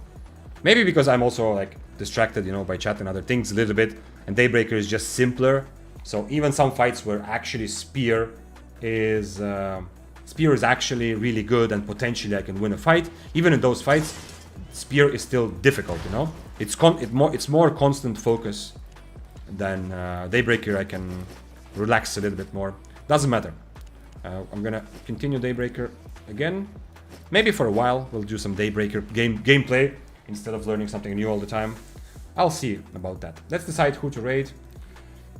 Good that you're ending streams at a better time for you. Thank you, Sparkly. Thank you for noticing that. Yeah. I'm trying. I mean, if I want to go to the gym, yeah, tomorrow Saturday, I'm not gonna go during the morning rush. I don't want the gym to be full. I don't like that.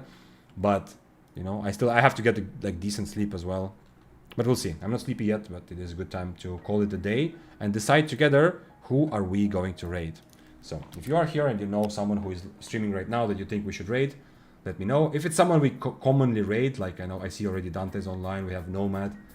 Of course, we're going to raid them anyway. We might even raid them today, but let's just quickly see if there's someone we haven't raided yet who might be actually interesting. And we are looking for English-speaking Dante. Yeah, Dante would be the most obvious choice. There's also a Haha, but I think even though he's playing Deaths actually. Paul, we raided Paul yesterday. Great stream week, I was happy to him. Thank you for being here, Proditas. Yeah, I'm gonna continue like this for a while, Twitch and YouTube. Maybe at some point I will not have every stream on Shaka. Oh man, that would be if we raided Shaka. If we ever raid Shaka, it will be after I kill him. 100%, you know? If I kill him, especially if he's 8.3, 8.4, if I ever kill him, then we're gonna raid him one day, yeah. But yeah, this is a thing to keep in mind for the future. We have also Fire with 8.4 Prowling. Oh, I wonder if that's the guy we saw. Yesterday we saw a lot of 8.4 Prowling. It was the same guy. But I think it would make sense to just go for Dante because, you know, it's the same content in the sense that, you know, he's probably playing Daybreaker and he's playing in a spear way, you know? Oh, he's playing one-handed spear actually. Okay, awesome. So he might have even more success with it. Let's see. Let's go for Dante, yeah. Yeah, go. I don't want to rate just the same people, but it's been a while. It's been also a couple days since, and he just started, which is a big argument. Give me a moment. So stay for the raid to get more points. If you're on YouTube, then this is goodbye for today. No stream. Where is my manager? Okay, here. Stream manager. No stream tomorrow, but after tomorrow. Day after tomorrow, yes. As Dante Whale. Let's see if it works. Nice. And remember to stay speary. That sounds okay. That sounds okay. Stay speary. See you. Bye.